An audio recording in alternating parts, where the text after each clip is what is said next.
Welcome to Mr. Podcast with your hosts, Claude and Justin. That was the wrong way to do it. Let's try it again.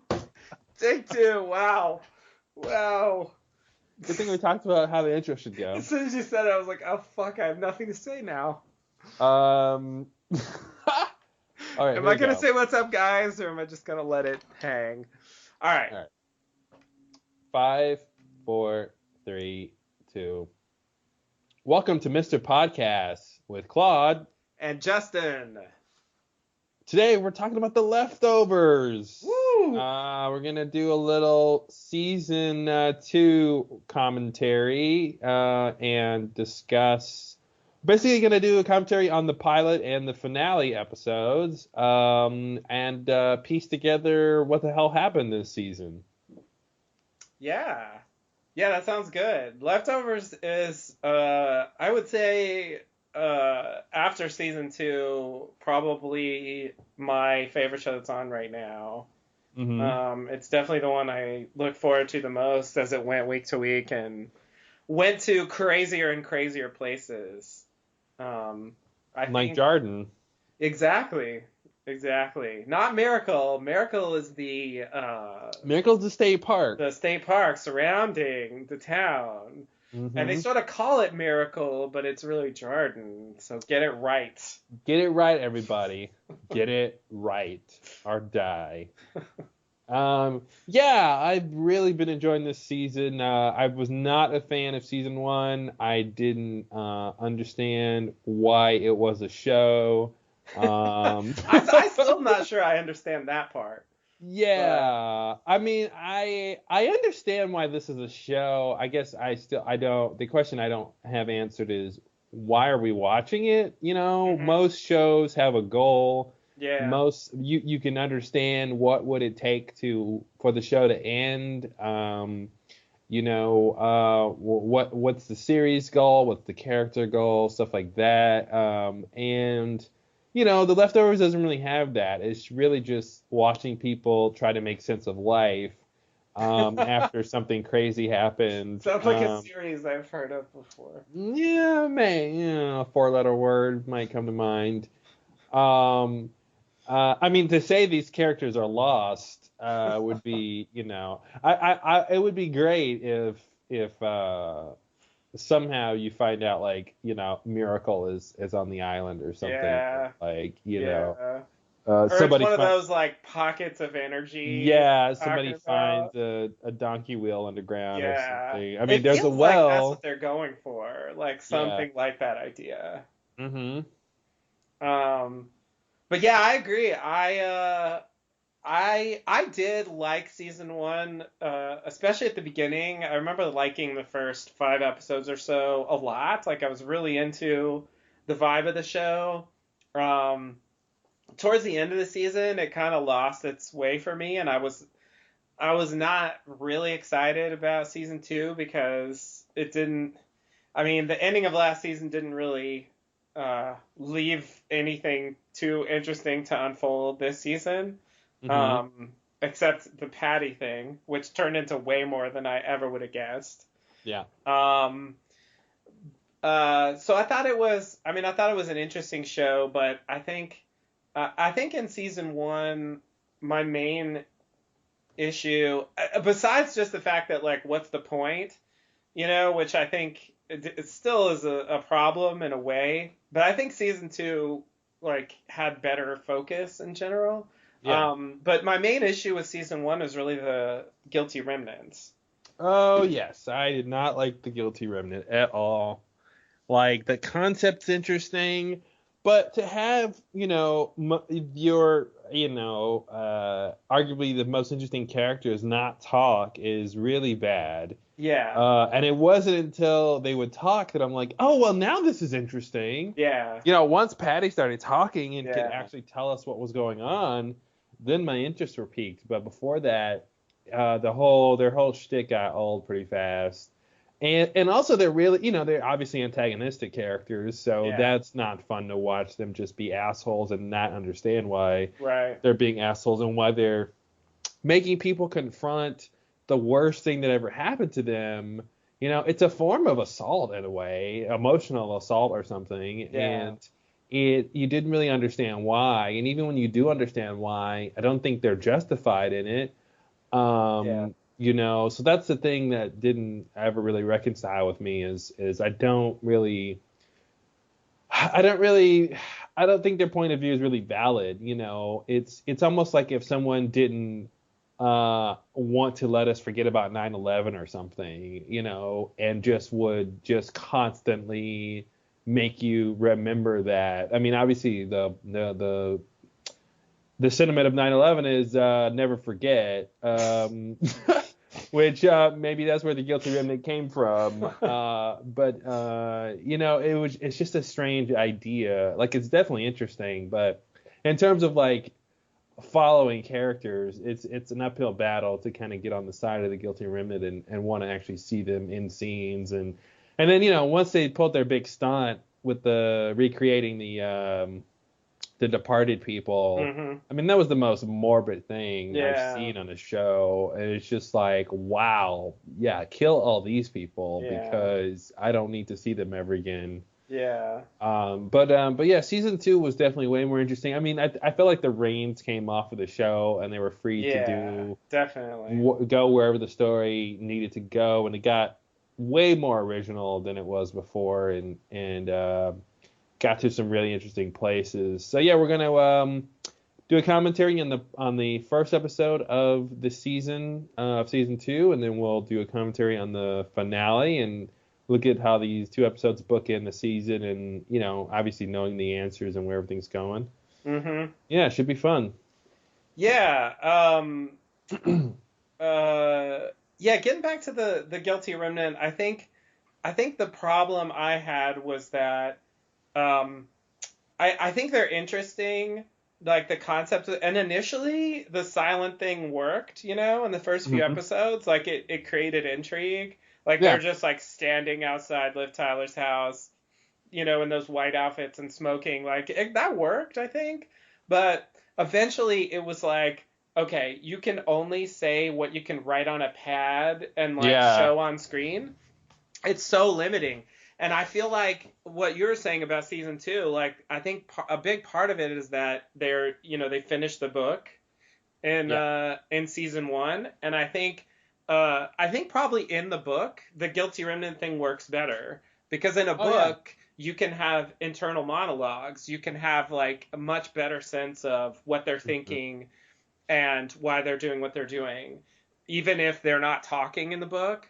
But I think for a TV show, like on screen, that concept just doesn't work. It just makes them, at a certain point, I just don't care anymore because they're just not communicating anything. Yeah. And they become very flat characters because it feels like they can't say, very many things. I mean, like a baby or a dog or something, there's just a limit to how expressive they can be as characters because they can't really say anything. Well, you heard it here first, folks. The guilty remnant are dog babies. Original insight.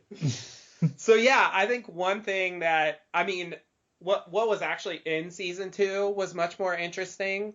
But I think another thing, as far as the guilty remnant goes with season 2, like was that I liked was that you have Meg kind of questioning the guilty remnant's philosophies, like she's talking all the time, for example, which I think makes a big difference. But also, like, even though they do wind up, spoiler alert, like being like major antagonists for the season, they're not on screen very much. We don't spend much time with them. It's really there's really only one episode where we have a lot of guilty remnant stuff, and then there's the Lori one where we kind of see them from her point of view, having left them. Yeah, which I thought was a good move too, because it was frustrating in season 1 when she was with them and we didn't really understand why. Yeah. And again, I just think when you dramatize characters and you're not really understanding their motivation, or you don't believe their choices that they made, you don't think that it's a good choice, like to leave your family just because you have some problem and to go do this silent cult thing and like that's interesting in the beginning, but then it just becomes like, then it sort of takes away from the character how interesting that they are and how much you want to, watch them go through the motions if you don't, buy into their choices. Right. So I thought that kind of hindered everything. But yeah, having Lori not only leave the Guilty Remnant but try to take them down from the inside was a cool plot line. And then Meg sort of in the upper, leadership of the Guilty Remnant, sort of going against them. That was interesting. Yeah. So yeah, just overall, I thought they had way more interesting choice. And I guess you can't really have season 2 without season 1. Yeah, but, definitely. Season 2 is definitely more interesting. Yeah. It sort of feels like the author with the book like set up this universe, and then they were able to take that and like build really, I think, a more interesting story in that world. Yeah, and that was my criticism of season 1. I literally was like, my philosophy is like every story should take place in follow the most interesting characters in that world. And in the most interesting situation, I was like, in a world, literally the whole world was affected by this sudden departure, and I'm like, you're telling me Kevin and the Garveys in Mapleton is the most interesting thing happening in the entire world? Yeah. And I just didn't believe it. And then, of course, season 2 is like, nope, here's another place that's way more interesting. Yeah. Yeah, it's a stretch. It's weird. I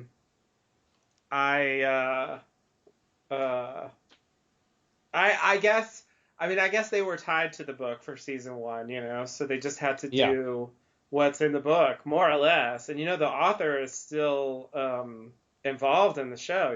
He co-wrote several scripts, and he's, presumably to some extent involved in the process behind the scenes. But it definitely feels like the Damon Lindelof influence is strong. To say the least. Yeah. This show is Lost Part 2. The only thing missing is an island. And a smoke monster. Right. Yeah. The world is already crazy because there's been this departure. So in a way, they don't need the island. But I think Jarden ended up being a little bit like the island this year. Mm-hmm. Like, even down to like the way they portrayed the beginning of the season, this thing we're gonna watch soon. Like that to me feels like, this show's version of Across the Sea. Yeah. They like that, go back to that place, a long time ago, and what was going on back then. And it does show the difference between this show and Lost in that, like, I don't even know what to take away from that. Whereas I at least have some idea of what Across the Sea was trying to communicate. I think this show definitely, it's weird. I feel like it's much less plot driven than Lost. But I was also thinking about it, and I was thinking about the season as a whole, and like, we're going to get into the first episode here, and they set up a lot of stuff in the first episode that they kind of circle back to at the end of the season. And I realized that, although many things are left ambiguous, there's a lot of stuff that I remember asking about at the beginning of the season that they really do answer in fairly concrete ways. Maybe that was true on Lost too. Maybe it's just like, what's in the hatch or whatever. Like, it's their version of like, what's this thing? It's that, okay, like, it doesn't have to be this eternal mystery or this mystery that goes on for years or whatever. But thinking back, I was surprised how many answers there are, for the mysteries that they set up, Yeah. Well, I think a lot of the mysteries are character mysteries. where the characters can kind of know the answers. Right. But yeah, I think the opening of this season 2, the cave woman scenario, I look at it as a primer for the season of how to.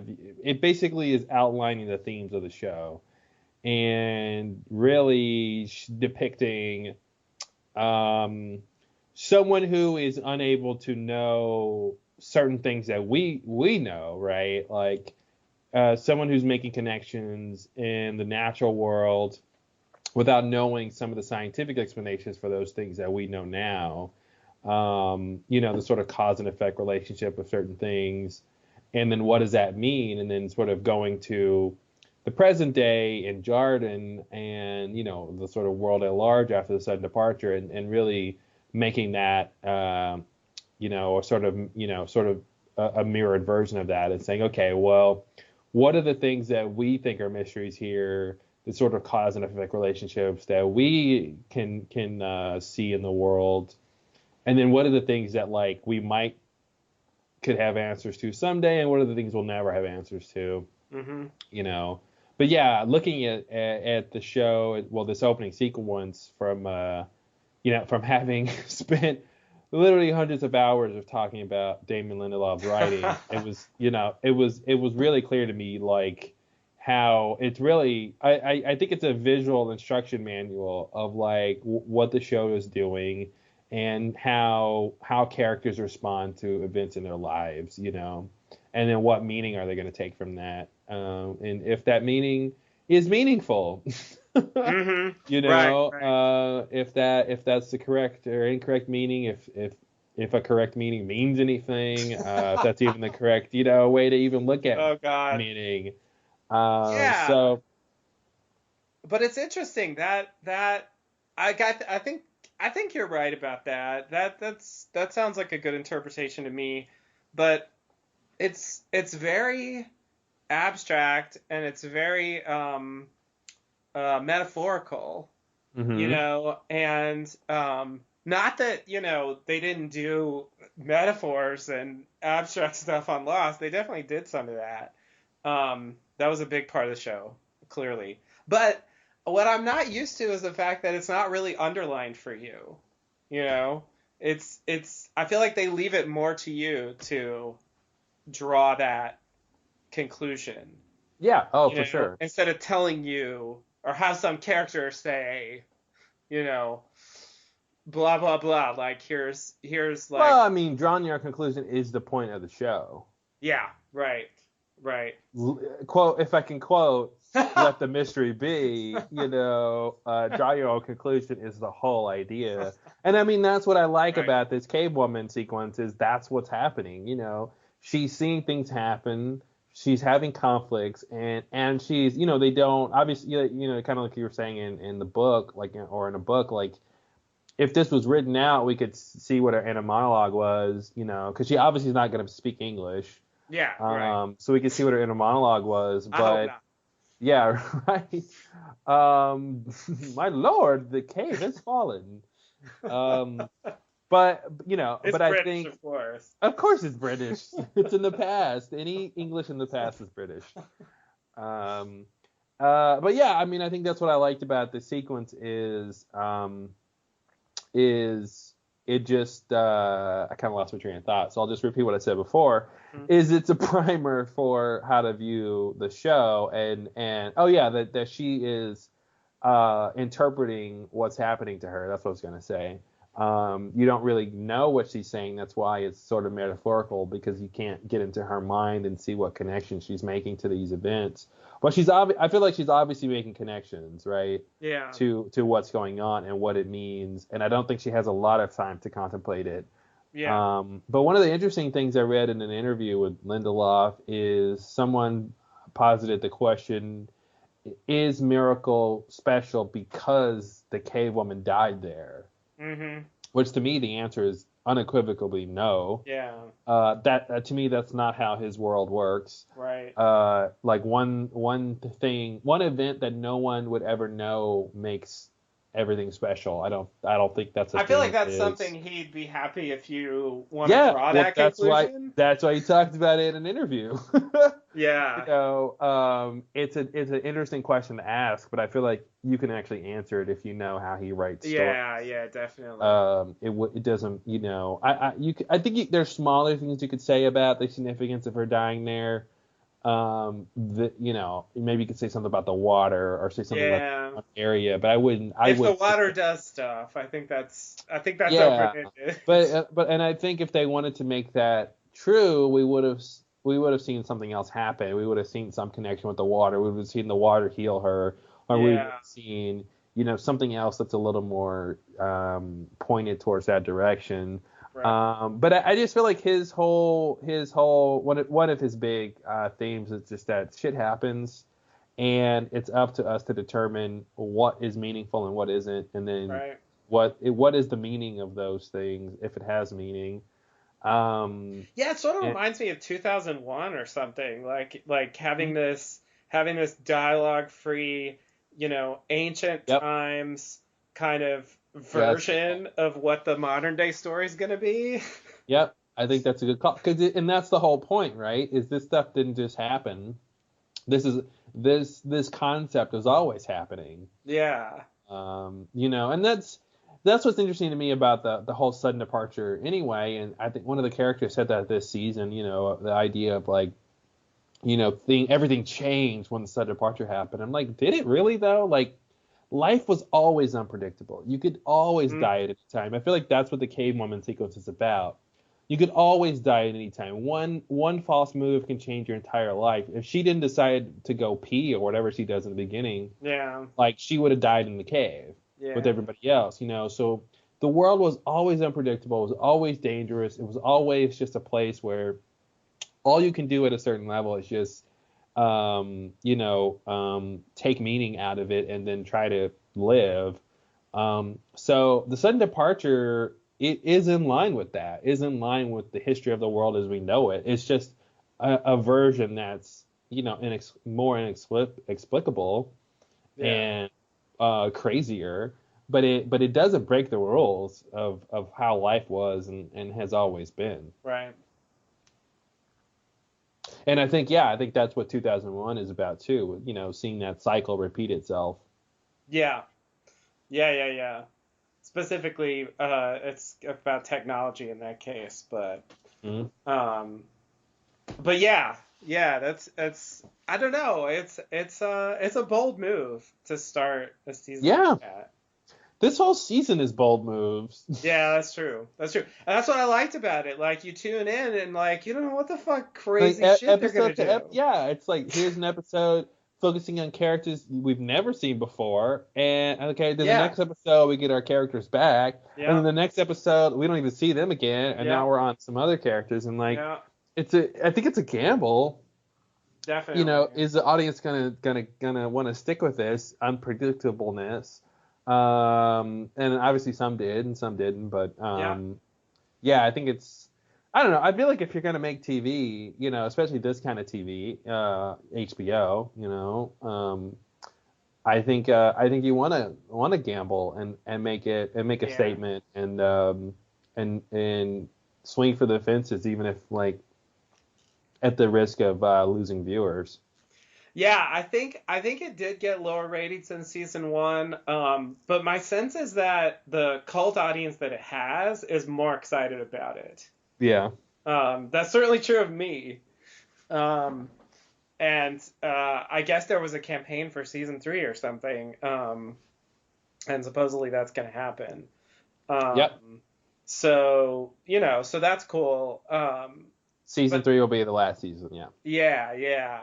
I think I think it found the right combination of the storylines and like tone and like I think season one just didn't quite nail it in terms of the way the show works best. Because I think in a way, even though they changed it up in a lot of aspects, the characters and the location and so on, like they are playing with a lot of the same ingredients they did season one, Hmm. but they just found a much more interesting twist on it. And obviously, like at a certain point, the season goes into territory that's just like way beyond anything that ever seemed possible in season one. Yeah. So, that's, I mean, yeah. You, that's what made it really exciting, because I mean, I watch other shows and I didn't really have that sense of like, I could turn this on and like some completely insane thing that I'm not expecting might just come on screen, like There's most of the not many shows I watch, shows. it's like, you know what you're getting There's going not many in. shows where the sky's the limit. Like at a certain point in season 2 of Leftovers, it's just like, well, they could do anything now. Yeah. There is nothing that restrains them at a certain point. Yeah. Where most shows don't have that ability to be that unpredictable. Yeah.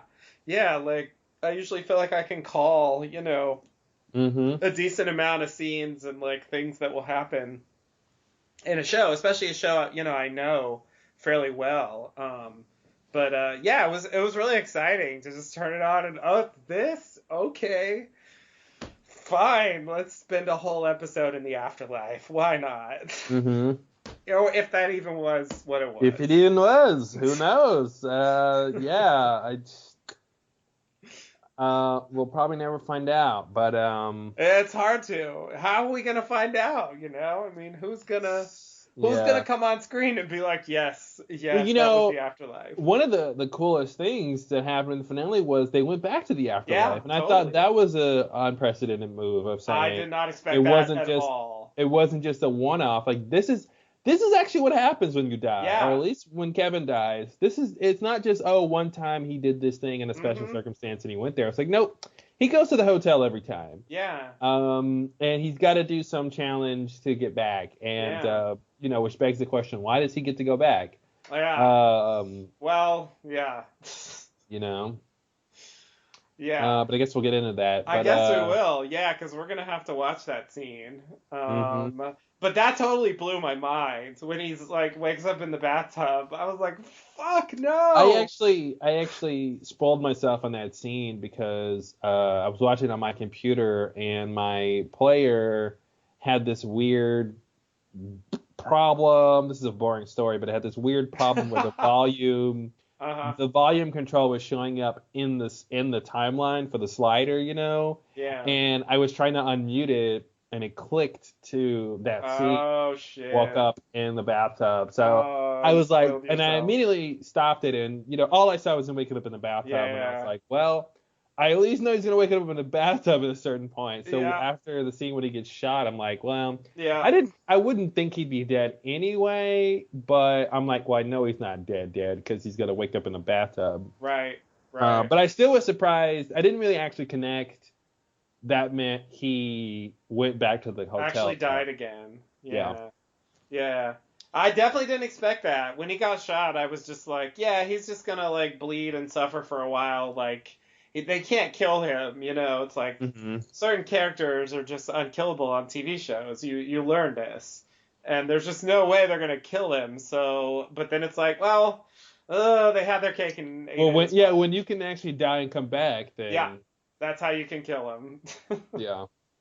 He's died twice on the show. And it's a miraculous thing where the bullet just went straight through and didn't hit Yep. anything vital. Oh, so lost, so So lost. lost, Oh my yeah. God. Yeah. hmm Yeah. Did the bullet bounce off your head or? or did the gun not fire? Yeah. Yeah. What do you think, Tom? What do you think it hmm was? Did the bullet Yeah. bounce off your organs or did it just not hit anything? Like, oh wow, it's the thing. I It's much more. I really like desperate and strung out and like what's the word like Rick on Walking Dead, tortured characters. Like I Yeah. really Yeah. like tortured characters, and I really like the idea of this weird friendship between Kevin and John on The Leftovers, where they're both Mhm. tortured in these different ways, and they've sort of formed this friendship, this tentative friendship because of it. Yeah. It's a really interesting dynamic, and I'm interested to see where it goes in season 3. Now that they've been through the shit together, and John has tried to kill him, and he's had to help him back to life, and all that stuff. So Yeah. Yeah. Yeah. Definitely. Um. Yeah, I kind of thought that they would end the season like the way it ended. You know, again, it reminds me of The Walking Dead in a sense. It's weird how often the show reminds me of The Walking Dead, since like it's not really very much like The Walking Dead, and um, I I everything that I dislike about The Walking Dead doesn't happen on this show, but um, except for the lack of direction. But uh, that whole thing of uh, he shoots him like the second before he finds out that he's telling the truth, basically, Oh yeah, classic. and then he comes I back. love that. What? I love that moment when he realizes Yep. they found the girl. He's like, but I just killed her. What? Yeah. Yeah. Yeah, that was awesome. Yeah. Yeah. It Yeah, I love that split second tragedy that like if he hadn't been so impetuous, he could have. If he had waited 5 seconds, this wouldn't have happened. You know. right. Right. Yeah, and then like he eventually comes back, and I mean whatever, we'll watch it. But I thought the No, no, describe it. no, let me narrate the whole episode. No, but the thing that surprised me is that, you know, because the season ends, spoiler alert, I hope you've seen the fucking Leftovers, if you're listening to this. Uh, the season ends with like the guilty remnant, and then like all these like I don't know, ne'er-do-wells like storming in to Yeah. Jordan and like just setting shit on fire and having parties and, you know, whatever, general mayhem. That's kind of like the zombies coming in, you Mm. know, in Walking Dead, and I would Oh, that's expect funny. that. Yeah, I know it's weird, but I would expect that to mean that they leave, you know. Hmm. But they don't. I mean, they specifically like go back home, and the implication is that they're staying there. Um, so I assume that means that next season they actually will pick up with that. Um, Yeah, I don't know. I don't know. I could see them leaving, but I mean, obviously they stay at the end of this episode because that's the best way to wrap up the season. yeah, I mean, that last shot is just great. yeah. It wouldn't make sense for you couldn't really have that happen any other way. If they leave right If they after. left somewhere, Yeah, they could yeah. pull like a Terminus where it's like this big thing, and they have this reunion, and then they just like escape really quickly. Yeah, I mean, it could You know? be, and they could do a little time jump or something, and they've Yeah, all left. I mean, it does seem like Miracle is ruined. yeah. So the question is like, what's there to stay Yeah, I there? mean, it's kind of like, yeah, the cabin or whatever. Like, once they burn it down, that means And they're done with it. and it seems like it could be that all the ne'er-do-wells who I don't come know into what town. to I call don't know why you use such harsh language. They're human beings. God, no, I no. never saw them do well. You never saw them do well. All right. Nary do they well. All those people could just leave at a certain point, right? Like if Yeah. there's no reason for, and then it's just like they could stay in the town and deal with the cleanup or something. Now that they're But there, it's like, what? Why did we want to get in here again? yeah, right. What's Yeah, the what fucking what deal? was the point? It's I 'cause mean, they storm in if and then they do the anything, same shit they were doing in the tents. It's like, what the yeah, fuck? which I guess makes sense. But that's probably the biggest thing I didn't like about this season was the depiction of this Miracle, the people in the state park outside, of just like Mm, why did it turn into Mad Max? Like I right, didn't really understand why it attracted like these subhuman people, and like it just like the worst of the worst yeah, decided to camp out there. I didn't really understand like why that happened versus like super devout religious people camping out there or something and having a sort of utopia outside, and maybe even clashing with the right, dystopian people. I don't know. It just seemed weird to me that they just depicted it as like this is inevitable. If you have a place like Jordan, then the ne'er do wellers show up, and it's just I didn't really understand, that made any sense, and it was a fairly big part. And obviously at Yeah. the end when they all storm in and they just destroy everything, I didn't really get that part. So correct me if I'm wrong. Did we learn that a significant portion of those people camping there were like guilty remnant sleeper agents? Like, is that Yes. what happened? Yeah. Now I guess it's not necessarily clear how long they had been there. Right. But yes, at some point, those a significant portion of those people were guilty remnant. Yeah, they just all like change into the. Which I don't even know why that matters. Well, Besides it being kind of interesting, like, what's the difference between the people in the camp revealing their guilty remnant versus guilty remnant just showing up and storming the place with everybody else? right. I mean, and Yeah. maybe it was just like they had inundated themselves with the other crowd, and so that gave the crowd license to storm in Right. too. Right. Right. Something like that. I mean, it's a I guess it's more interesting that they were sleeper agents, but I didn't really Yeah. kind of understand why it mattered. I didn't either, and I kind of wish there had been, I don't know, a hint about that, or like I wish I Or you know understood what a would have little been better what the better? plan was. What would have been better is if the state troopers who were guarding the place were guilty remnant.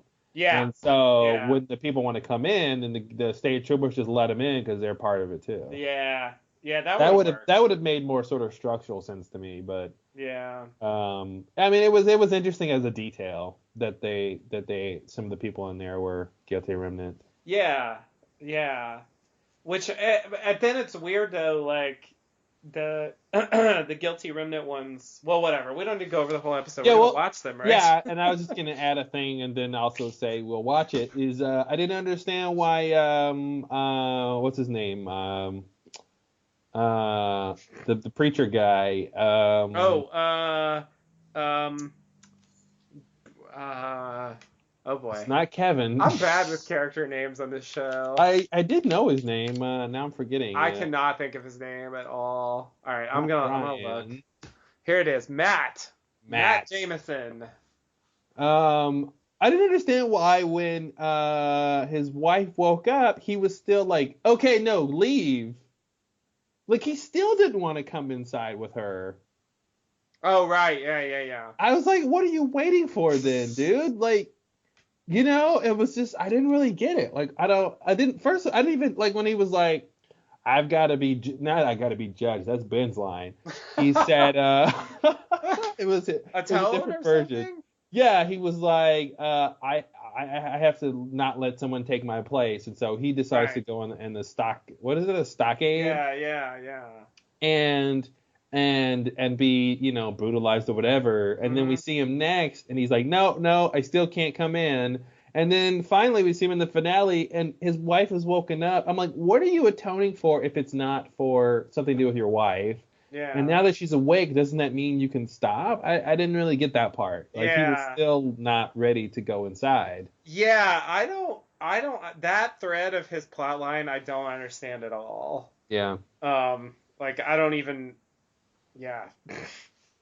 I It's can't even with that plot it's line. so weird. Like yeah, I'm gonna go up and sit in this thing, but then like Nora goes and visits him, and he's like, no, it's cool, man. They give me like coffee breaks, and I shave over here, and like it's really not that bad. Yeah, it's like now we're all cool and it's not that big a deal. And it's like, are you even still going up there anymore? Or are you Yeah, done with that? yeah, it's not clear if he just does he do like 30 minutes a day now, Or and it's maybe like, Christopher Eccleston was like, I'll only be naked in one scene and then hmm that's it. And that's then we'll it. have to just pretend the rest. I don't know. Yeah, Yeah, yeah, I didn't really get that. And I always, anytime I watch a story and I don't understand something, it really bugs me because I don't know if it's the writing or if it's me. right, Because I'm like obviously some things are mysteries and some things are subtle, but like some things aren't, and you should yeah, be able to get them, like character motivations. And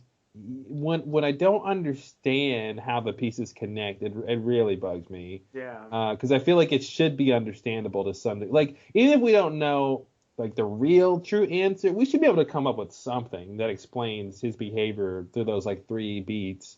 And I don't know. I can't explain. Yeah. Yeah. Yeah, it shouldn't be that mysterious. Mm-hmm. I mean, we spend a whole episode where that's the end point. So, I mean, I would think that episode explains it somehow.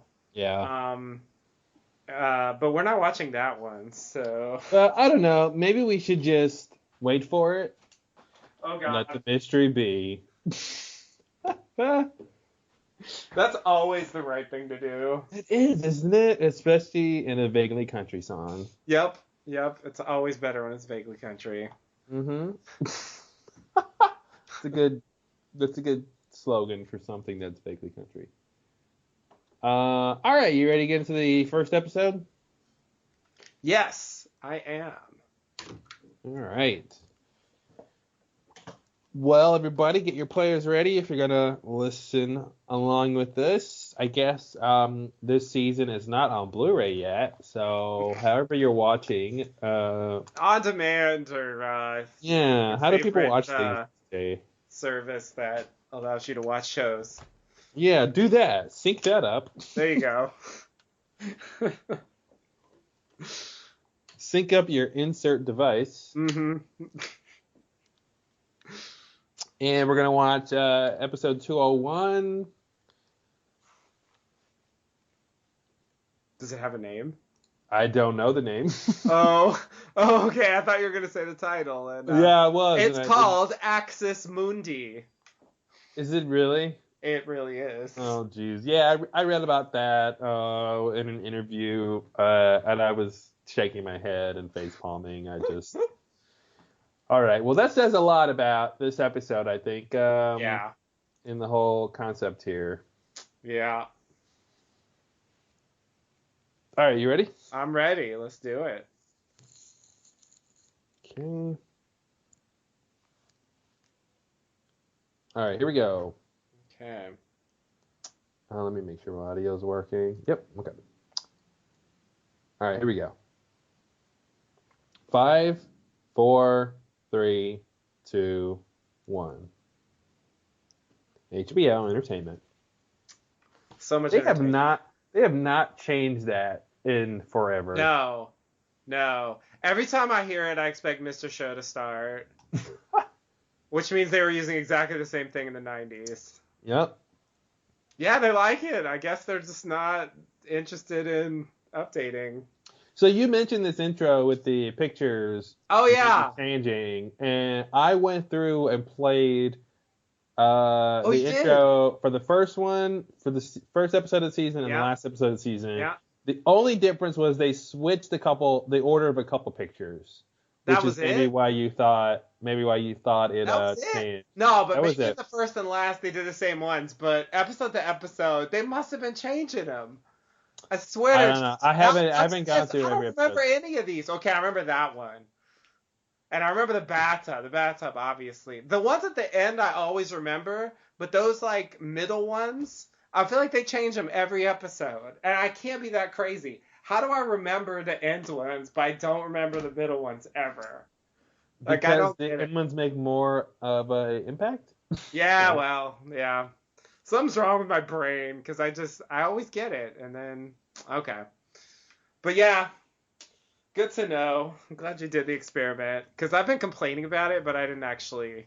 I haven't heard anybody mention that they did that, and I felt like somebody would have caught that.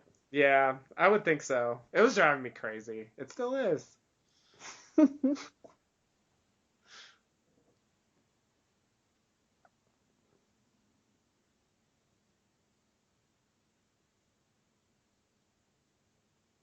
right, well. Yeah, so I'm already like, what the fuck is this? Mm-hmm. Like, I'm expecting like some weird M. Night Shyamalan ending to this, where they reveal like this is modern day. If somebody walks in and yells "cut." Yeah. Yeah, for example. I mean, I guess I was imagining more like there were some people that just decided to go live in caves after the departure or something. Yeah, I can see that.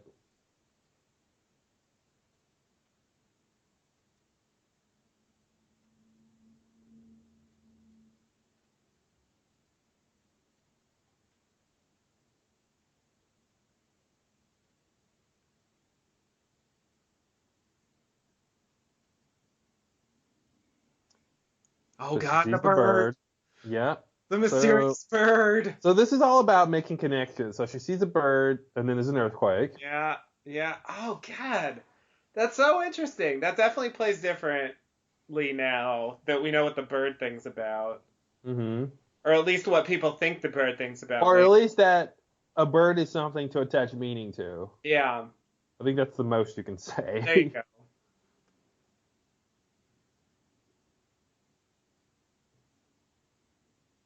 Yeah, that makes it seem as like the bird of doom. Yeah, and I think that's what she interprets, because when I was watching this, I was looking for this. I'm like, okay, Yeah. well, something happens, and I see cause and effect. I'm like, okay, then they're trying to tell us something about Uh, interpreting meaning. yeah. Which, yeah, but later on, the bird is supposed to be like a good sign, Well, right? that's the thing, right? Like, it's not every time the bird shows up, something bad happens. So Right, what does that mean? right. Oh God. She's gonna try to like unroll all the stones. Come on. Well, she tried, and she realized she can't, because this happens. I mean, I applaud the effort, but Like, this could be where the myth of the stork comes from, like a bird and then a baby. yeah, that would make sense.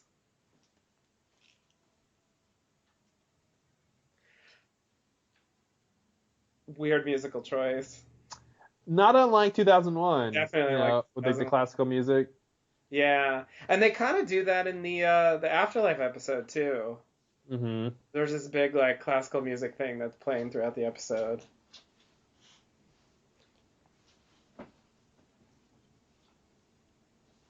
Yikes. I always question like how graphic things need to be. Mm-hmm. Like that.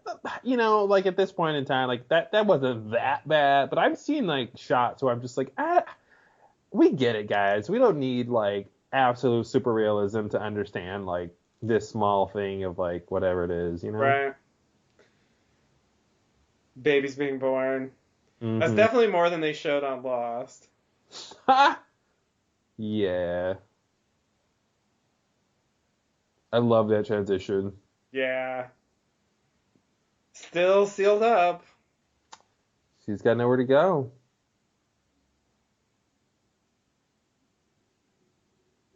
Yeah, it's interesting. I think she doesn't vocalize at all. Hmm. Um, which, oh no, not the bird again. Yeah, so this is the second time the bird. Let's see what happens. And see that move right there means she's waiting for something. Yeah, I think she's expecting an earthquake. yeah, you're right.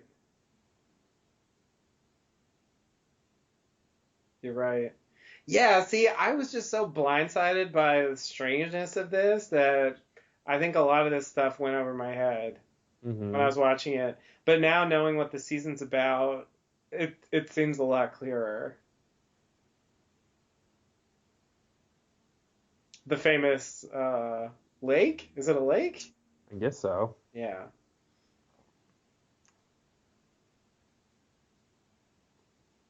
Looks like there was smoke on the horizon. Maybe the others are coming to take her baby. God, or maybe Rousseau lit the fire. Who's We'll to never know? know. She's Rousseau, pretty much. Yeah, she is. Stealing eggs from a bird. That's why the bird's gonna get her. Yep, you stole my eggs. I knew Ugh. that from the future. It's gonna eat the shell? Yeah, why not? Can you I eat think the if you shell? I guess you you can. can. Oh yeah, I forgot about this. That's What? the that's the wrong way to get a snake off your baby. Yeah. I wasn't doing anything. God. I was just gonna constrict around the baby and choke it to death. Overreact much?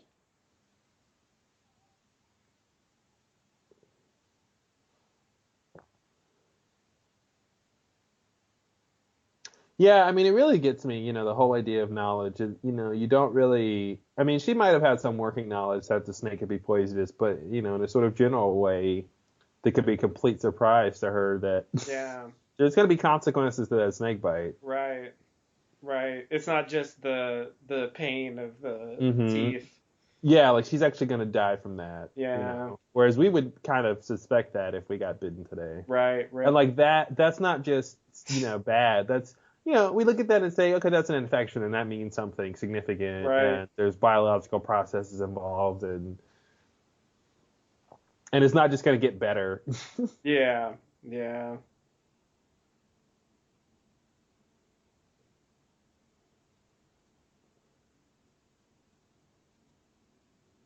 Now, this would have been an interesting if like the water had healed her or something, Yeah, that's what I remember thinking.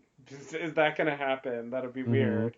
And I mean, the water is implied to have some kind of properties, and obviously there's the loss thing. Mm-hmm.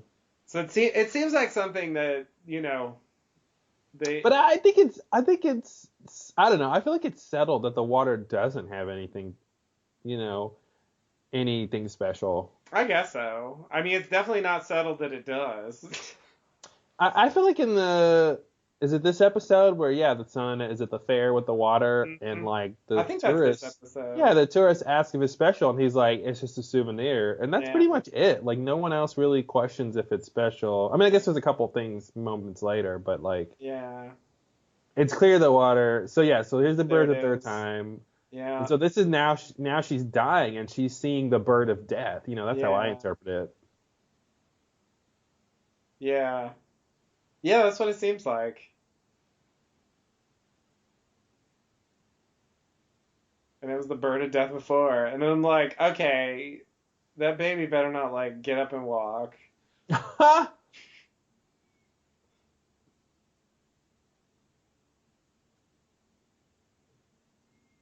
And then I thought, oh, that baby like is gonna be some character. Like I was really It's not. baby Ethan. Yeah, exactly. Did the baby just see the bird? The baby just saw the bird. And see, like the baby saw the bird, and now something And did then she happen. comes. Yeah. Yeah, it's a good point. Hurley. Oh God.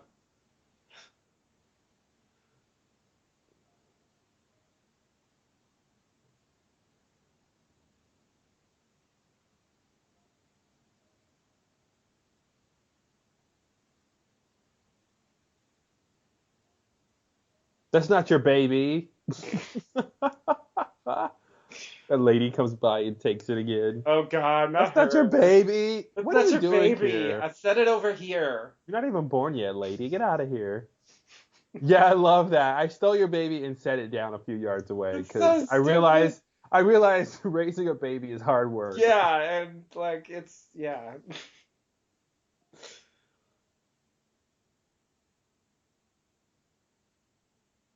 I don't know. So I take from this whole entire sequence, to me, the theme there is things happen. Seriously, that's all I get from that. I mean, Yeah. there was details, but like, And meaning and that sort of yeah, but it's just like events happen. yeah. Don't be chicken shits. Events happen definitely describes it. Man, this is so weird watching this. Like they're already guilty remnants. They're so guilty.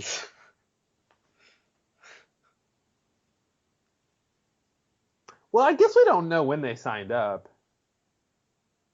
I mean, they're gonna disappear this night. There's no way they signed up that same Oh, day. it's the same night. I think it Okay. is.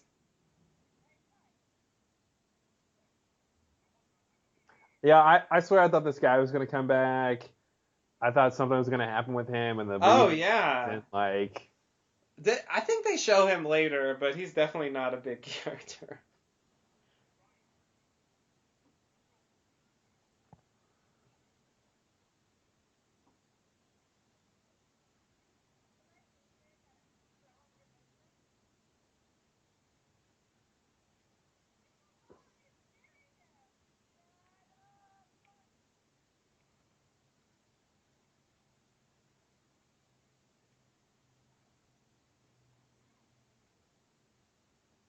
yeah, it's really weird that they're acting like us. Yet they're gonna go be guilty remnants tonight, Yeah.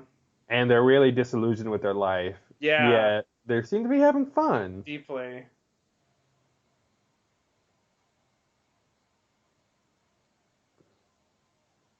Oh, right, they take the water. Mm-hmm.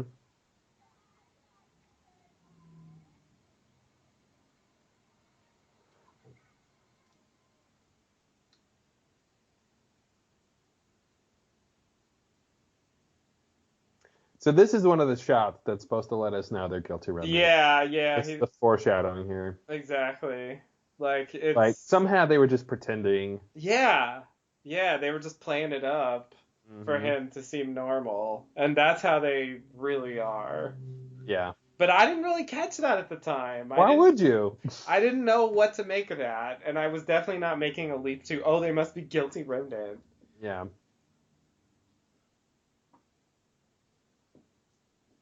I feel like I feel like if I get better at TV, I can guess something like that. Because it really makes sense, but it was hard to Mm-hmm. make that leap.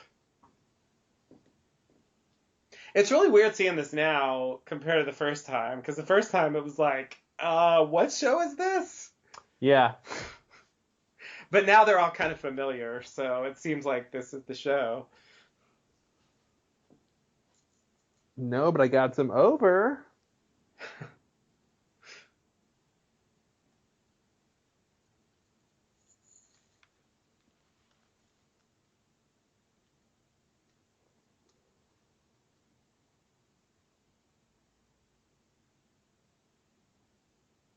Like, is she just drinking the water because it's water, or is it deeper meaning there? Mm-hmm.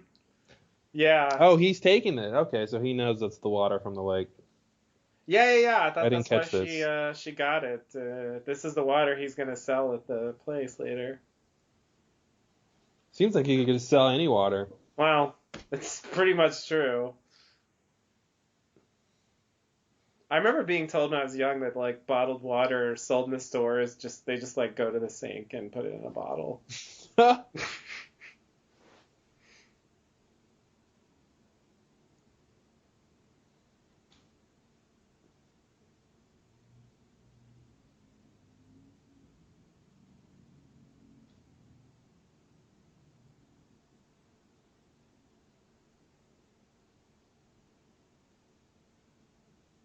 Such a happy family. Yeah. Yeah, I mean they really can't be unless this season's not going to be about them.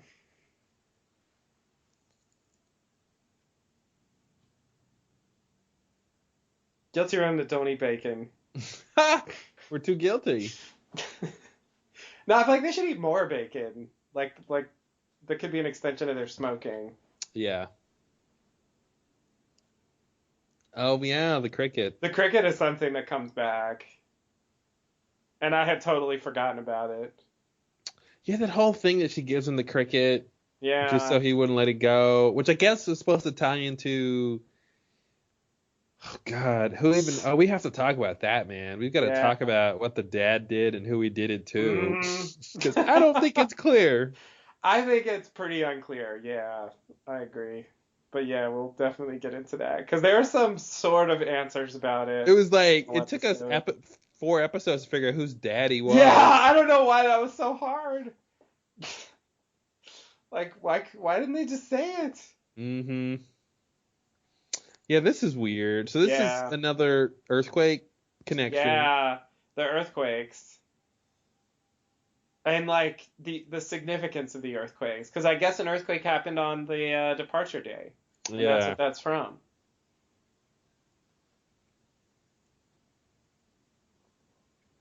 Which I think gets that woman. Oh my Mm-hmm. God. You know, I thought there would be more with this guy on the tower. I was so expecting there to be more with him. Yeah, like he just doesn't really do much. He kind of just Yeah. sits there for the whole season. I remember trying to spell this word backwards. Yeah. All right, Miracle. Seems like such a ripe character to do something with. Like, how does he have like 3 scenes and that's it, the entire show? Yeah, it's really strange. It's really strange, but he gets about as much attention as the goat guy.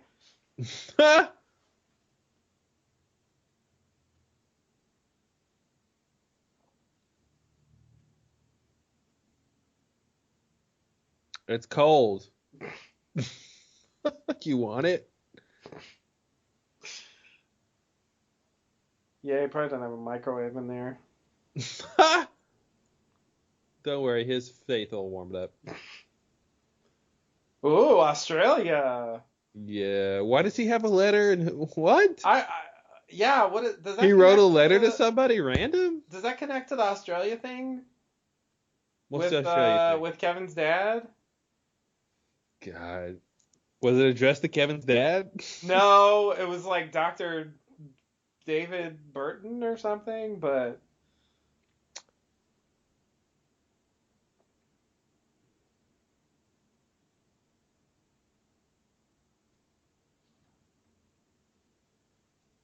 Miracle Tobacco. yeah.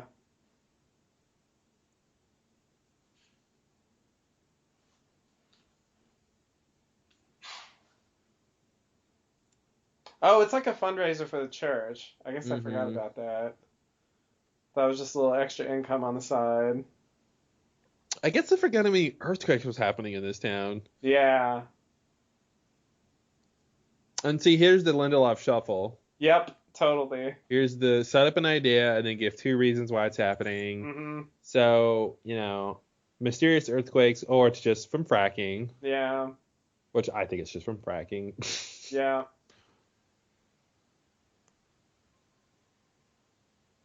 But then the way this show works, it could not be. It could be like neither. Yep. Someone goes, there's been no fracking in this town. Yeah. Yeah. Exactly.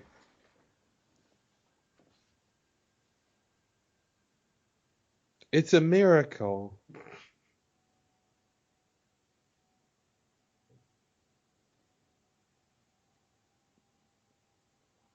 They gotta come in on school buses.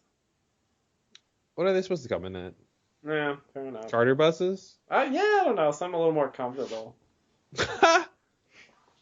Well, I think they're just coming from the park, right? They're not coming Yeah. far. They're just coming from the park. Yeah. Well, those are buses from the state park. Oh, that's what you mean. Okay. Sorry. I thought you meant the people.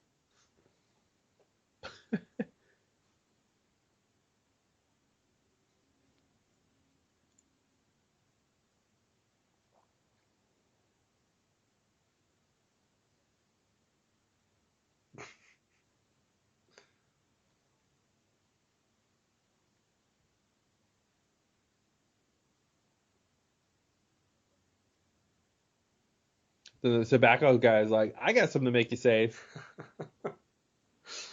Yeah.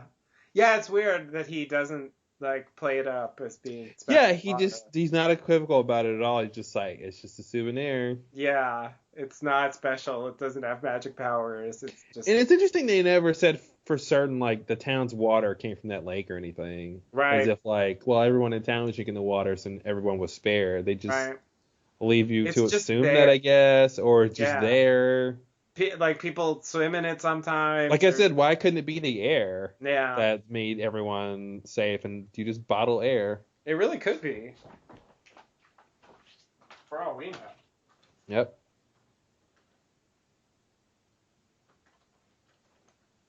Yeah, you did. Oh God.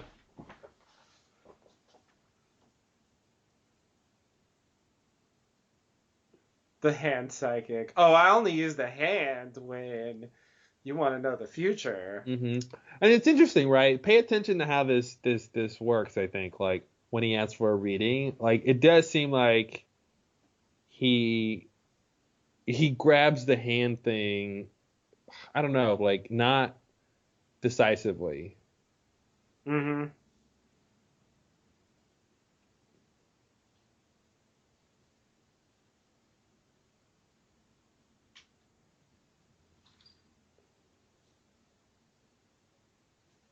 So that's the floor the garbage you're supposed to go Yeah, to. that's where they would have gone if this house didn't burn down in this episode. That was something I was able to guess. Mm-hmm. Just because it seemed like a detail that would have to matter, or they wouldn't Yeah. mention it.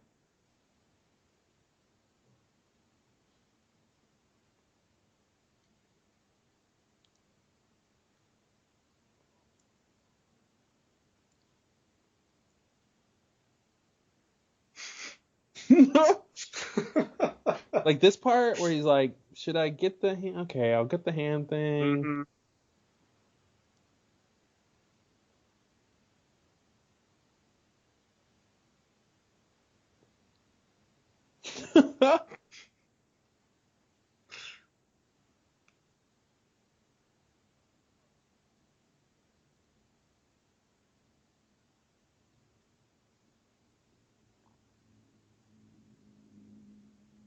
Nope, you did it wrong. I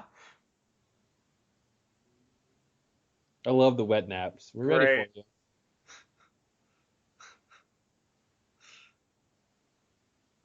And then he blow dries it. You gotta blow dry it. This is an important step of the process. Yeah.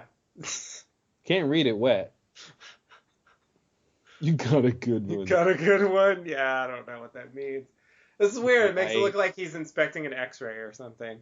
Well, I like that it's a 3-step process. It's put the ink on the hand, and then it's blow dry the hand, and then it's look at it in the light. Yeah.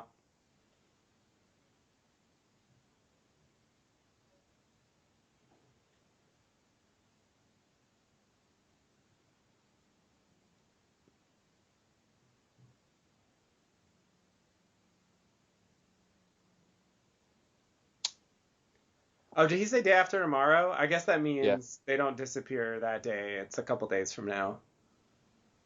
No, I think she gives him the present tonight, early, right? But Because she's that's not there at the birthday party, right? But that's tonight, I think. Well, shit. Now I'm confused because the thing with Nora and the lens was like they disappear. Oh, then the Garveys don't come in tonight. That's what it is. They come in in 2 days. I guess so. Because the girls disappear the night Nora shows up. Yeah. So I love that. It's like something bad's gonna happen to you. It's so vague. And now that we know everything that happens this season, what was the thing? Because the girls disappearing turned out okay. I mean, obviously there was bad implications, but they didn't die. Yeah. And they didn't disappear forever. Yeah. So, and there's other bad stuff that happens. Mm-hmm. Yeah, it's totally not vague. clear what he has in mind. It's classic psychic. Definitely. Does he have anything in mind? Is he totally bullshitting? As he just said. As he fucking says what I said. Yeah, that was weird. I do wish we knew. I wish we knew what he was thinking. Mm-hmm. If he genuinely believes what he's saying, or if he's just doing it because he wants him to do it and he didn't really see anything, or, you know.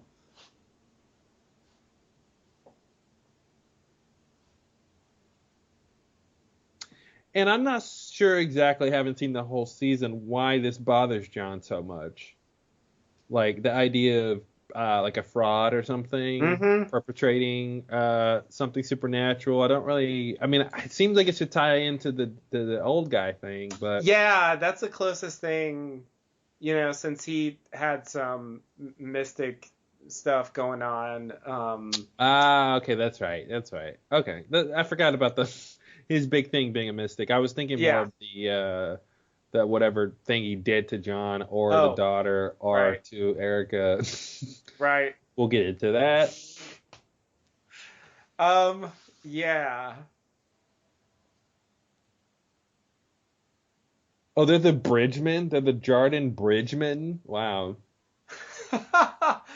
Is that like the bridge that they're on? It must be the bridge. That's hilarious. It matters. The Bridgemen. Wow. And I guess we're supposed to believe that lake encompasses the whole town or something, like a moat. Like, I don't understand why the bridge is the only way in town. Yeah. I guess so. I guess there's water all the way around. Yeah.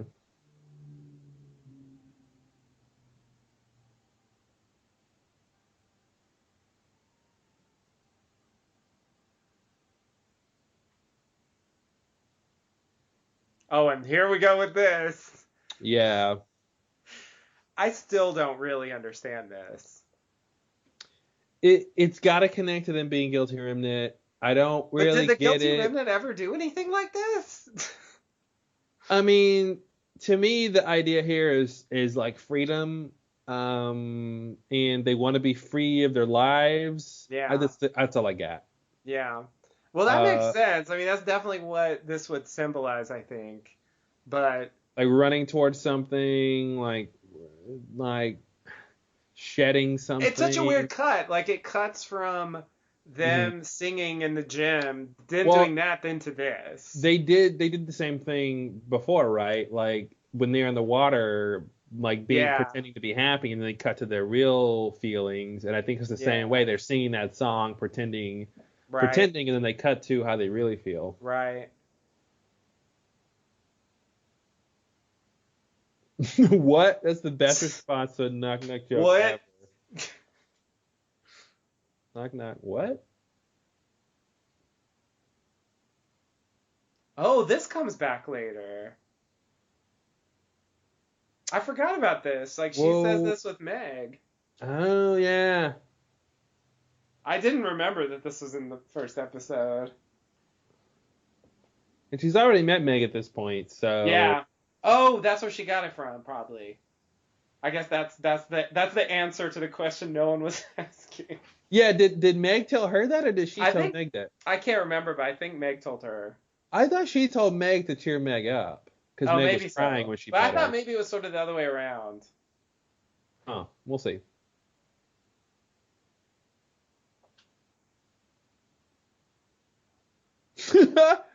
Just shouting numbers.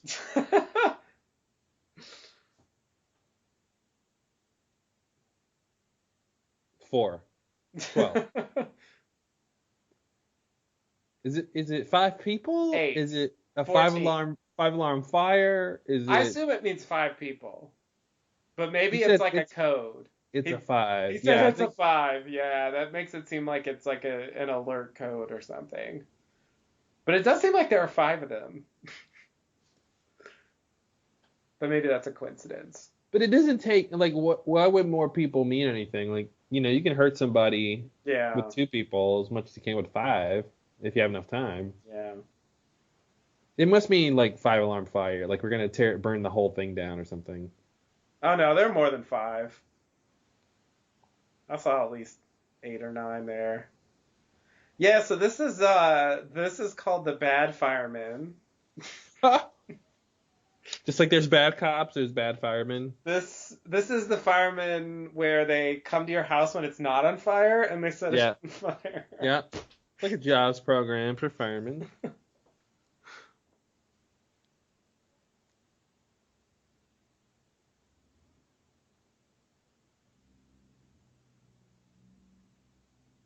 Well, what's interesting, too, that they never really kind of explain is why he has the clout to do this, and he will never get reprimanded, and, I guess the psychic guy never goes to the police.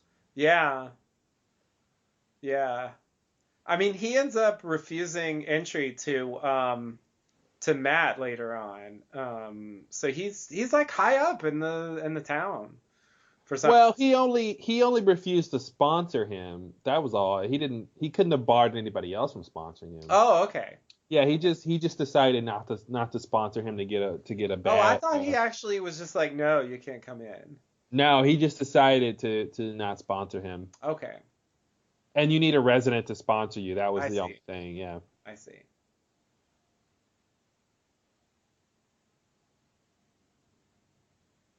I think that's what happened. Because now, why didn't Kevin sponsor him? Yeah, that's what I was just thinking. But maybe Kevin was on a temporary thing. That's what it was. Oh, right. Yeah. I love it. We're gonna burn your house down and then immediately put the fire out. Because that's what we do. We got this fire truck here. Might as well use it. Yeah, like a fireman who's an arsonist.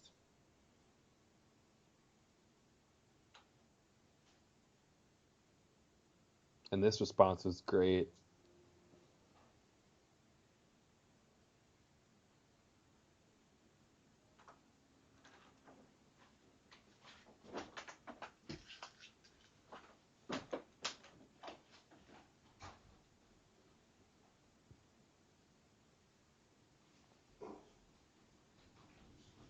I love this.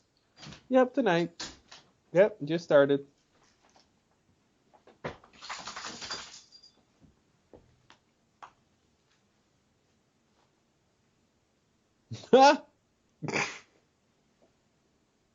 Well, he didn't do his own reading. Yeah, that's a good point.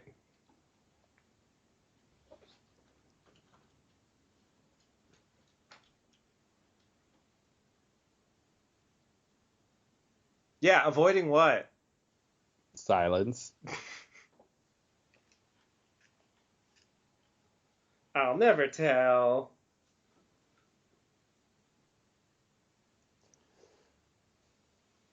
Okay, so the backstory of this is Erica wants to leave John, Right. Oh, I forgot we and learned that she one. wasn't sure if Evie was going to be able to handle it.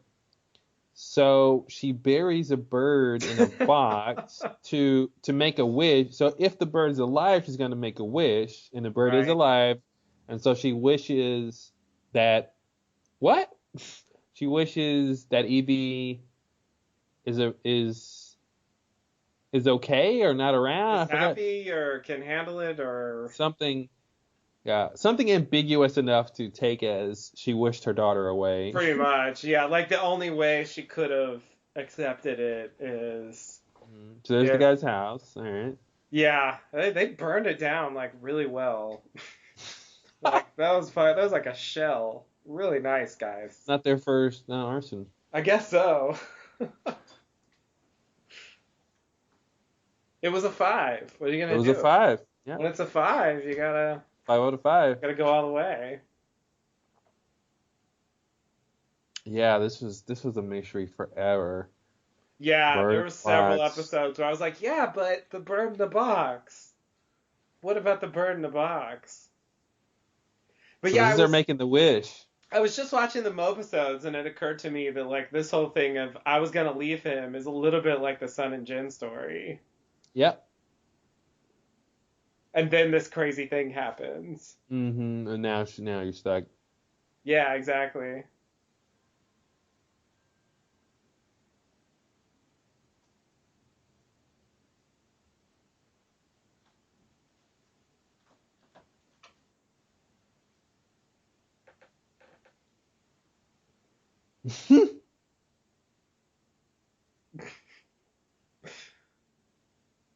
Playing freeze tag.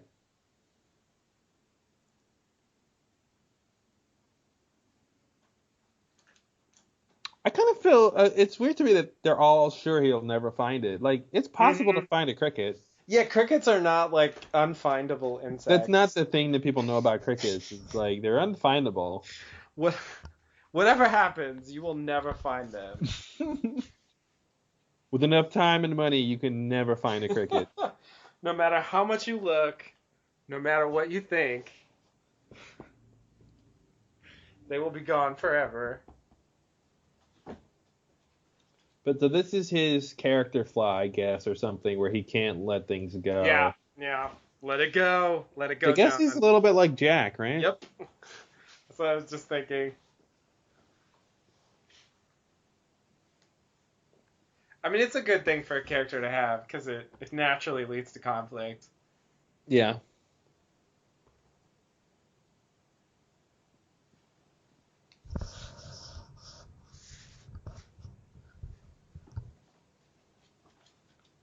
Oh, Oh, yeah. this. Yeah. I remember that. Then he's like, hey, you Yeah. trying to say something about burning down the This house? is a classic example of meaning and just like interpreting it. Because everyone in that audience is going to interpret this sermon differently Yeah.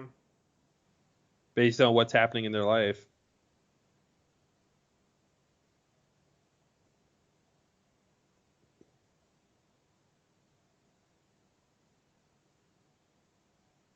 Evie's like, I'm out of here.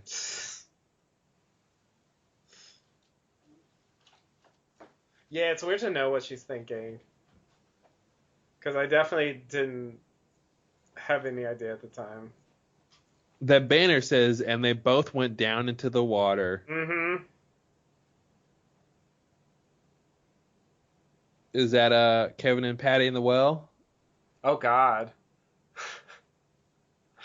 Forgot about the well. Even in the afterlife, the water's significant, maybe. His blessing covered the dry land as a river, and didn't catch the rest of that.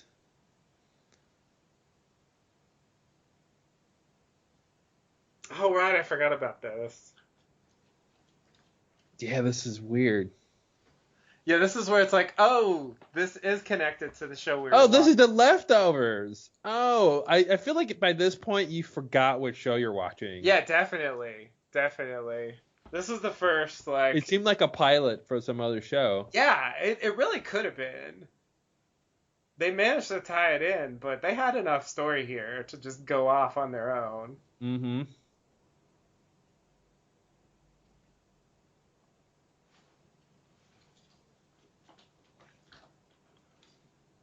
Man of faith. Ha!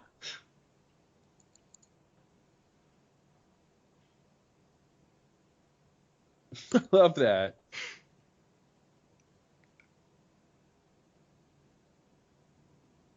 Ma, she's excited to be here, folks.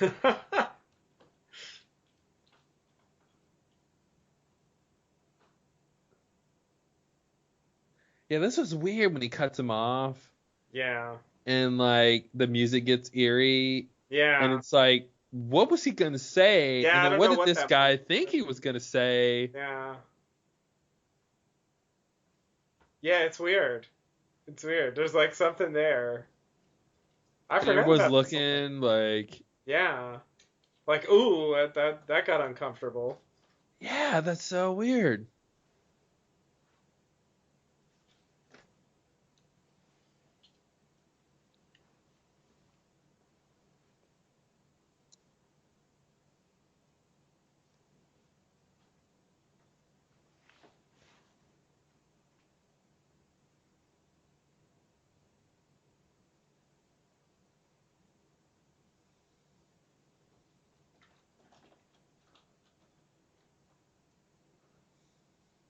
Ah, I'm not an idiot.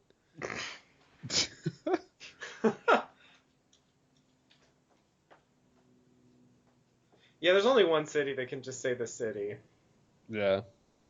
Well, San Francisco can say the city. Can they?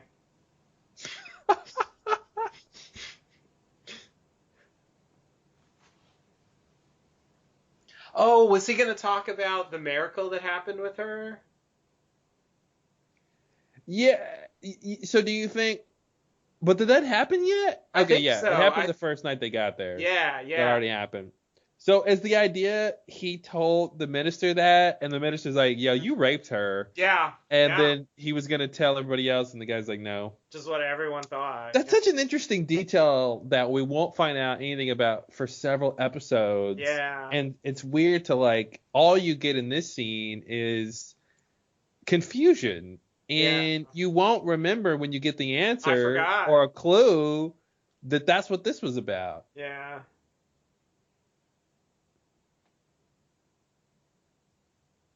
So there was that thing where he's just like, "Why did you pick that reading?" And he's like, "Ah, Yeah. it was predetermined.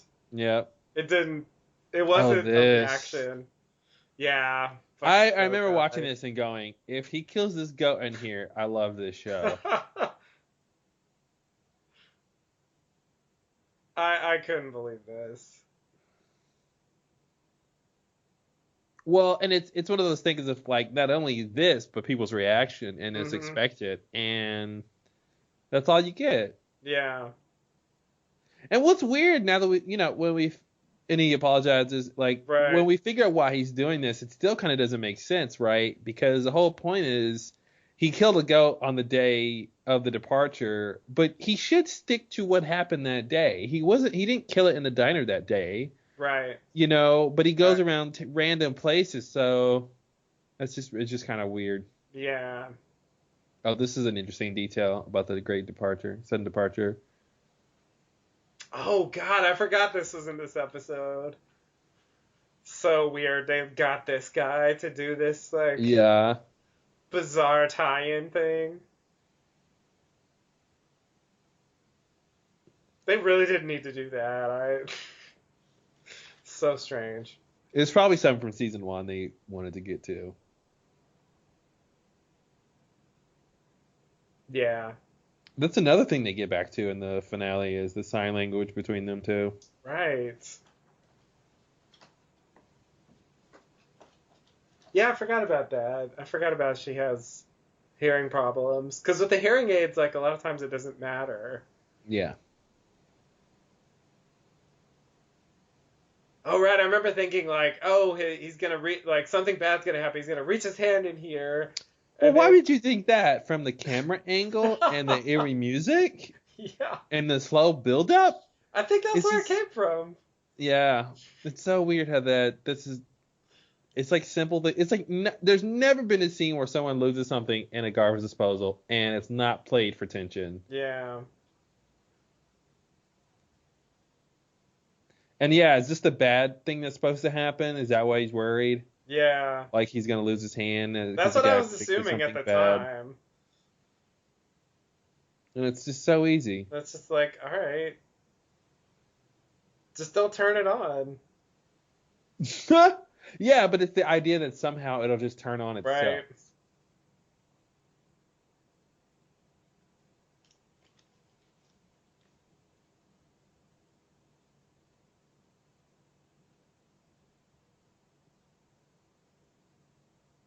I wonder why he takes care of that guy. Just like a general sense of Yeah, I mean charity or something? he's a religious guy, so I think he Yeah. feels the need to take care of him.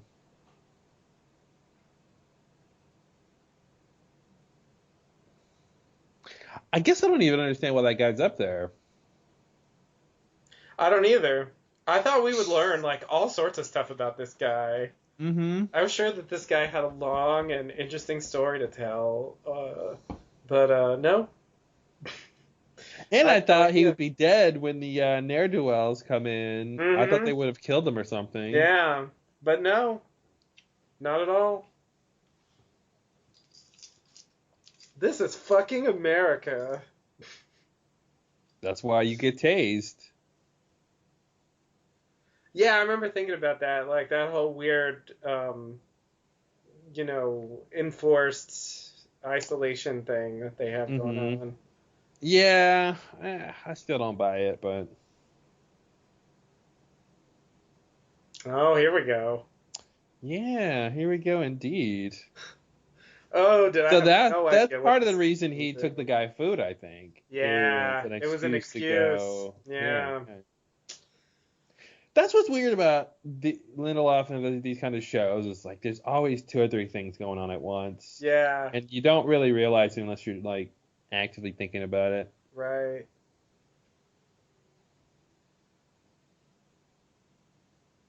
TV's Mr. X?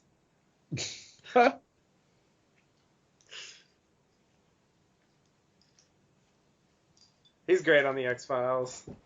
It's not his fault when the show gets bad.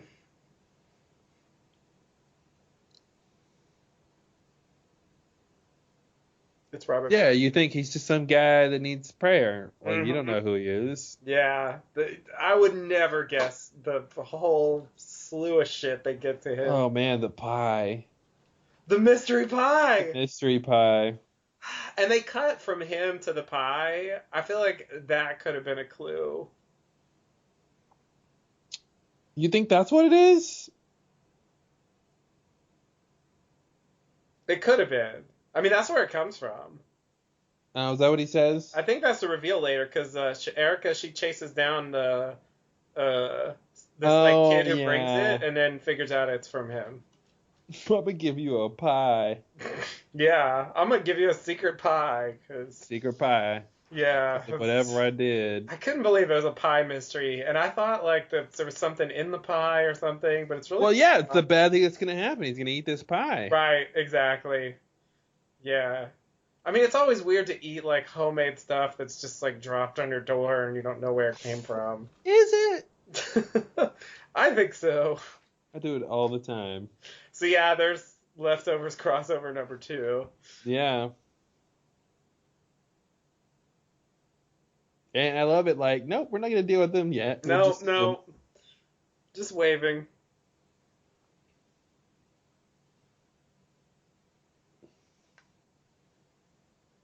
The pie was the note.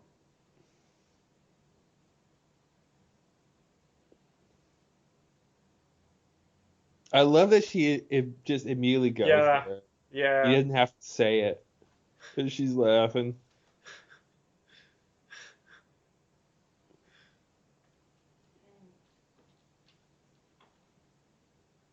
He was thinking that. Yeah.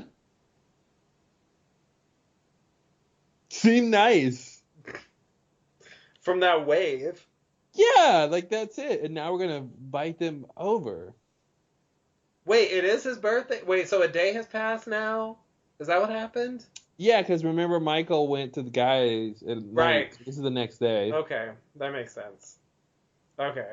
Because now it's going to be his birthday. So yeah, she must have been recruited before. Yeah. There's no way this is enough time for that.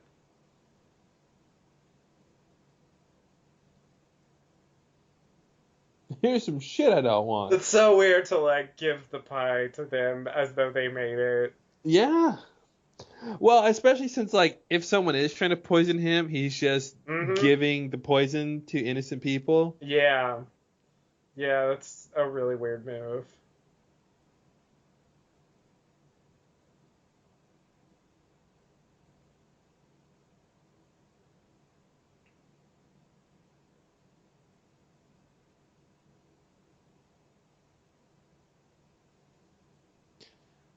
We're not inviting anyone else, so please come.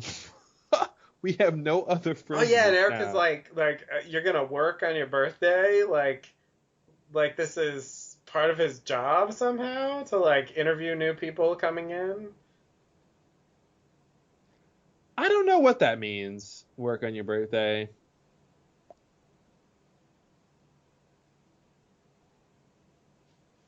I hate you, Dad. Yeah, that control. Like she's like, I'm fucking out of here tonight. Yep, that's it. That's the last time.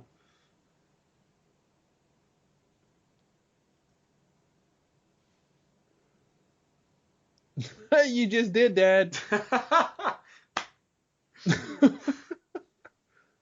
Yeah, it's kind of spoiled it.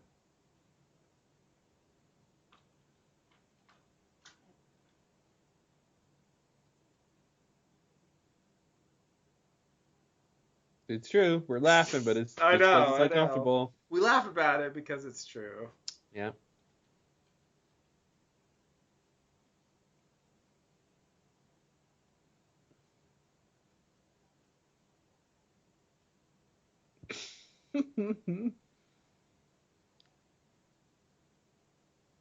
Like they would have been great friends if Evie wasn't planning to leave here. Yeah, definitely. Because they both hate their lives. Yep. Yeah, I feel like Jill would want to join the Guilty Women if her mom hadn't done it. Yeah.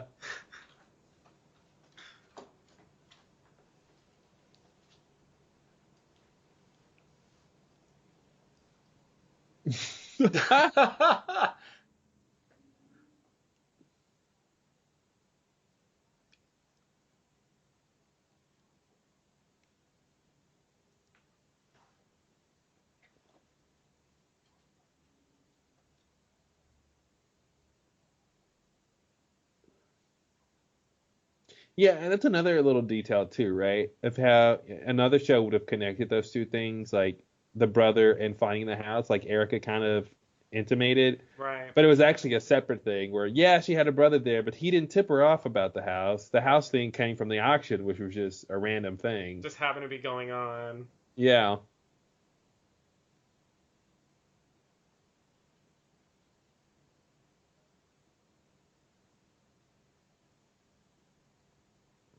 Maybe by work, she meant like cook and stuff. Oh. Yeah, maybe so. I don't know what else work could mean. Thoroughly icing a cake.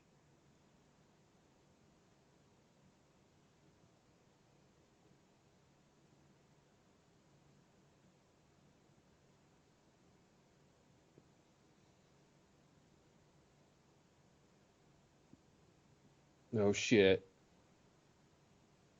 Oh God, is that what that is? Did he just see Patty? He must have just seen Patty. I didn't even catch that when I was watching this. He's like, that's a custom couch, one of a kind. You're lying to me.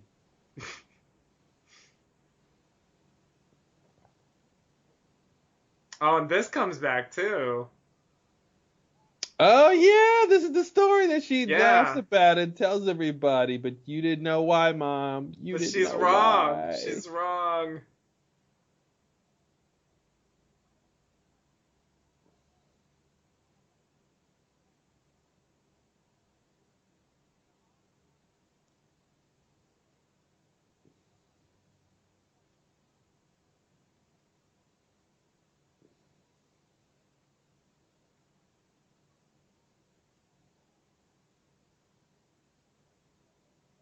Yeah, that's a really tragic moment. Like, can you imagine that? Like your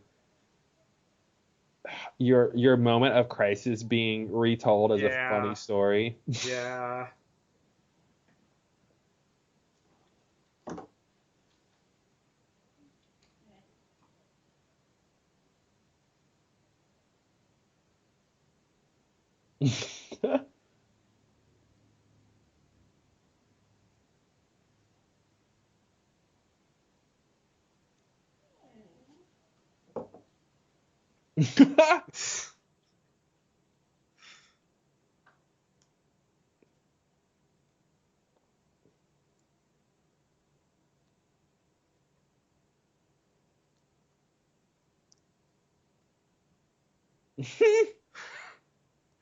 Yeah, so that's a whole thing. Kevin's like, I'm gonna be good friends with you. Hmm. Oh shit. This was never explained. No, the seizure. I Yeah. my assumption is that it's random. Like she has this condition and it Like, just but why bring it up? yeah, I feels like misdirection to me.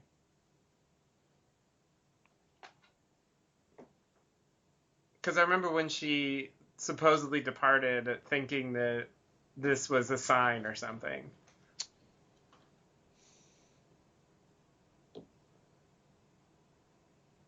Oh God, the pie. Yeah, I thought this was great. It's like the pie has a mind of its own, Yeah, and it won't stop until John eats it. yeah.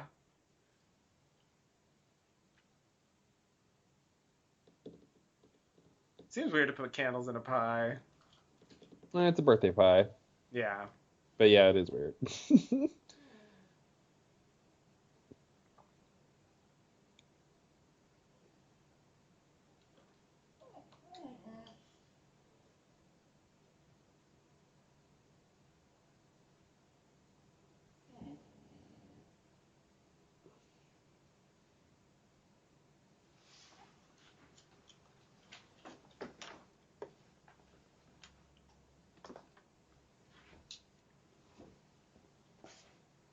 Oh God, it's a cricket.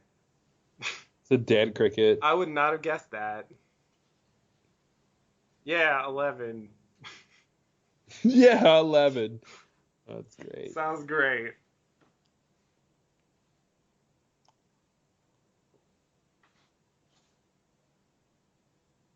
I don't know. It's Dope. so weird. I mean, obviously they're pretending because they don't want anyone to be tipped off. Yeah, But it's so weird to like just leave your family yeah, forever and have no even a fake like goodbye or right. like an extra long hug or something or Yeah. whatever. Like, Yeah, she's just done. and I guess that's what I never understood about the guilty remnants. Like, what unless you lost a bunch of people, like I can understand Nora being a guilty remnant. Right. But I don't really understand some people who what was so bad that makes you want to leave the people that are still in your life. Yeah, it's weird. It's weird.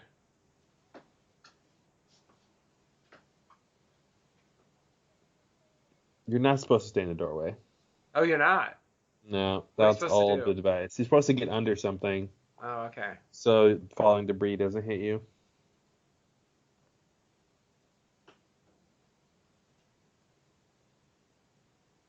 Oh, I was wondering how much time had passed. Okay, so it's been a while. It's at least after 11, which you should Yeah. know. And that was the earthquake, Mm-hmm. which was just coincidence, Now it's 3 in the correct? morning. Yeah, what else would it be? I mean, earthquakes are happening all the time. If that was the first earthquake, Right. or if an earthquake happened when something significant happened, you could draw a conclusion, but they Or did happen all the Patty time. cause the earthquake? You're right. That's the sensible solution. Because ghosts cause earthquakes. That's like a well-known thing.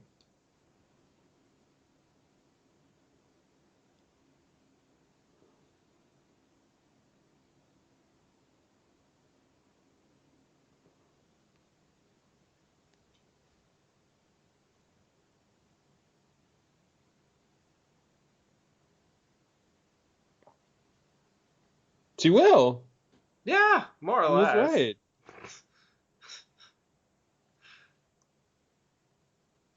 In the sense of the town. Mm-hmm.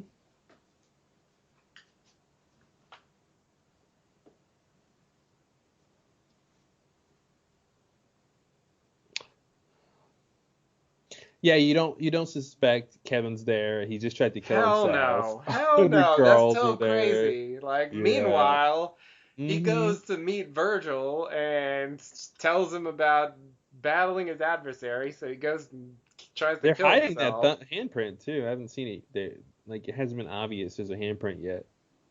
Oh. Has the handprint happened yet? Yeah, he puts the it's yeah, Oh, there it yeah, is. you're right. You're right. Yeah, he puts the handprint, then he goes and hides when the car comes up. Right, right, you're right.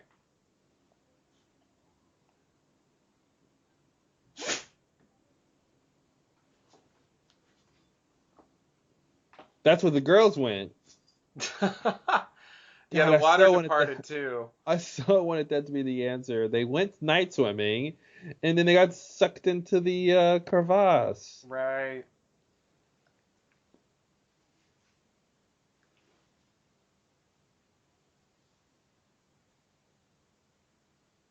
Evie's like that fish. Mm-hmm.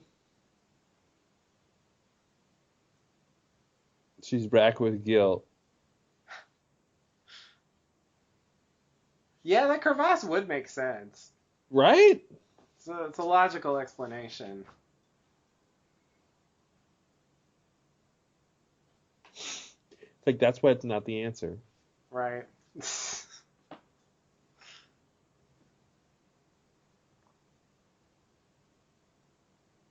That whole like window rock throwing exchange never really went anywhere.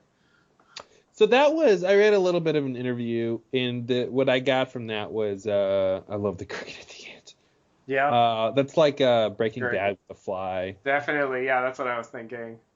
The rock throwing was just like a physical manifestation of their emotional state, of like wanting to take it out on somebody, kind of a thing. Hmm. I don't think there was anything rational about it where you could explain it. I think it was just kind of metaphorical or something like that. Okay. Okay. All right, well that's the first There episode, was. and yeah, still pretty. I mean, there's so much going on. They set up just a lot of stuff. Um, Yeah, definitely. It's weird. There was like a lot of stuff I forgot about completely. hmm So one thing about this that really stood out for me, which I already knew just from watching the season the normal way, but it was even more apparent now because of all the things I forgot that they put in here that they reference later. But and it, whatever. They clearly had a plan. It's Yes. Oh, yeah, and how detailed the plan was. Like, yeah, like the whole idea that the story about the bathtub overflowing, like such a specific detail that ties into the character arcs that's going to go all the way to the very end. So it's like you can't have that in this first episode without knowing where you're going to go. right. So it's clear that they're not making it up as they go along. Exactly, exactly. Now, obviously, it's easier to do that for one season than for 6 years or whatever. But there's so many things that they clearly had. I mean, it's clear they knew the answers already. Yeah. Um, going in, and they really had to spend a lot of time setting up all that stuff. Mm-hmm. There's a lot of stuff that I didn't really know was a question. Yeah. Or I didn't know that I was supposed to question. I mean, that story I didn't think was going to have any great significance. Mm-hmm. And when he said that, I was like, did we hear her even tell that story on screen? Like, I didn't even remember. I did not remember that story. No, and it's like, no, it's in the first episode. There it is. Yeah. Um, And she's doing it in the way that he said she does it, about it being a yeah, funny story and not exactly. understanding, like, and then it gives significance to their looks, the looks the kids give each other, Yeah. and the Evie saying, yeah, mommy gets funnier every time, Yep. Exactly.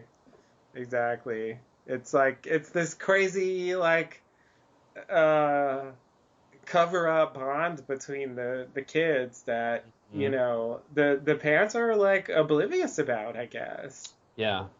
Um but then then she says you understand. So I guess we can get into this idea. It's gonna come up in the finale episode, but like, what happened to Evie? Mhm. So my takeaway is that I guess there's three ways to go about this, but there's two ways I think it could go. The way I think it goes is, what's the grandfather's name? Miles? Virgil. Virgil. I was close. Um, I guess he molested Evie is what I'm taking away from this. Really? My takeaway is that What? he's Erica's father, right? Right. Okay. That was revealed finally. My takeaway is he molested Erica when she was a child, and then he molested Evie, and that's why in the bathtub scene she's so upset. And what makes me get that connection is when they're on the bridge with Evie and Erica says, I don't understand why. Evie says, you do understand. Mm-hmm. And I underline the you part of that, as if whatever I'm upset about, you know what this is. Mm-hmm. You've experienced this. Yeah. And I'm connecting that to Virgil telling Kevin in his trailer, I hurt John. Which I assume, at first I thought that meant he did something to John, then I thought that meant he did something to Erica, but I'm thinking it meant he did something to Evie. But then I guess I don't know why. I don't know. To me, I wanted to come off like the parents don't know what happened.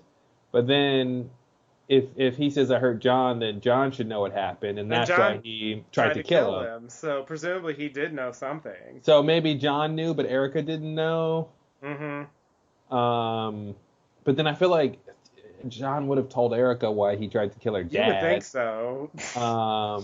But then is Erica knows, but she's just not really considering how big of an impact it had or something, or that Evie was always hiding her true feelings about it, so she didn't really know that she was going through so much pain about it. I don't know. Anyway, that's my big idea about what happened, and the fact that it's even ambiguous is classic Lindelof. But what do you think is going on? It's weird because what you're saying makes more sense, but what I thought was that he molested John. Well, that's what I thought before. And that John grew up and killed him.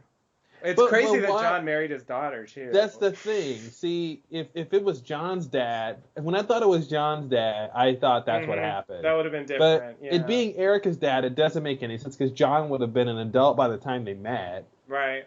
And not that adults can't get molested. Well, not necessarily. I mean, if they grew up there in Jordan, they could have met, when he was younger. Okay, they met when he was younger, and then he molested John when he was a kid, and then John grows up and marries his daughter, and then decides to kill him? That's what I thought. Like, years later, he decides, when he's an adult, to, finally come back after him? Yeah. Okay. That was what I thought, but I agree it's not, they don't tell you. Well, I feel like with your theory, how do you connect what Evie said about you understand to Erica? I didn't know what that meant. Okay. I mean, I thought the idea was like, I thought it was a bit vague. Like, on some level, I did this and you were in denial or something. But I didn't necessarily think it meant anything specific.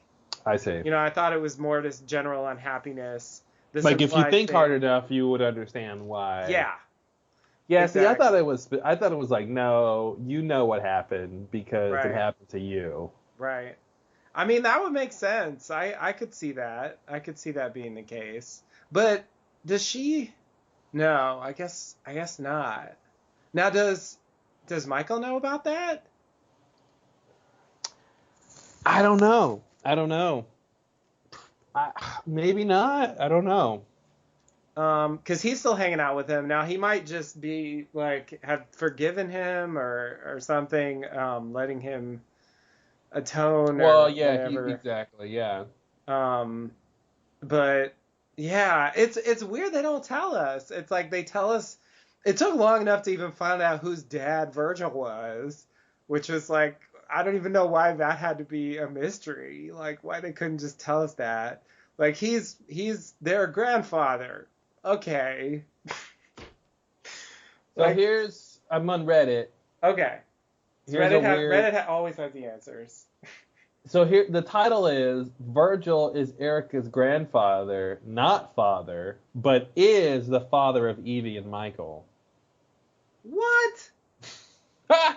No. So take that. That's a crackpot theory. No way. So take that. Come on, Reddit. What is that, Reddit for the leftovers?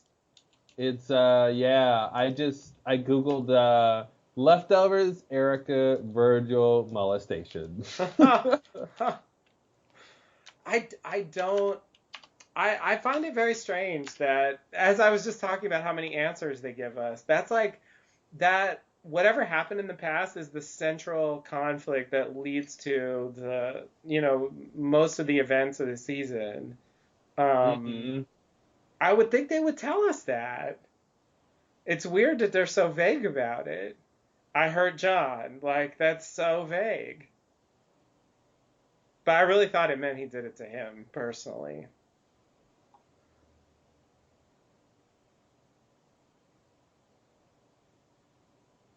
Yeah, this is basically saying Virgil's molestation of Erica continued to adulthood, and basically he's the father of Evie and Michael, and John found that out and tried to kill him. It's like Chinatown. Spoiler alert. Yeah. Yikes. So is that why I guess Erica that could be true. Is that why Erica wants to leave because she's still being affected by Virgil? I mean, I don't buy that. But I thought it was because of John that she was leaving. Yeah. Well, that's what we thought, but I mean, well, the first response to this crackpot theory is, are you on Adderall? Yeah, here's a thread about it. It's weird, no one knows. Why is this a mystery? I don't get it. There's a lot of people saying he molested Evie, which does seem pretty logical. But it's I do think it's strange that they wouldn't, like, why not tell us that? I mean, there's plenty of other things that can be unanswered, like life.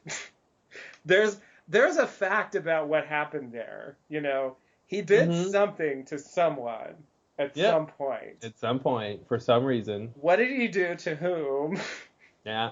When and why. And when and why. That's what we need to find out. Yeah, it's weird. It's really weird. Yeah, here's the Erica theory. Why is there I don't get it. Yeah. Why is it theories? And like the main theories are not even what I thought it was. Mm-hmm. That is so strange. Yeah, I guess we just don't know. He molested someone, and it was someone involved in that family. Well, I think he possibly molested someone. I think that even the molestation's still a theory. It's vague. Yeah, he doesn't really say that. It's our drawing conclusions. Yeah. from what he says. Now, I think it makes sense. I mean, I feel like that part is almost certainly true as anything on The Leftovers is. But yeah, it's so weird. It's so weird. And then another idea I had was that Virgil molested Erica, and then John molested Evie. Oh God. And that's why John she was like, Evie. well, that's why Evie told Erica, you know why, which is like the same thing that happened to you happened to me. The difference being who did it, basically. Right. But I mean, I think it's more likely it's Virgil than it's John. I don't think there's two molesters happening here. Yeah. That's too much complication for the story. Yeah, the fact that like there's like a million things going on in this show, and I don't know why that's a mystery. Yeah. That's what I would. Yeah, exactly. That's really strange that they decide to like hide that. And the idea that Virgil could be the grandfather, I don't think he's old enough to be Erica's grandfather. Yeah. I mean, he'd have to be like 40 years older than her at minimum, right?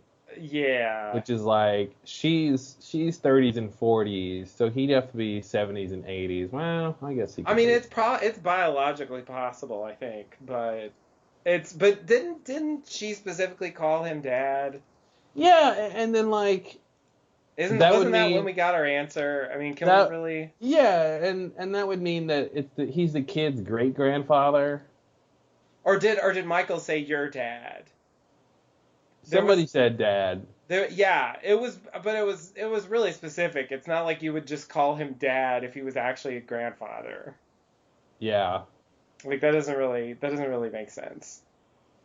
A lot of people are saying Virgil molested John, but I think that's just from that line. Yeah, well, that's why I thought that from that line. That's the only information we get about it. But here's the thing. I think about The Leftovers. Think about how cryptic the show is. Mm-hmm. And think about what would it... Okay, so they're going to tell you one thing. They're going to set up an idea, right? Okay, it's most likely not the final idea, right? So just like the story about the water in the tub, like we set up that idea, but there's going to be a second part that gives us a new meaning, which we get in the finale, right? Right.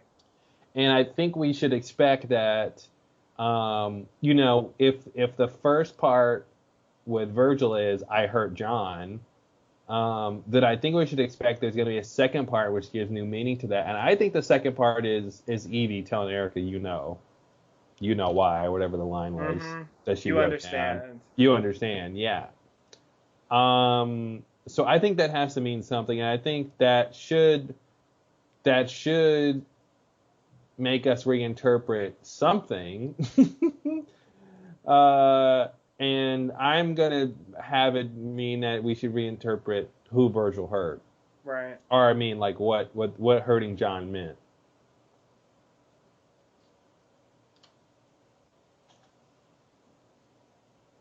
Yeah. Well, it makes sense. I mean, it can't really be disproven. And yeah, my assumption that because, well, I mean, to me, the story was, so in the first episode, the one we just watched, like we find out that, John tried to kill somebody. Then we learn that it was him and he's part of the family. He's somebody's parents. Again, I don't understand why that was a mystery.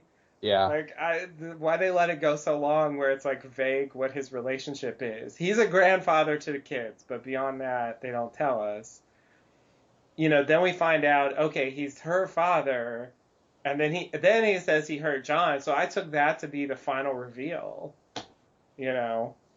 Saying that, but obviously, I mean, him doing it to Evie would hurt John. So, I mean. And here is a Reddit post that says Virgil molested Michael. Oh, great! Of course. Of course. And like Michael forgave him. If there's anyone left, maybe they got molested. Okay. So yeah. Well, that's possible too, I guess.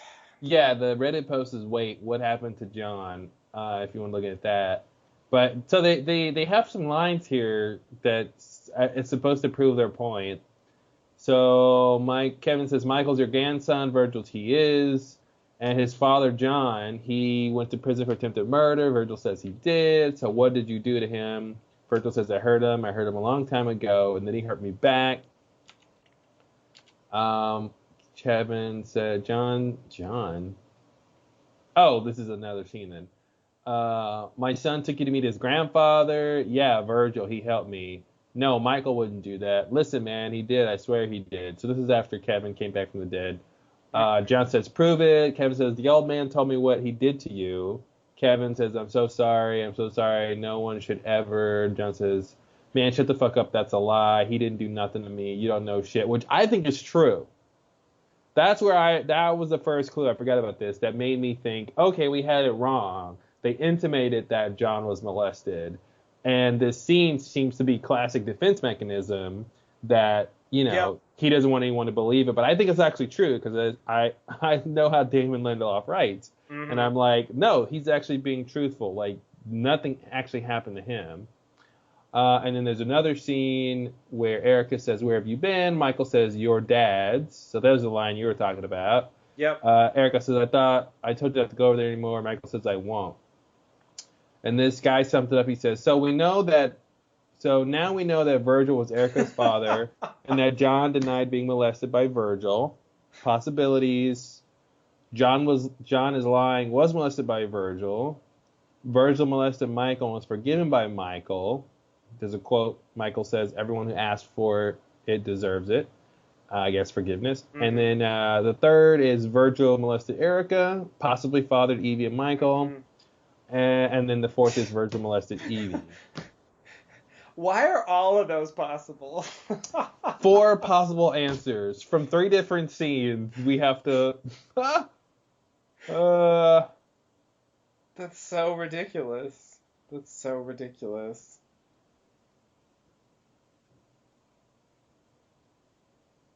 Oh, that doesn't make sense. That almost made sense of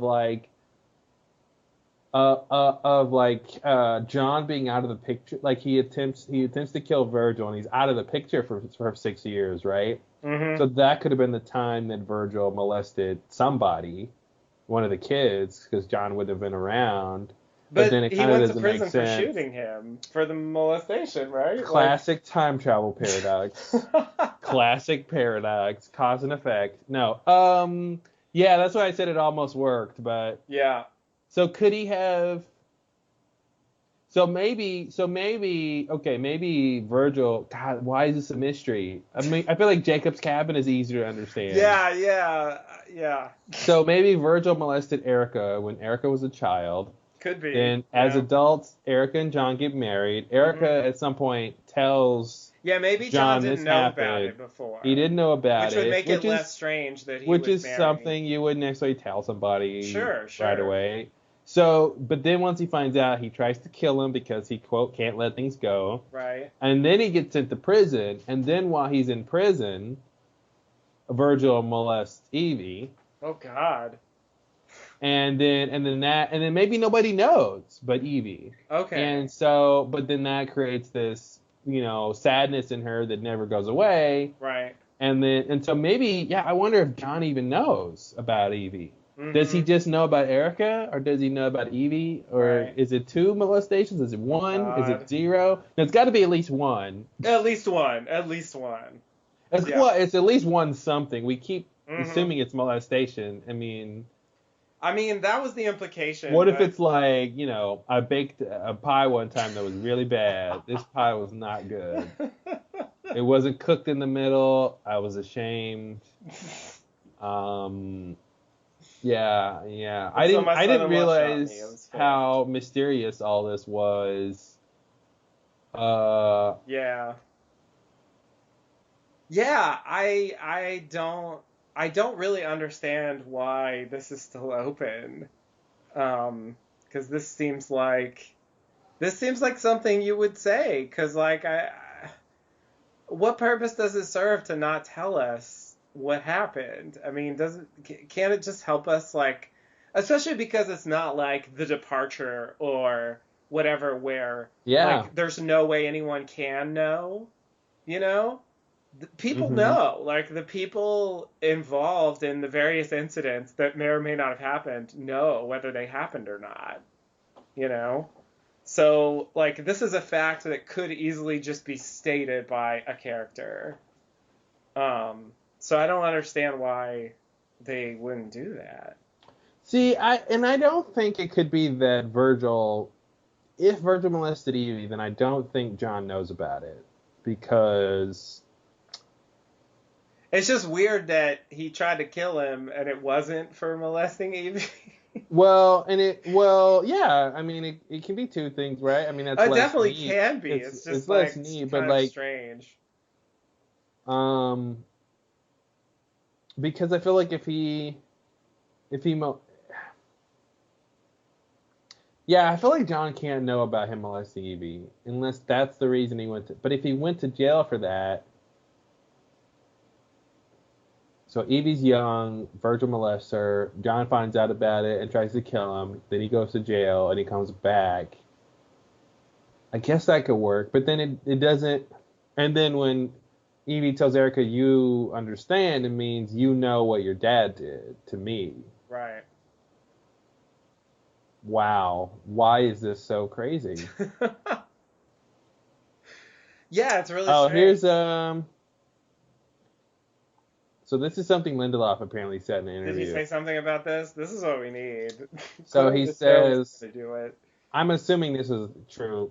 This is Reddit repeating what he said. Okay. I think clarifying it is kind of unfair. This is not meant to be some huge epic mystery, but in terms of the timing of it all, there's a possibility, fingers crossed, of telling more stories with the Murphys. And I'm not concealing the information for the sake of concealing it, but the degree of specificity in the show is the specificity that we offered.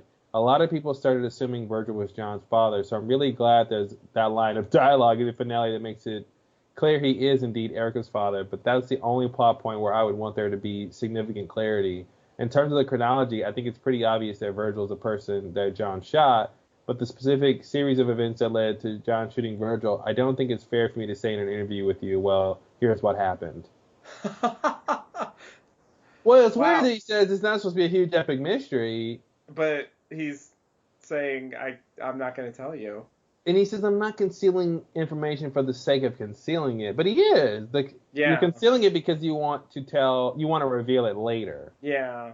So we're going to find out in season 3? Is that really what's going to happen? Like this is a lingering mystery from this season? Like it's just Yeah. weird because it feels to me like the plot revolves around that. Yeah. And so it's strange to leave it to next season. Cause like what I mean, I just feel like by next season, like who's gonna Well, I here's the mean thing. If Virgil says he hurt John, but he actually molested Erica or Evie, I feel like if he only molested Erica, saying he hurt John isn't quite right. doesn't work, yeah. I agree. I think it makes a little bit more sense if it's Evie. Yeah, It makes the most sense if it's John. definitely. But I don't think it's John. I don't see. I guess it could happen, but I don't see the circumstance in which John, not being his son, gets molested by him. Yeah. Yeah. Unless there's some sort of backstory where they spent time together for some reason. Mhm. Virgil has a farm or something John Right. worked at, or like there's some Yeah. reason they would have been alone together or something. Right, right. Yeah, I mean those things are possible. I've seen that portrayed. Uh if yeah, I don't know. Various scenarios where parents are watching other people's children. Yeah. Um That's what I would imagine. That's what I did imagine. Now the weird thing is him marrying his daughter, like What? John marrying Virgil's daughter, like John Oh, marrying okay. Erica. Like, if, you know what I mean? If he's molested as a child by this man, it's weird to marry his daughter later. But then it's like, well, I mean, it's not her fault, you know. I guess it's possible. Seems like it might be a impediment to the relationship. It must have been awkward. Family Thanksgivings are a little awkward, yeah. Yeah. And then I think the other thing that's strange is that, like, it seems like he just woke up one day and was like, I'm gonna go kill him now. That's why I feel like, I mean, it could have been something if he's molested as a kid and then he snaps later in life for some reason. Yeah. But I think maybe it's connected if he was molested as a kid and then later he sees Virgil going after Evie or one of the kids and it doesn't actually happen, but he snaps at that point and tries to kill him. Right.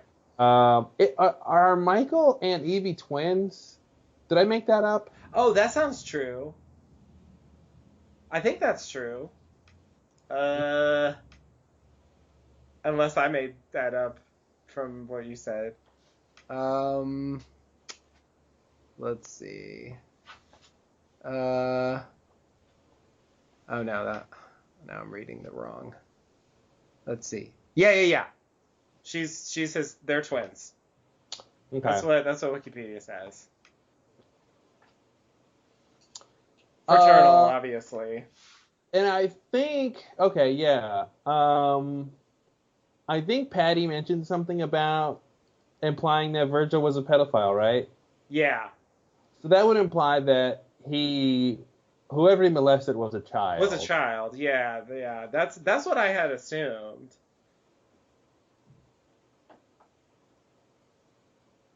So yeah, that does seem like, I mean, not necessarily, of course, but the whole, like, molesting Erica as an adult scenario.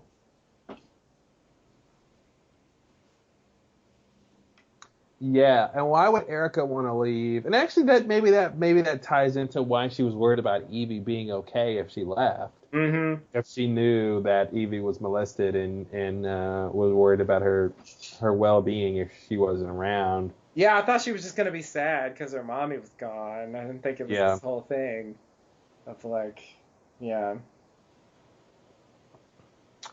I guess we still don't know why Virgil had any powers. Yeah. Did he have powers? Well, he seemed to know things, right? Did he know things? No, I don't remember. What things did he know? Remember when he met Nora and he was like, "I'm sorry for what happened to you." Oh yeah, that shit. Yeah. Yeah, like that. He did that thing twice, I think. That, like, vague knowing things. Right. The, like, pseudo psychic reading. Yeah. Mm-hmm. Yeah, I don't know what to think about that. And he knew about battling adversaries for no apparent reason. True, yeah, that whole mythology, which is possibly true. I guess.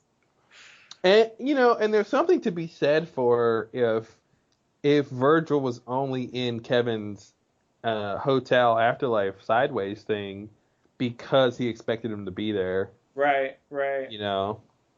Yeah, I was wondering about that. If he, because he wasn't there the second time. Yeah. Whether, like, everybody goes there when they die, it's kind of like with the Flash Sideways. Like, is it for everyone, or is it just that's just his thing, Kevin's thing? Yeah.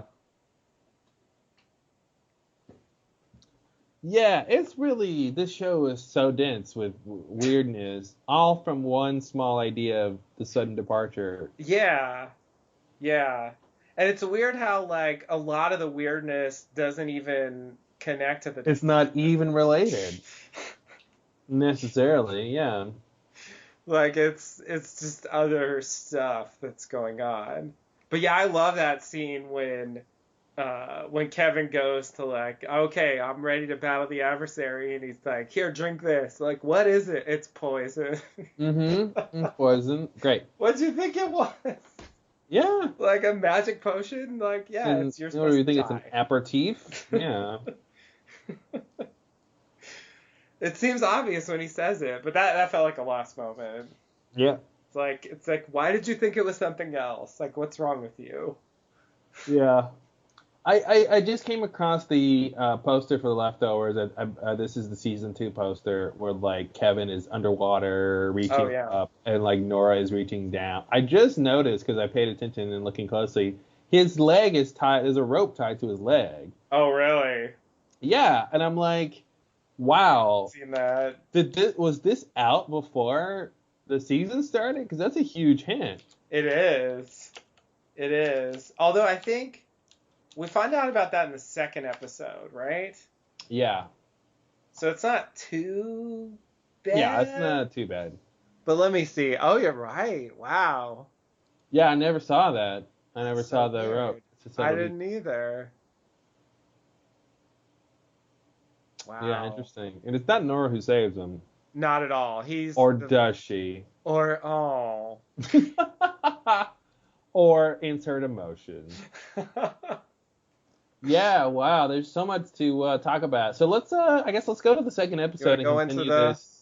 Oh man, we're gonna Uh, really jump forward with this. This is so weird. yeah, I wish we had time to do the whole The season. whole fucking season. It Yeah. would be nice because I think it's interesting. There's so much detail on this show. There are many moments along the way that are very interesting. Yeah, But that first episode was great. Like, yeah, that was fun. it was clearly really well done. Watching it again, it holds up and it has stuff you didn't remember was there. Unless you're Yeah, much yeah. more attentive than I am. There's only so much you can remember, and there's just Yeah. you're so packed full of everything. Yeah, I'm watching other shows, and then it's 10 weeks later, Yeah. you get to this other thing, and then you're supposed to remember this, like, little thing from the first episode that they don't really Hmm. necessarily talk about again Yeah. until the last one, you know? Yeah.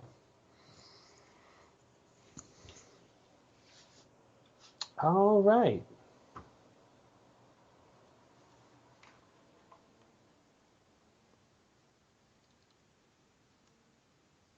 So, are you ready? I am ready. Let's do this. All right, everybody, get your players ready if you're going to sync up with this. What's the episode title for this one? Oh, I just saw it. A Bridge in Jordan. I live here now. Oh, yikes. Yeah. All right. Yeah, I think when I saw that, maybe that's also part of why I thought the end meant they were going to stay there. Mm-hmm. Yeah, I can see that. But maybe here's just a state of mind. Well, of course, it always is. Isn't it though? All right, here we go. Ready? All right, I'm ready. All right. Let's do it. 5, 4, 3, 2, 1. H-Bow.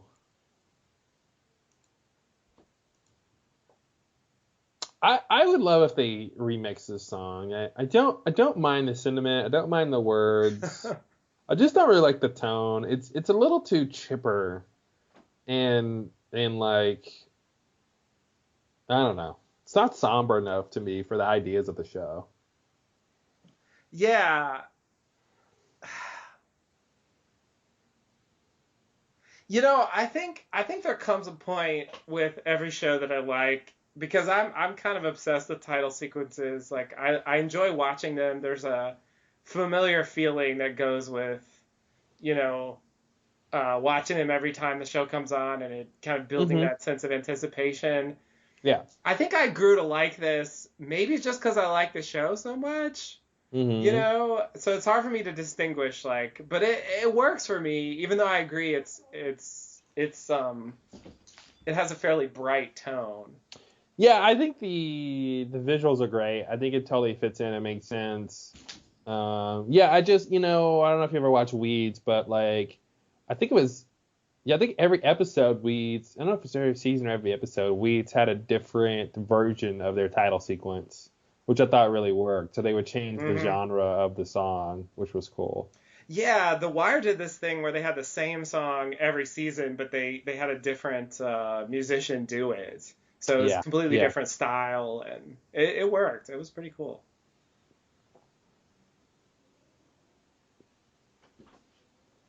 All right. There's a lot of black here.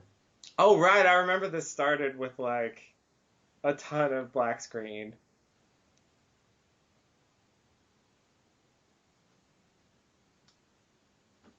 And we're back to this. This makes it feel like we get answers really fast. Mm-hmm. Right? Yeah, last time they were just here. Oh, you want to know what happened to Evie? Well, here it is. Here it is. Second episode, right? It's a whole journey to get here.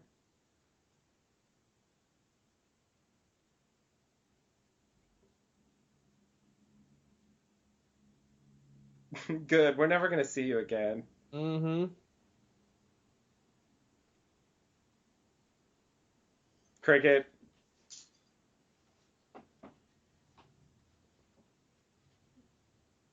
Is it the greatest? It's not that great. Come on. I mean, he's not going to enjoy it when he opens it after she's gone. Yeah. Would she even like? Would he even like it like when she's she wasn't still there? Yeah.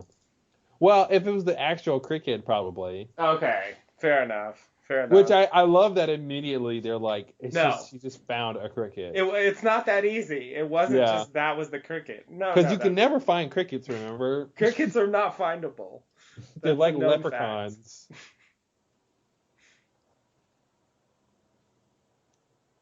And then this again. They go back to this, stoic. I like that they showed one of them at least having doubts and like actually having emotions about this. Yeah. Yeah. Well, it's a big deal. Yeah, it is. And they're pretty young, so I mean, it's definitely like an intense thing to do with them. I mean, yeah, out of three of them, one should at least be like, yeah. Are we doing the right thing or whatever? Or... Yeah. Oh, that's why they're not talking. Mm-hmm. I feel like I just realized, even though I thought it was more of a reflection of their state of mind, not they're practicing being a guilty remnant. Yeah. I didn't actually think about that. Yeah.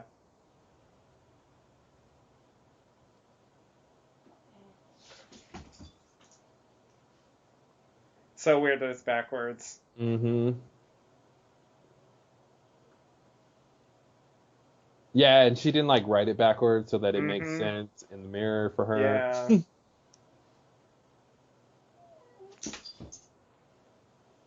All right, so this is when the girls go swimming, and then the earthquake happens, and then the water gets sucked down in the hole with them, right? Right? They're gonna get sucked into the hole. Yeah, because Ghost Patty makes an earthquake, and so she's a powerful adversary. And that's what causes them to get sucked down the hole, and getting sucked in the hole make them departed. Mm-hmm. Classic.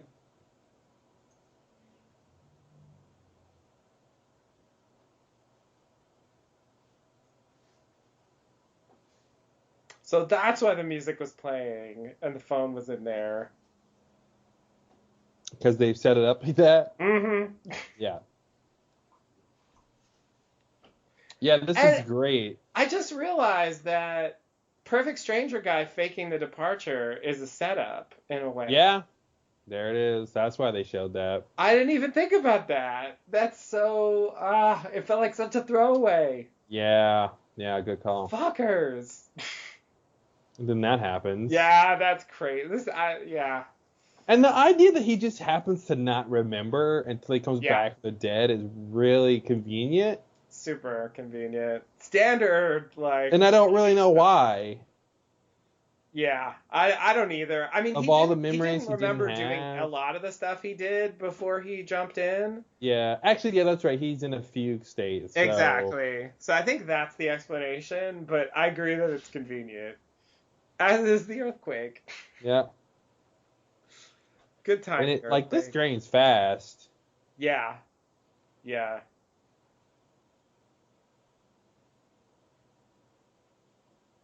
And that's a great cut. Yeah. Wait, so an earthquake happened when he came back from the dead? It looks like it. I didn't remember that. I didn't either. Michael was there immediately too. Yeah. His version of it. Well, he's like camping out or something, isn't he? Yeah. He's like got a whole setup over there. I guess he was waiting, like, to see how long this would take. Yeah, I don't know if that earthquake was real or if that was just some sort of cut between the two scenes. Or was that earthquake actually happening in this I mean, scene? it looked like it was happening. But yeah. Yeah, it's hard to tell.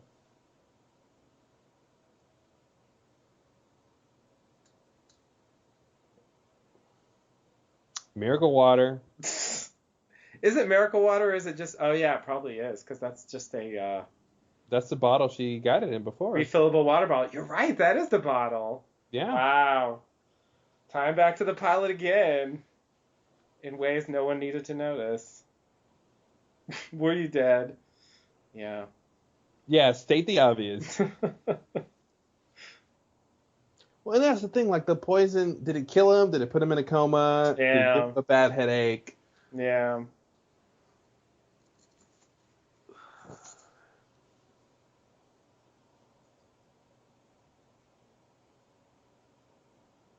So he's a bird?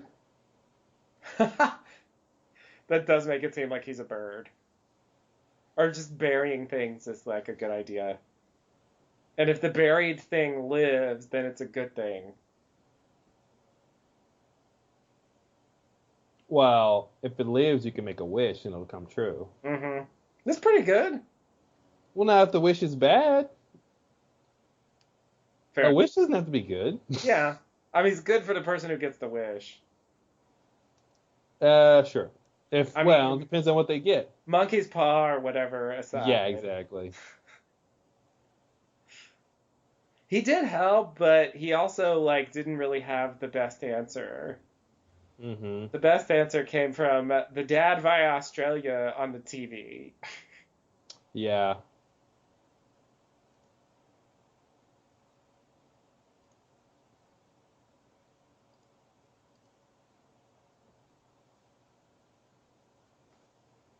Oh, right, he just remembered.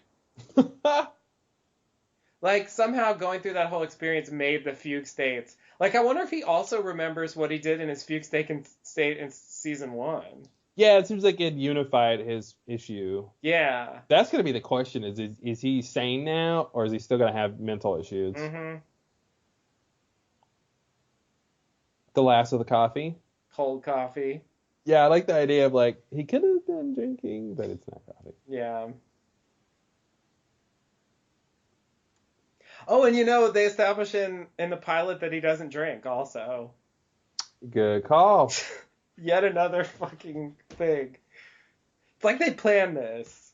It is like they had months and months and months to connect all the dots. And I had forgotten about the present too. Yeah. Like by the time they got to this, I was like, oh, she gave him a present? What? Mm-hmm. I love that. Yeah. Any other that. show, it would have just been drama about that. No. It was like, no, I'm going to open it. Yeah. We're going to get this out of the way. It's a finale. Yeah, we don't have time to sit here and argue about whether or not we're going to open it. And then this response, I'm like, what the hell is in there? Mm-hmm. It's a tiny version of Evie. She's been in the box the whole time. Hi, guys! It's a Twilight Zone episode. Maybe the people didn't depart. They just turned really small. In boxes. And right, in boxes. classic.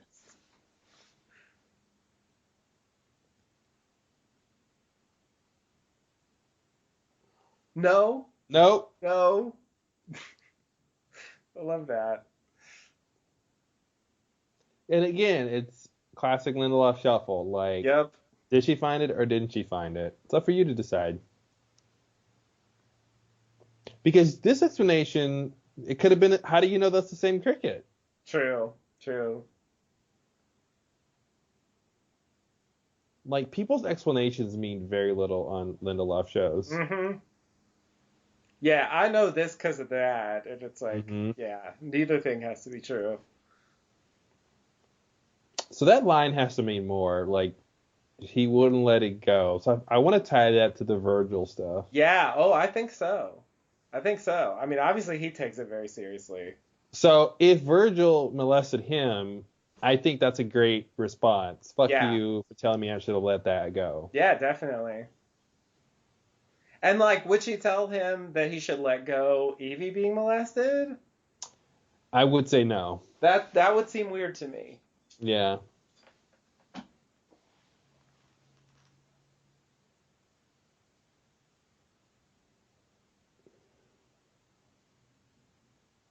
Oh right, the handprints. We didn't get to watch that part, but Mm-hmm. there's the handprints. It's really frustrating how like that's a whole source of suspense, but it just barely has time to matter. Yeah, which I think we hypothesized before, right? Yeah. When we were like, it's not gonna matter that much. Something else is gonna take focus. I love this. Oh yeah, this is really weird. He's like, I've been here for 10 episodes. Who are you? Yeah. I was in season 1, so Mm-hmm. Yeah.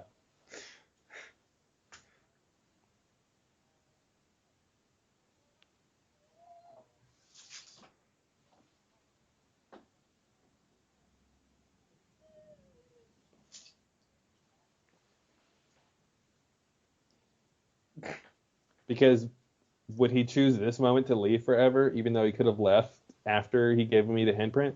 hmm Yikes, coming back from the dead.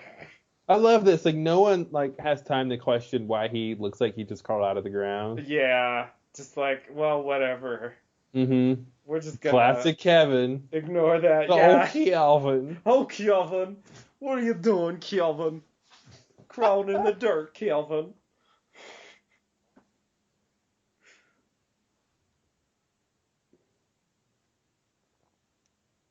Switzerland? Mm-hmm.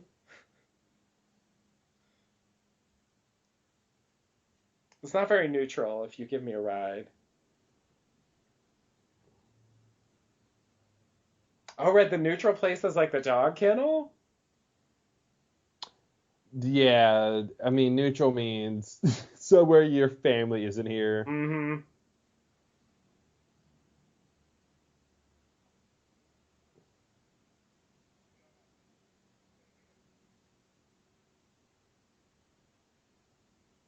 I'm a shaman, don't worry about it. Jill's got a shoulder problem. Yeah, it hurts. Did she do something to her shoulder that I forgot about? Holding that baby. The It's a lot of work. heavy baby. Her shoulder impacts her. What's wrong with your shoulder? I think she's just standing like that. Is that just like, is that acting? She's acting. Okay. I gotta remember to do that. If you're acting, just hold your shoulder. Yeah. Well, when it's motivated. Right. Your dad's. Your dad's, that's the answer. Well, an answer. So not to go over there anymore means there was a point you could go over there and Yeah. then something happened. Yeah. So it shouldn't have been before he was born. That's a good point. That's a God, I good gotta play point. detective in this thing. Unless, like, he was going over there secretly, and then they found out about it and were like, you can't go over there anymore because he had been going there. You know what I mean? Shut up. Trying to solve this mystery. I mean, what you said makes sense. That's a mirror from the first episode, too. Yeah. The whole porch wave thing. I guess your shoulder's okay now.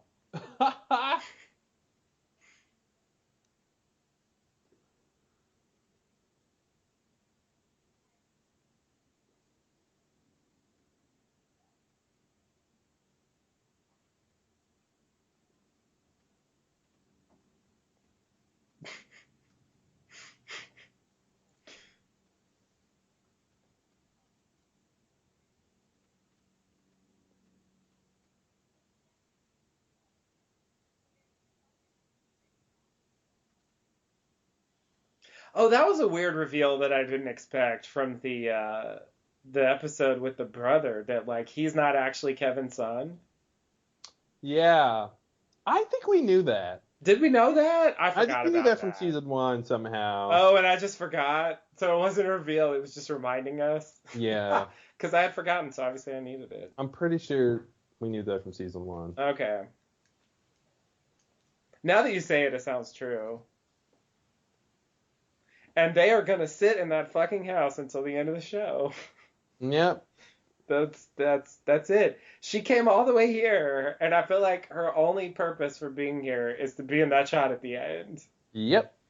Because like I thought she was gonna have some big confrontation with Meg, but that definitely doesn't happen. No. It's not clear that she has any idea Meg. She didn't even know Meg's coming there. Yeah. I love this. A little comedy at the end. Mm-hmm.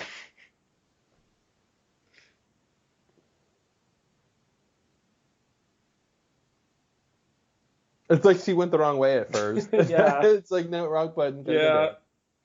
Minus, not plus. So as soon as I saw this scene, I'm like, okay, Mary's going to wake up. Yeah.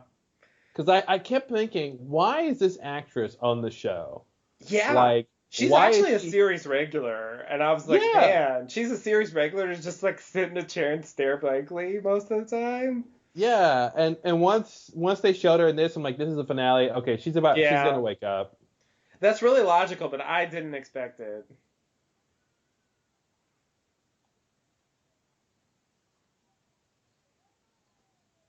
Oh, this is another classic great. Oh yeah. Scene. Oh yeah. I love the button. I love how they reel you in, and then there's something at the end that that tells you it's all bullshit. Yep. Yeah, it's kind of like that whole lens thing. Yeah. Like, oh, it's the demon Azrael. Like, oh, okay, never mind.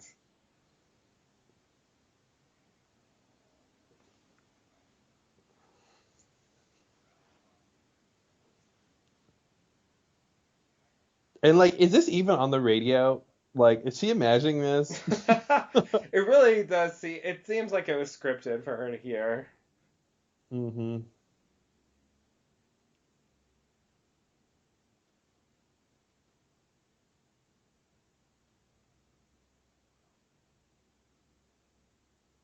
Don't forget, Guilty Remnant. You shouldn't forget, never forget.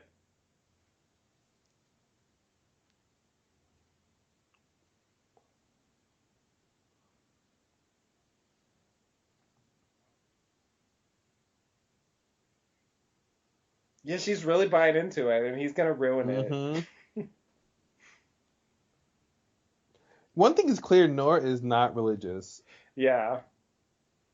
I love the original departure. I know. Fix that, Jesus. He's like, all right, I will. That's it. She actually smashes the radio. She hated that so much. And then they show the Virgin Mary Mary statue. Yeah, that radio's done. I don't want any more of you, radio. Mm-hmm. Never again. Yeah, and then once the earthquake happened, I'm like, yeah, here comes Mary. Yep. Oh, that's funny, the Virgin Mary. Yeah. Oh. So they're just staying in the place where Matt was living before. I guess. I think so. I didn't really understand that Nora was just like down the block or whatever. I had no idea where she was going when she left. Yeah. I had the impression that she was like in a motel somewhere. But yeah. I guess not.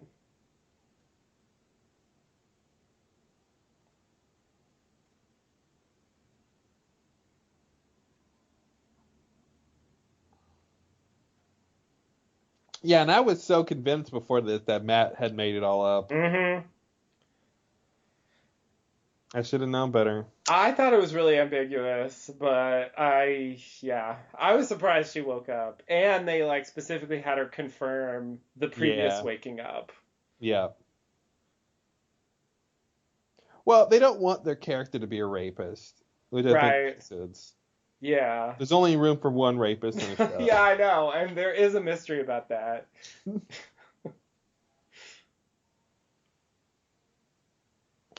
Yeah, he's doing fine. I guess he is. He's getting everything he needs out here. Yeah. What more do you want? It's like, frontier life. It's fine. Yeah. It's better than frontier life. Yeah, it's true. They have electricity and running water. Toilets, yeah.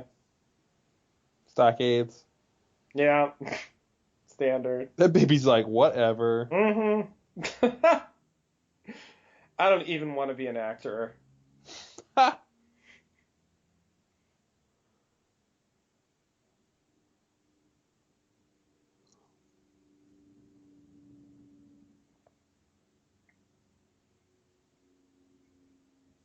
don't think he's necessarily right about this. I don't know what he means. Why?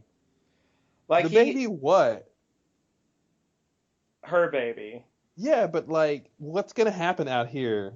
Like the Is the baby baby was some only? kind of miracle created by being in Jordan or being in that area. I feel like And he if it's thinks it's not in the area, it's just like Claire's psychic. Like yeah. the baby has to be raised in Mm-hmm. in Jordan. Within the yeah, exactly. Otherwise, it's in danger. Baby, you in danger, girl.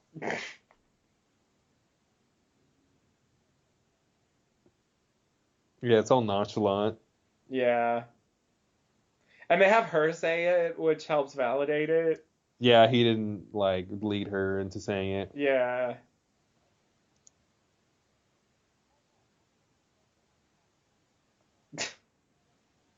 Yeah, what could happen in 10 minutes?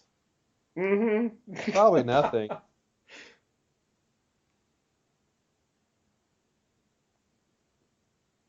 Did they ever explain what happened to her? Like why she was in a catatonic state in the first place? She was in a car crash during the departure. Oh, that's right. I had to look it up. I love that. Where'd you steal her from? Yeah. Your mama? That's not your baby. I want to put your baby over there on the ground. Yeah. Because that's what you do with a baby. Put it I over guess it was there. like, it's not your baby, so I'm gonna take it. Oh, by the way, it's not my baby either. Oops. That's not my baby. That's Now I'm not a my hypocrite. Oh, that's a good reveal. Baby. Yeah, he's Yeah. here. Oh, and she's there too. Yeah. So why'd you ask if I know her?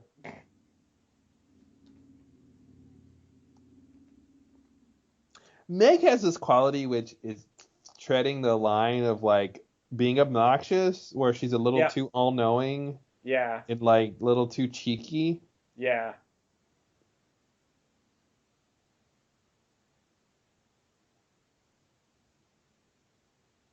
Yeah, she has a smugness. Smug, yeah, that's it.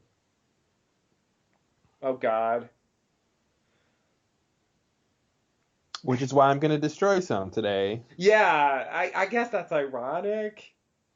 She does it when I she feel like whispers she in his just ear. She tells says like him. weird shit all the time. I feel like she just tells him whatever will fuck him up in the moment. Yeah. I Yeah, that can't. I makes don't know sense. what to believe with her. That gate is really not sufficient. No. Somehow it's worked this entire time. Yeah, that's a good point. They're clearly enough to storm through.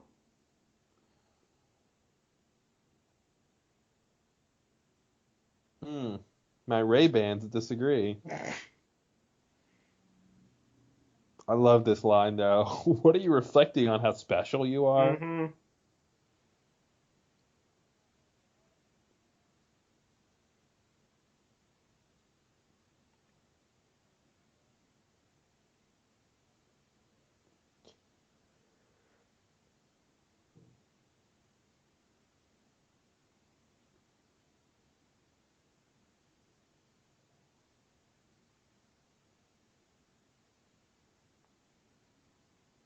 I wonder what the explosive is for. Yeah. Oh, jeez.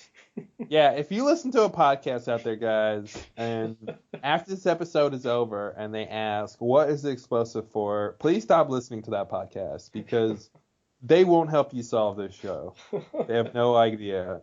It's fairly clear there's no explosive once Erica looks in the van and says Hmm. there's no explosive.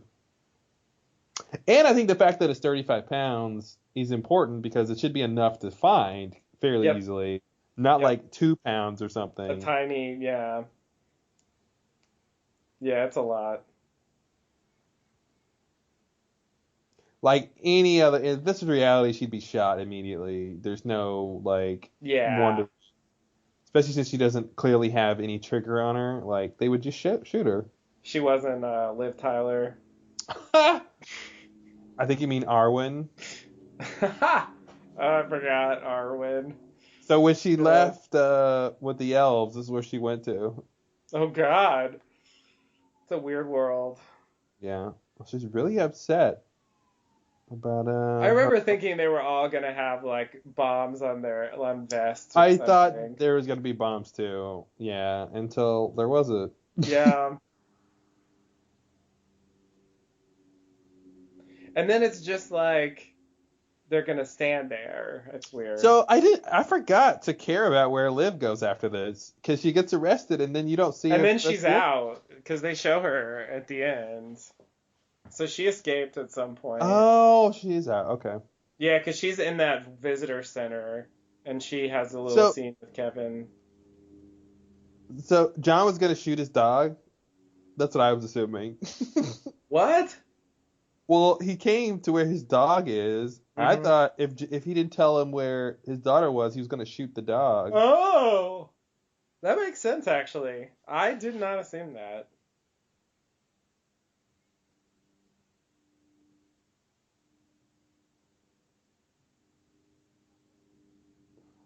This is what I wanted him to do episodes ago when he originally took the handprint. Just like admit to it. It's gonna sound crazy, but Yeah. Well, he didn't remember. true.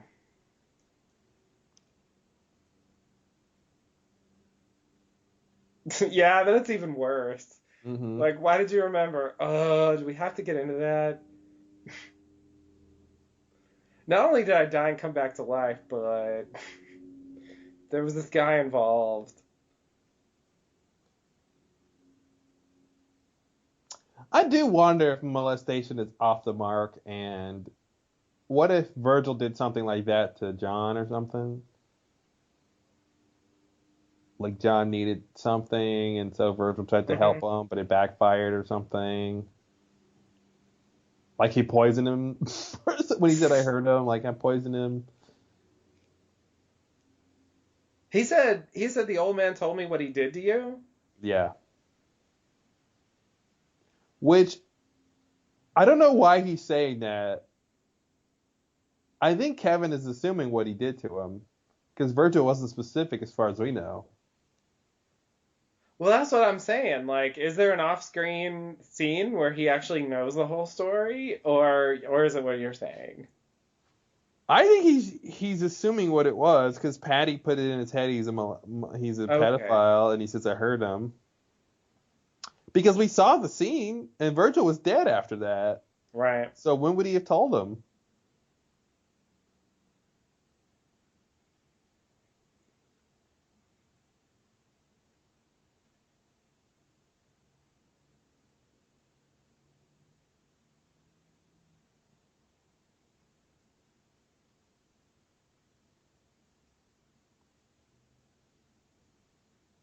Oh, this is what also made me think maybe John molested her. Hmm.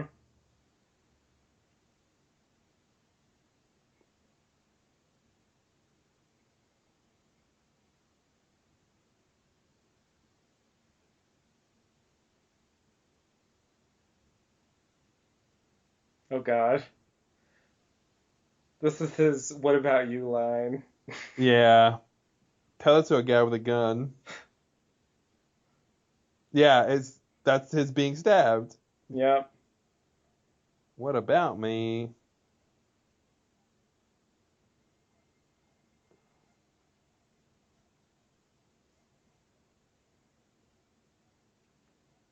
Meanwhile, they just got out on the bridge. Yep.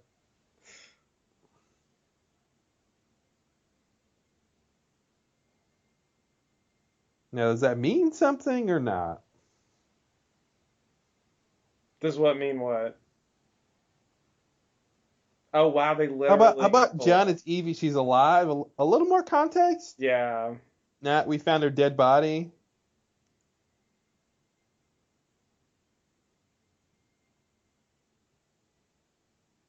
Yeah, that was pretty vague.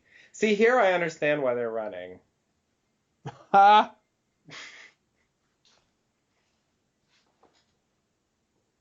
Bomb on a bridge. I mean, you gotta, it's urgent. Yeah.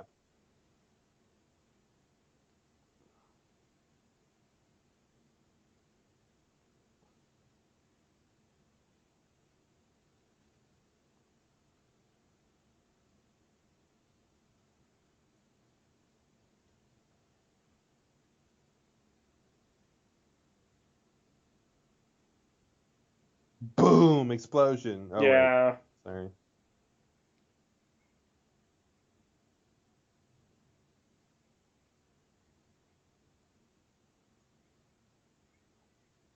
Why do they think I started with explosive? Just because somebody said that? That's why. Misplaced meaning. Misplaced Classic. interpretation.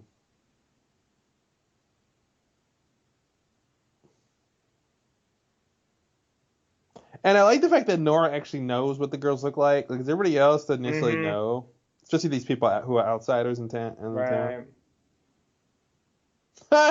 You've Come on, missed the some three stuff, girls. Yeah, I Mary. know. You're out of your element. You weren't here.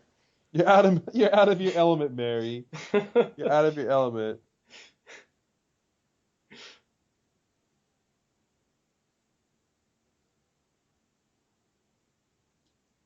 See, like that's just something he said. Yeah. Like I not just don't necessarily get it. true. A boat? Like, I don't understand why the bridge is so critical. I mean, it might be harder to get there, but it's certainly. Well, and I don't even know why they are cheering if they want to go in. Why are they cheering for the bridge to explode? I guess maybe it's just a morbid cheering of like we don't really like this place because we're outsiders, so Right. blow it up. Or is that the Why do guilty we care? remnant people? Yeah, that's true. Maybe they're cheering to get the crowd. Like the bomb was a red herring. But I did think it was weird.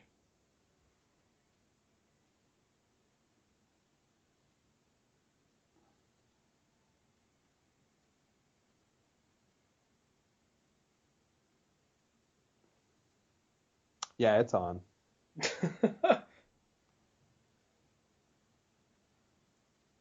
Yeah, this is a mirror image scene too. Mm-hmm.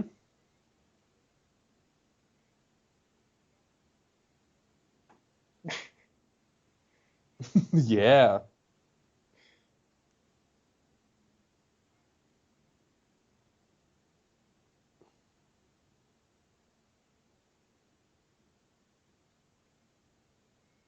I still want them to address why they've never showed any footage of the departure.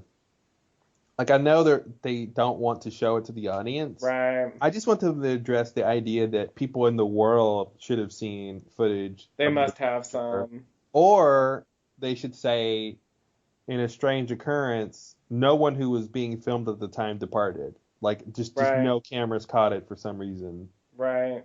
which would be another weird, crazy thing. Definitely. Or they could say like there was an electromagnetic disturbance or something, and Sure. all the Hmm. cameras are disabled or. But even that, that kind of gives some clues to what happened. True. So it's like I kind of understand why they want to address it, but I feel like it's so a part of the world that they need to Yeah. address it. Yeah, I agree. Uh-oh. Oh no.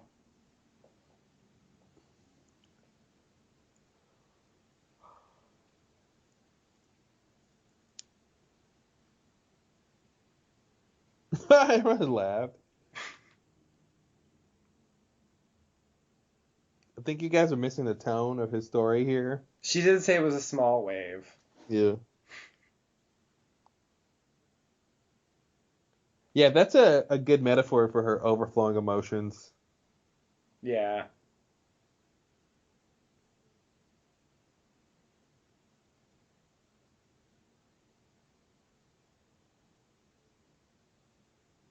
It's weird because Michael said that in her version of the story. Yeah, you're right.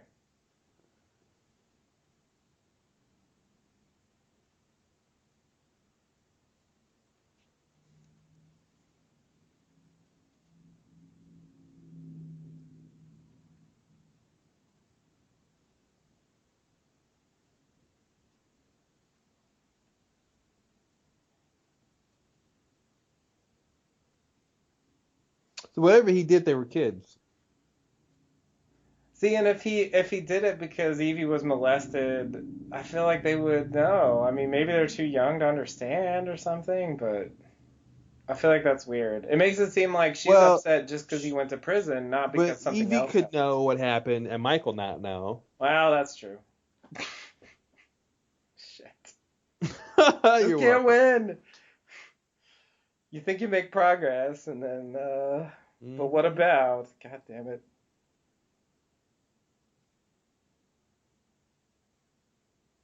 Which I thought was a weird thing to say, because 3 girls have gone at this point, which I Yeah, thought that's they true. all assumed departed.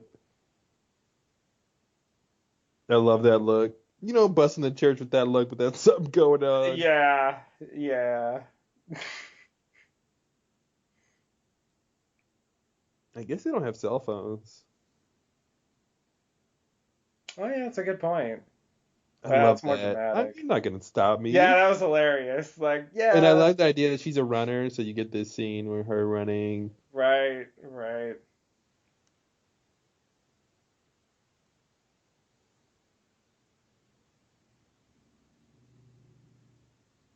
And on she ran.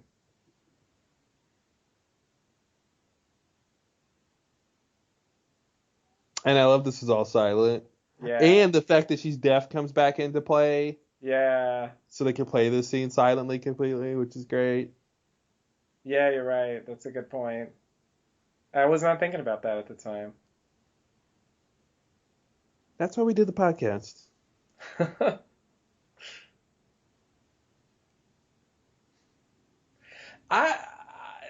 Now watching this, I wonder, do they even like know about the guilty Yeah, I was remnant? just gonna say, this was a town that wasn't touched by the guilty remnant, as far as we know. So, Yeah, I mean, they would have had to have heard on the news, but in terms of direct experience, it is a little bit like, she might not even know what's really going on here. yeah. That's what I was just thinking. Like, does she understand the significance of the white and the smoking and the not talking?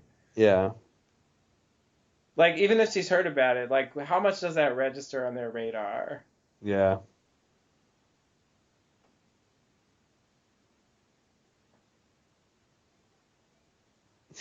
Oh God, not you Hey, again. lady, there's other serious stuff going on. Plus, like, this whole camp is full of ne'er-do-wells that you should Yeah, really pay attention to before Nora. she's wearing like a Bajoran earring. Yeah, that was totally a Bajoran earring. Go back to Bajor.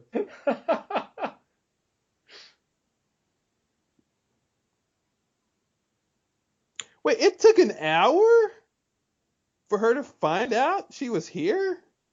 Looks like it. Jeez. How long was church? And this is weird. It seems like it's a bomb, but it's just a countdown till when they Yeah, all go inside, yeah.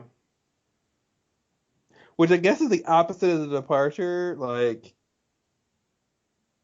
now I want to see how many people are doing this because it looks like a whole hell of a lot of They them. made it seem like a lot. Yeah, that's a good majority. And then I thought they were all getting naked, which I Yeah, thought me was too. weird. Me too. I'm like, okay, they're just crazy. Like, what is the point of this?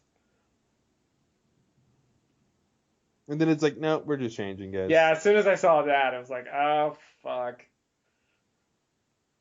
Somebody needs some Clorox. These whites aren't that white. Do the guilty remnant believe in Clorox?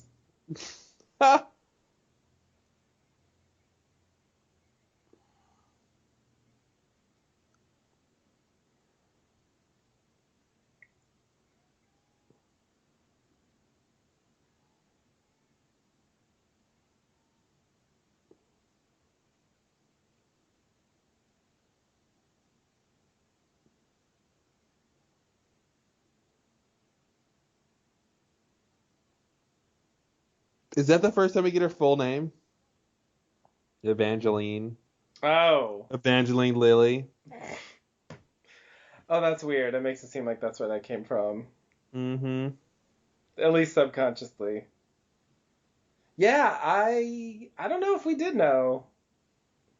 Yeah, I feel like, well, she introduced her as Evie in the pilot, so, or the Yeah. first episode. I mean, I guess Evie could obviously be a nickname, but I didn't really think about it. Evelyn. Yeah.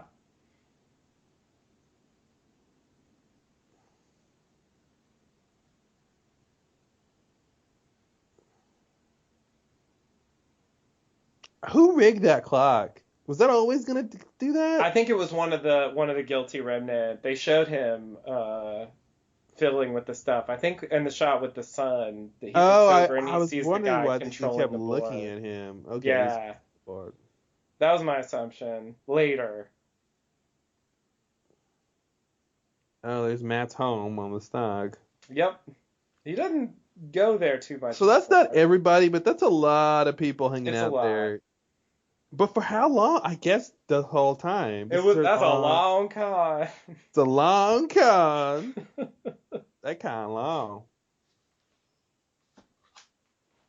Yeah, and I don't know why the state troopers didn't just start shooting people. Like, Yeah. I mean, I don't know if that makes sense. I mean, they're not being violent. I mean, if people try to storm a state park or a city, like, do you just shoot them? Or Mhm. and he kind of like half-ass beats Yeah, that was people. weak, man. That was like that purse snatching guy in Lost. Ha, yeah. Like, I don't really want to hurt you. Oh, here we go. Oh, it is. Yeah. Come on, give us all the answers. Explain. Explain in one couple words.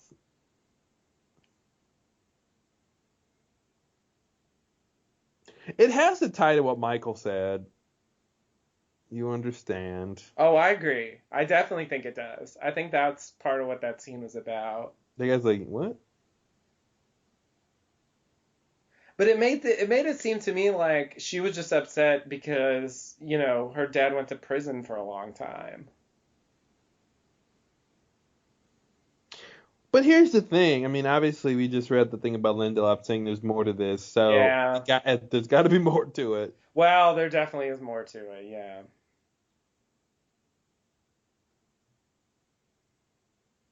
Because Michael said, why our dad was in prison and why he did what he did. So the Yeah. why should be the answer that's coming later. Right. The thing I feel like I missed here was like uh, sort of What's like the it's point the of this? three girls who disappeared. Like they didn't quite. I felt like they didn't make that. I don't know. I expected some big thing about like it's Yeah. us, I thought to let the town know that the girls didn't depart, I thought was going to be important, and it didn't seem like the town as a whole understands that. No, no, there didn't seem to be a reaction to that.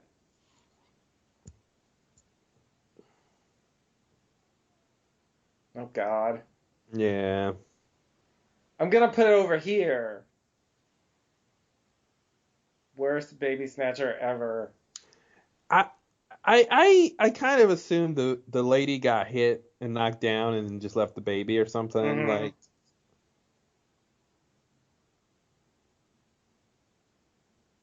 And she is going to a finite place. It'd be different if the lady was running off somewhere else, but she's running into the town, so Right. have you seen a white lady with a black baby? Like Hmm. probably find her with somewhat ease. That's not your baby. And I don't know like what the plan is for these people going into the town. Like, are they going there to ruin the town? Do they expect Hmm. to exploit it somehow? Like, how does everything happen? Yeah, And who doesn't pick up a goddamn baby? I know. All these people, no one's gonna pick up a That's why I baby. call them harsh names like ne'er-do-wells Ugh. because they're really not. Don't They're call them really the N bad. word, please.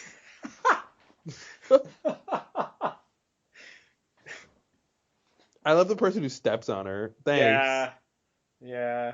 Just to drive home, like that baby could have been trampled. Yeah. Yeah, this was a good moment. This guy's really sympathetic. I feel Yeah. like he doesn't get the best storylines, but No. he's super sympathetic. Yeah. Yeah. He's like all in all of his storylines, he's such a pawn. Yeah. That's another line about that there is no explosive in here. He wouldn't have Yeah, brought them in there and definitely. said it was safe if there was a plastic Fucking explosive in A. there. Yeah. So yeah, so you see about half the people are guilty remnant. It looks like about half aren't. Yeah. Or maybe at least more. Maybe 25 or It's 30% is guilty and the rest yeah. is normal people. Yeah. But it's a lot. No, it's definitely a lot. I still don't get why, but I don't get why either. It's really weird. You're gonna sit in this like, camp and yay, we pretend to can be go. Like, I feel like generous. the fact that it's open to everybody ruins it. Like, what's the point now? Yeah. Like, why is it special? We never found out why it was special, and everyone's going Right. in there to do what? Yeah.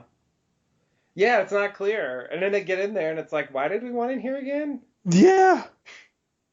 So yeah, here's the point where my Yeah, this is jaw the hit the scene I floor. nice. And I'm like, really? We're back here? Mm-hmm. What the fuck? Yeah, I didn't expect us to go here twice, for sure. First off, Kevin got shot Yeah. at this Yeah. point. There's plenty going on in the story. Like, we don't need more Mm-hmm. other stuff. And the idea that he goes back to his Maple and cop thing, which is interesting because I didn't necessarily think that I didn't necessarily think that was his sort of best version of himself or his best Right. identity because like he was Yeah, having problems when he was that guy. definitely. Here, I also thought this is crazy. Here's my idea. I'm gonna try to talk to my dad in Yeah, Australia on the TV in the afterlife. when when it was clear that the dad was only there because the dad was on a drug trip, so Right. like it wasn't like he's just there all the time. Mm-hmm. Just waiting But for that him to was interesting to call. try. Yeah. And then somehow there's no batteries No yet. batteries in the Didn't he remote. turn the TV on with the remote? But Or like, did he if not? maybe he hit the switch, I don't remember. But like, if there had been batteries, could he have found his dad? Like he wanted to change the channel, but he couldn't. Mm-hmm. Yeah. Like, that's a weird unanswered question. But yeah, I agree. Clearly, like, there were deep problems even Mm-hmm. before the show started, Yeah. even before the departure. Yeah. Well, he's got a history of mental illness, so Yeah. that started. I mean, family history. Mm-hmm. I love this too. Like they got his name right. Yep. Oh, right. I forgot he was Kevin Harvey before. Yeah. Worst alias ever.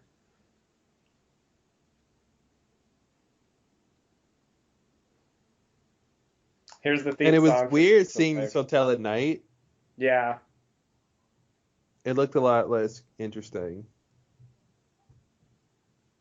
Yeah. Yeah, it It has just looks like a less hotel for some less reason now. magical. Yeah. Yeah. And this was weird. Then I thought the guy was like talking about the future. Mm-hmm. Me too.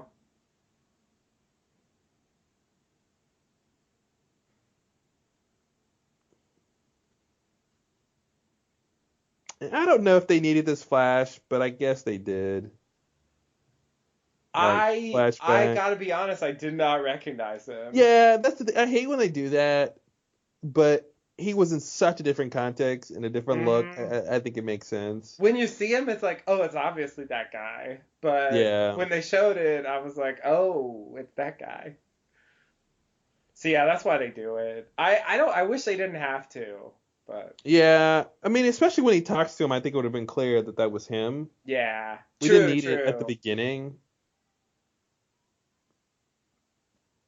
Like at this point, we would have been like, oh, it's him. Right. Yeah, he says it. That Yeah. exposition is enough. And this makes this afterlife seem really weird. That there's just people who are stuck here who more or Hmm. less facilitate other people's adventures. Yeah. And he's in different contexts depending on what the person needs to do. Right. And it's weird. This time he tells him what to do and Kevin gets back. Before he was trying to get Kevin to kill himself, Right. which wouldn't have got him back. Or maybe would have got him back, but Patty would have still been there. So it's weird that he's helping him now. And there was a line about the rest of us being stuck there. Right. A little. Yeah, are they the ones that can't move on? Is it like Yeah. that kind of thing? But somehow they're being put to work. Yeah. And they know things. It's like Right. Christian, like knowing what they need to do That's in what the I was Flash thinking. Sideways. Yeah. I did love that because it's stupid. Because it's stupid.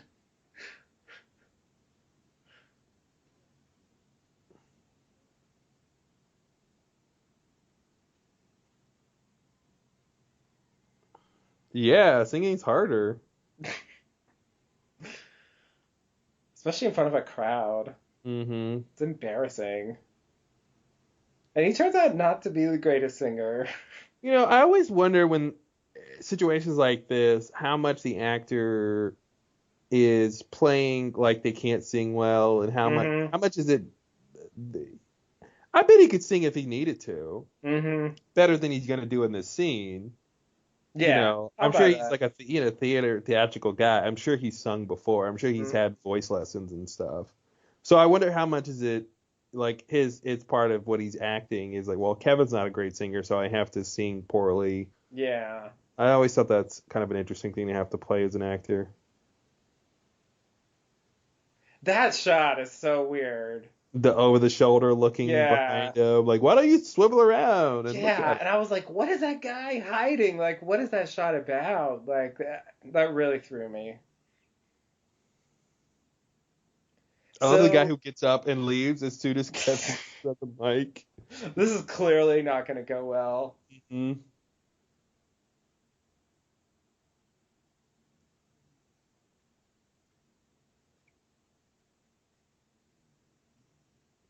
So there's a lot about this scene in terms of the lighting, just what's happening, that reminds me of a David Lynch scene. Oh, for sure. Like, it's crazy to have him. He's going to sing the entire song. We're going to watch this. He's going to get to the third verse, and you're like, no, we're going to hear the whole thing. Yeah.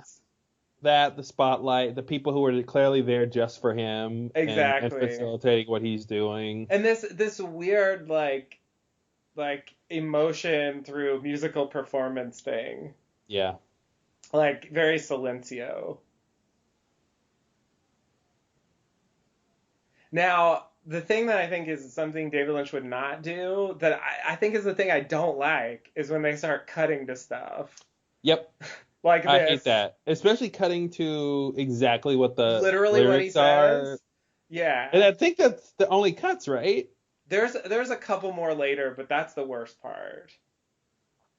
Like, because I mean that's a whole thing on YouTube. They've done some of these with like literal music videos where they just show like exactly what they're saying. And like in just regular music videos, I watched a few where they do that. Like they'll say a line and then they show that thing.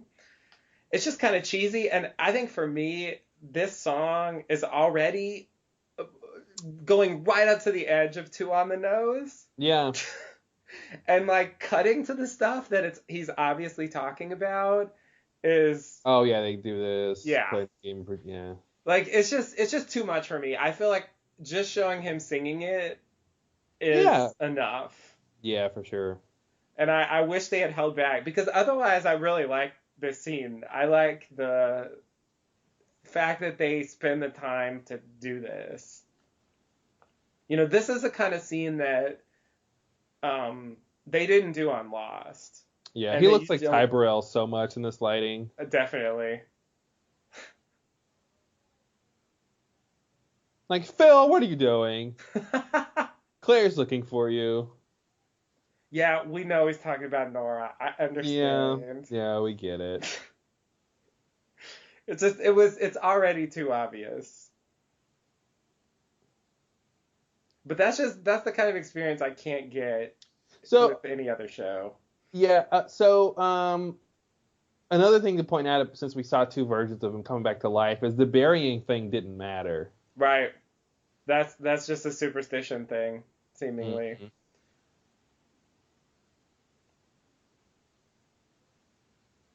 The dog is like, oh, all the dogs are gone. What happened? Oh shit. Oh, I guess they came in and let all the dogs go And then left him there and left dead? him there to die. I did not catch before that all the dogs were Me gone. either. Did Me the dogs either. depart? That would be Was weird. it a debarkshire? Oh no. Sorry, that was rough. That That was was a rough. stretch. That was a stretch. I love that his dog waited, but then it's just gonna leave. Oh his cage was open too. What? I love Oh the yeah, yeah, dog yeah. getting he's just getting blood all over the dog. Mm-hmm.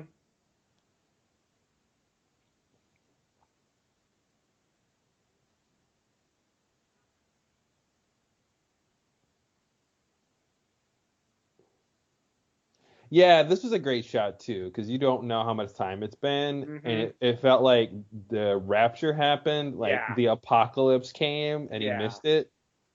Yeah. Yeah, I could immediately tell like something's on fire.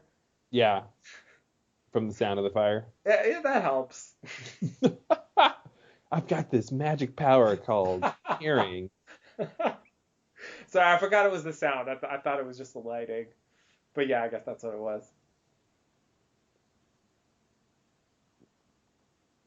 Oh, and of course it's the sign. Yeah. Burn that Yeah, shit so down. so They're everybody camping came outside in. and then they destroy it. It's so weird. Yeah, they were like, well, we couldn't come in, so now we're just gonna So now destroy just it. fuck you. I Like, mean, what? obviously the guilty remnant like incited this, right? Yeah. But it seems to me like the guilty remnant didn't do the most destructive stuff.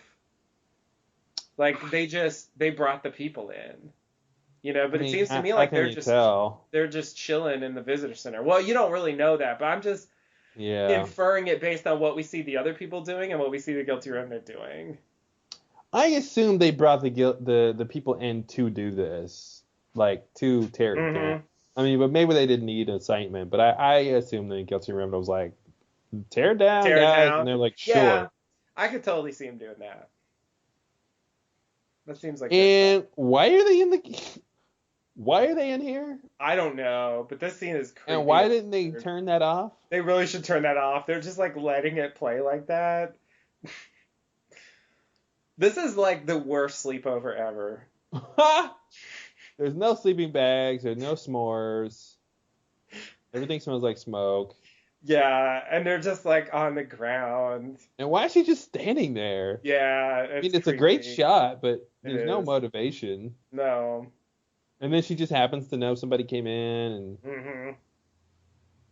I feel like they're vampires. Yeah, that's what it feels like a den or a nest or whatever they called it. Uh, witches are in. What are witches in? Covens? Covens, yeah. I live here now. Oh, that's the line. Titular line. And then she sings to him as if Yeah, like, I know you just sang, so I I'm gonna sing know. to you. Yeah. I was kind of Yes. surprised that she actually learned this song because this is like the miracle song. Yeah. Well, it's creepy if she sings it back. It's definitely creepy.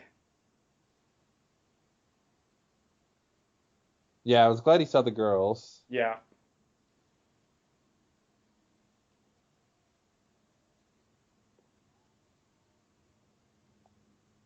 And he's like, all right, I'm out of here. I'm dying, so I'm gonna leave. Yeah, I got the idea. I don't Yeah, need to what are hear they the end. waiting for? And like, where did everybody go who was in the town destroying stuff? Well, I And think we're why gonna weren't there see more them police? because I think they're still like partying and I think we're gonna see some cops run by here in a second. Okay. Oh yeah, he gets the stick. Oh yeah, I forgot about the Yeah, people just having sex because now it's a free for all because I yeah. don't know why. Anything goes because I don't know why. Yeah, there's the cops. Yeah, defeated. Yeah, we lost. Good luck. Hope that Billy Club. does the trick. That's yeah, right. this is part of what gave me the impression that Guilty Remnant didn't actually do any of the damage. I see. It's like these people just want to party. Yeah. And that's all they want to do is But they were party. doing that outside just fine. They're just completely hedonistic, and that's it. Yeah. And they'll just like move on to another place. Mm-hmm. It doesn't even matter. Like, why does anything go? Now, are I'm those really Guilty confused. Remnant mannequins? I thought it was just a mannequin. Okay. Because, when anything goes, you can marry whoever you want. Just even marry if a it's a mannequin. mannequin. Why not? There's like shit in the side. Yeah, you're right. It does seem like they're the ones who destroyed everything. Yeah. But why? And then they put up a cross. Why. That's just, then they put up a cross as if like there's a religious reason, or are they just gonna burn it? Yeah, I thought it was weird that they brought the cross in. I don't know what that's supposed to mean. Are they really religious? Yeah, the cross was outside, right? Yeah. Yeah. I mean, I guess there were religious people out there. I guess that's who had the stocks I think Matt but the lady, Britt Butler, who had the cross was like, didn't she say like I found it, or she said something about it barely being hers or something? Oh, okay. I forgot what it was. Yeah, I don't know if the clinic's open right now. I have a feeling even if it was business hours, this might not be the best time to go. And it's just like open. I guess people just left. Mm-hmm. Riots in the streets. Time to go home. Yeah. You get the day off when there's a riot in the street. Does he know what he's looking for? I guess he does. He's a cop, so I think I thought the same thing. I mean, besides looking for gods and something to stop and something to clean it, iodine. I'm assuming. Yeah. He should know basic first aid. I was surprised by how much blood was streaking behind him. Mm-hmm.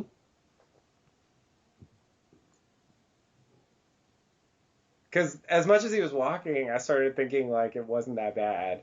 Yeah. Oops. Kelvin. Oh, Kelvin. Did you die again, Kelvin?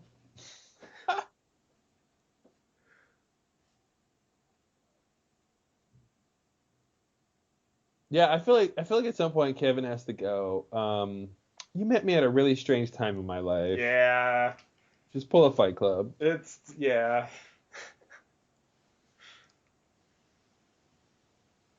Or did you?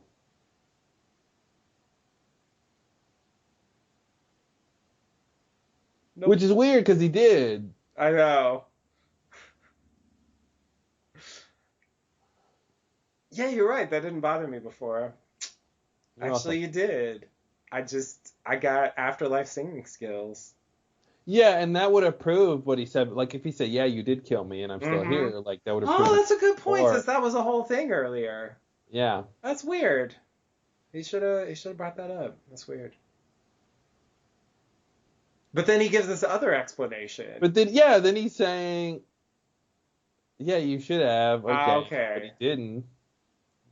So that's the weird part. So is it, quote, a miracle? God, they're just going back and forth. Ugh. Classic Lindelof. Yeah, they don't actually drill down towards an answer. They just keep circling various answers. Mm-hmm.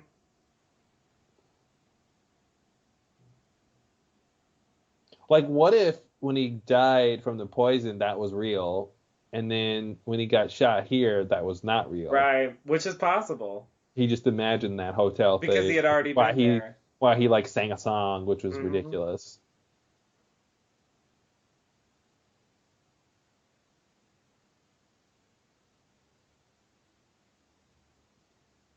Oh, this is great. This is his lock moment. Yeah.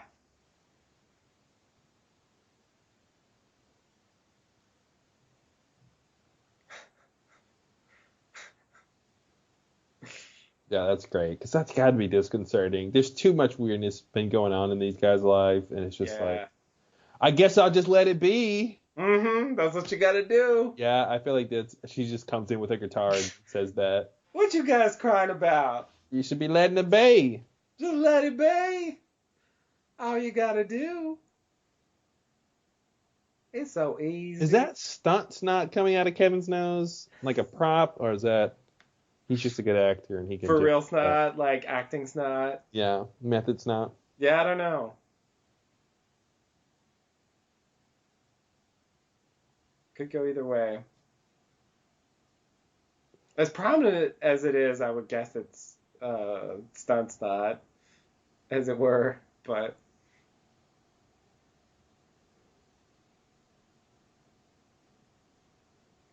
he's good on the show. I was not a huge Justin Theroux fan before. What? I mean, I didn't dislike him or anything, but he just wasn't really on my radar. Have you seen a movie called Mulholland Drive? Well, okay, yeah, he's good in that. I know you have seen it. But what has he done for me lately? Mulholland Drive is all he ever has to do. That's weird. He one was and in done. Mulholland Drive. I actually forgot about that. What? Hmm. How do you forget his claim to fame, in my opinion? I guess I've gotten confused about what his claim to fame was. Oh. Yeah, he that's was also the in only 6 Feet reason. Under. Yeah. Yeah, And that's the only big reason that's my big memory of him is like yeah. Mulholland Drive, man. No, that totally makes sense. That should have been the thing, especially since we were just talking about the Silencio scene. Yep. Yep. I didn't even realize he was totally in that movie. Yeah. Nah, he was good in Mulholland Drive. That's true. I like how you forgot one of your favorites. I guess I rediscovered him or something. It's nice that they are able to bond after, And then one final earthquake, just to I don't know what. Like, why this one? Yeah. It's weird. He was already coming home, like you made him sing. It seems like it's referencing the first episode. It seems like his family wasn't inside until the earthquake happened. Like it's the opposite of what happened. Like when the earthquake happened to her whole like family was buried there. Oh yeah, here's the cave he's going back into. Yeah, he's going back in the cave. Like that's what it feels like. Yeah. I wouldn't have thought that if we didn't just watch the first episode. And it's interesting, yeah, he just came back from the dead, as the cave woman had just died. Yeah. So it's like playing in reverse. Exactly.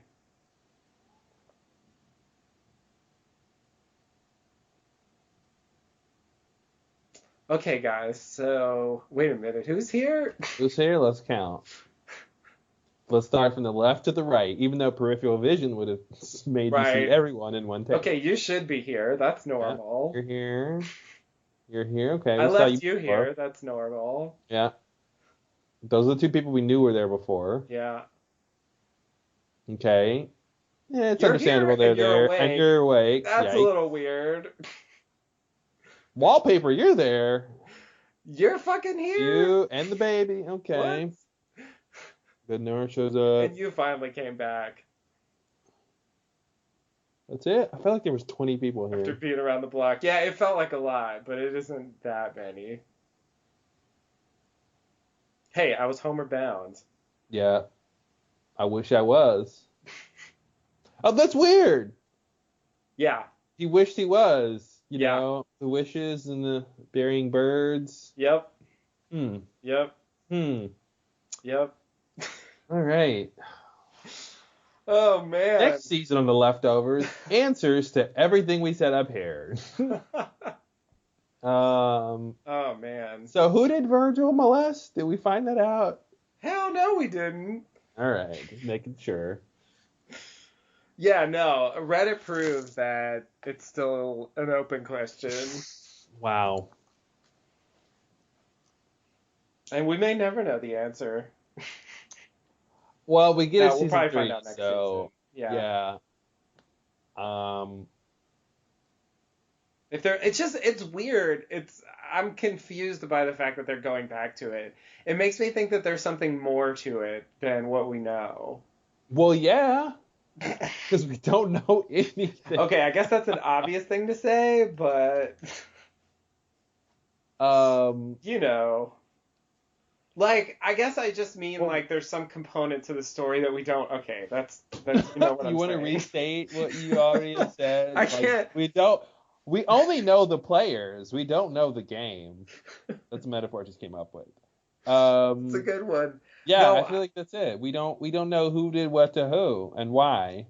So there's plenty. there's an idea that I can't seem to express that I feel like isn't understood, but I don't know if I understand it. Like I feel like there's an extra component to this. I can't do it. I just can't do it. What are you Anyway, trying to say? I'm trying to say like, You mean there's a piece of the puzzle besides the pieces we know are missing? yeah, I guess that's what I'm saying. Okay. There's an extra thing beyond the stuff we know we don't know. There's unknown unknowns. Let's put Instead it of unknown knowns. instead of known unknowns. Instead of known unknowns. Exactly. Unknown unknowns. Yeah. Because I usually find that when they have like between season mysteries, especially if like the one mystery was like really connected to one plot, it makes me think it's going to connect to something else that we don't know about yet. Mm-hmm. You know what I mean? Well, the fact that Virgil's dead is weird. So I don't Definitely. know what. Yeah, it seems awkward Well, to I go guess back to it. if Evie comes back, then she can Yeah. explain herself, I guess, to some degree, or they If can she deal wants with to. why she left. Now that they know she left for some reason. Right. Do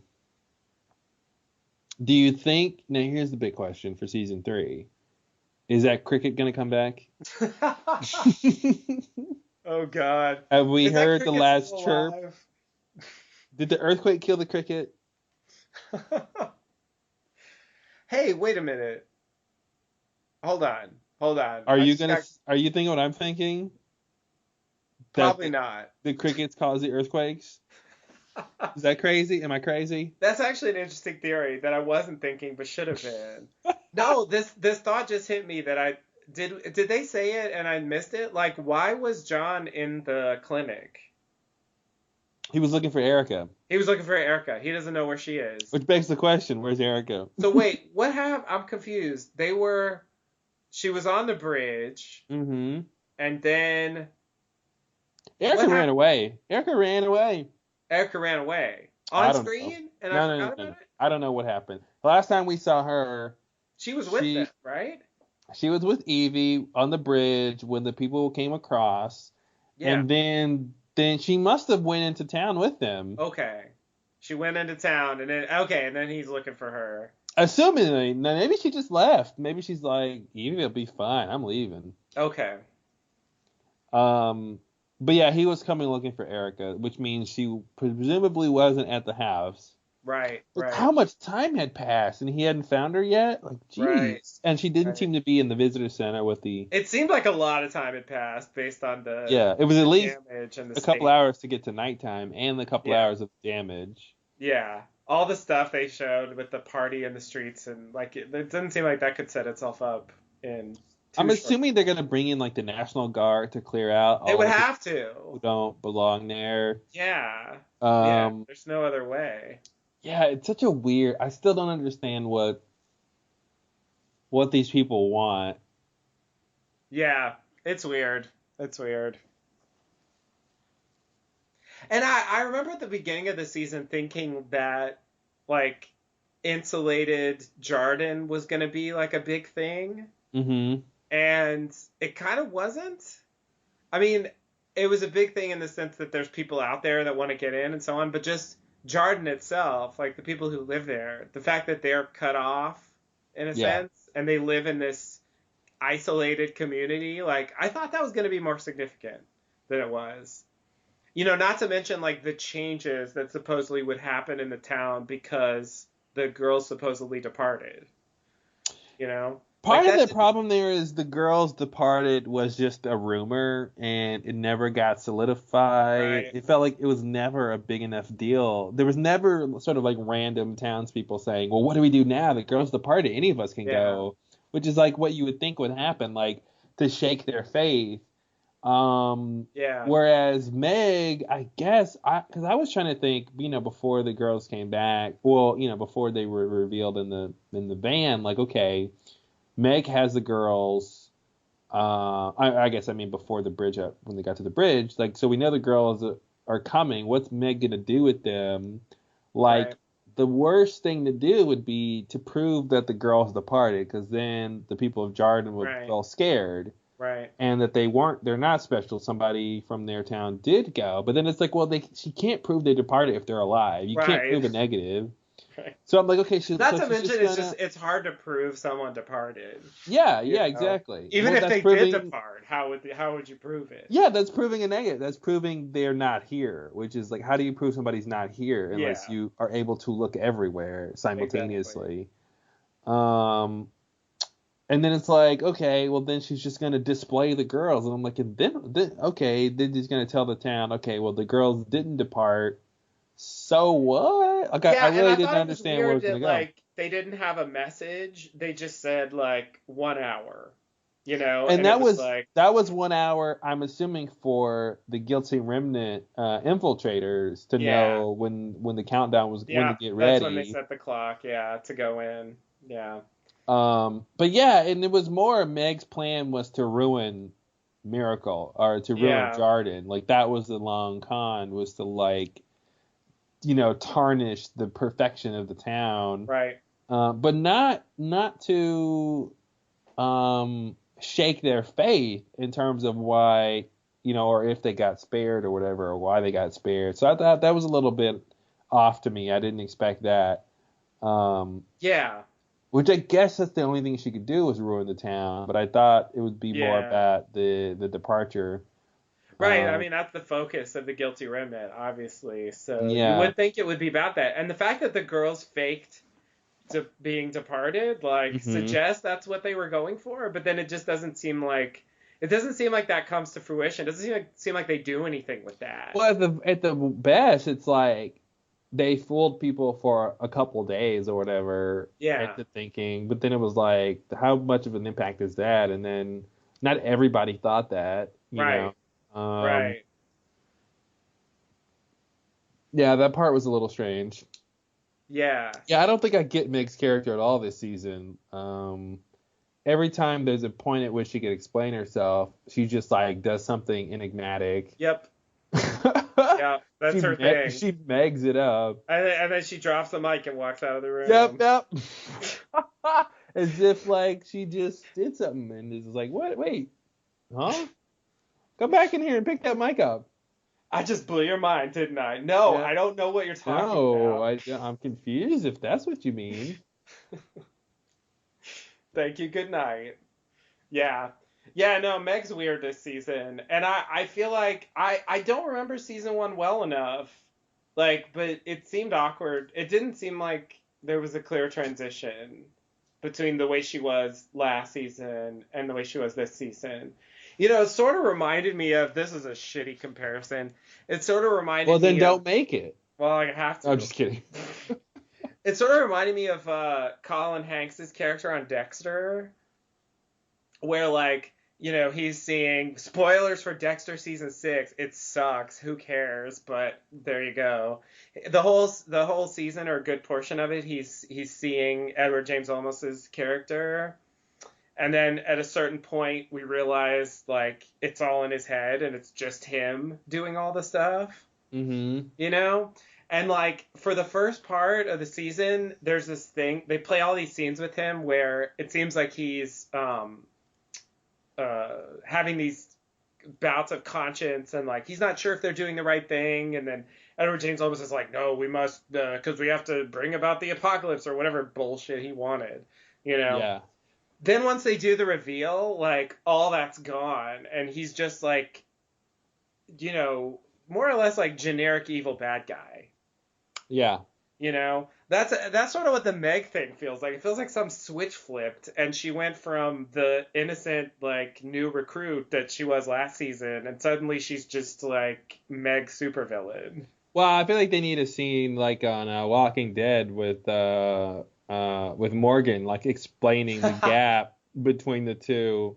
They do. Uh, Because what's weird is they took the opportunity to explain why she would have a beef with Jordan.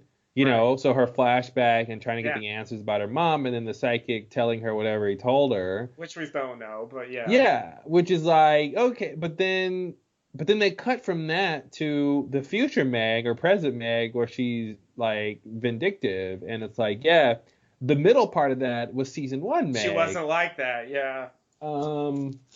So, yeah, but they make it seem like there's a direct line. I think they skipped over what happened with Lori too, right? Yeah, like why she became anti-guilty remnant. I mean, I think in her case, it's at least from my memory, it's clearer because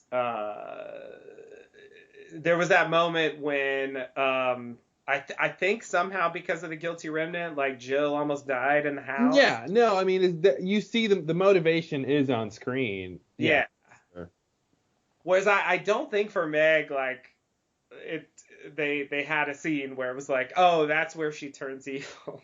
Yeah. You know? But I do agree the Lori thing, they skipped a few beats in the story. Mm-hmm. I mean, her whole thing is kind of truncated this season. You know, she didn't get a lot of screen time. She got probably a bit more than the son did. Who I don't even know. What is the son's name? All right, let's... Ryan. Is it Ryan? God, that sounds wrong. No, it's not Ryan. Tommy. There we go. Tommy. I never would have guessed that. Anyway. Thomas. I think she gets a bit more screen time than he does, but both of them are like really sidelined for most of the season. Like they get their little thing and that's about it. There's a lot of characters in Service. It's weird because it seems like there's not that many, but there's clearly too many for them to all get a ton of screen time. Yeah, or they introduced 4 new ones this season. That's part of the problem, I guess. They have to spend time on the new characters too. Yeah.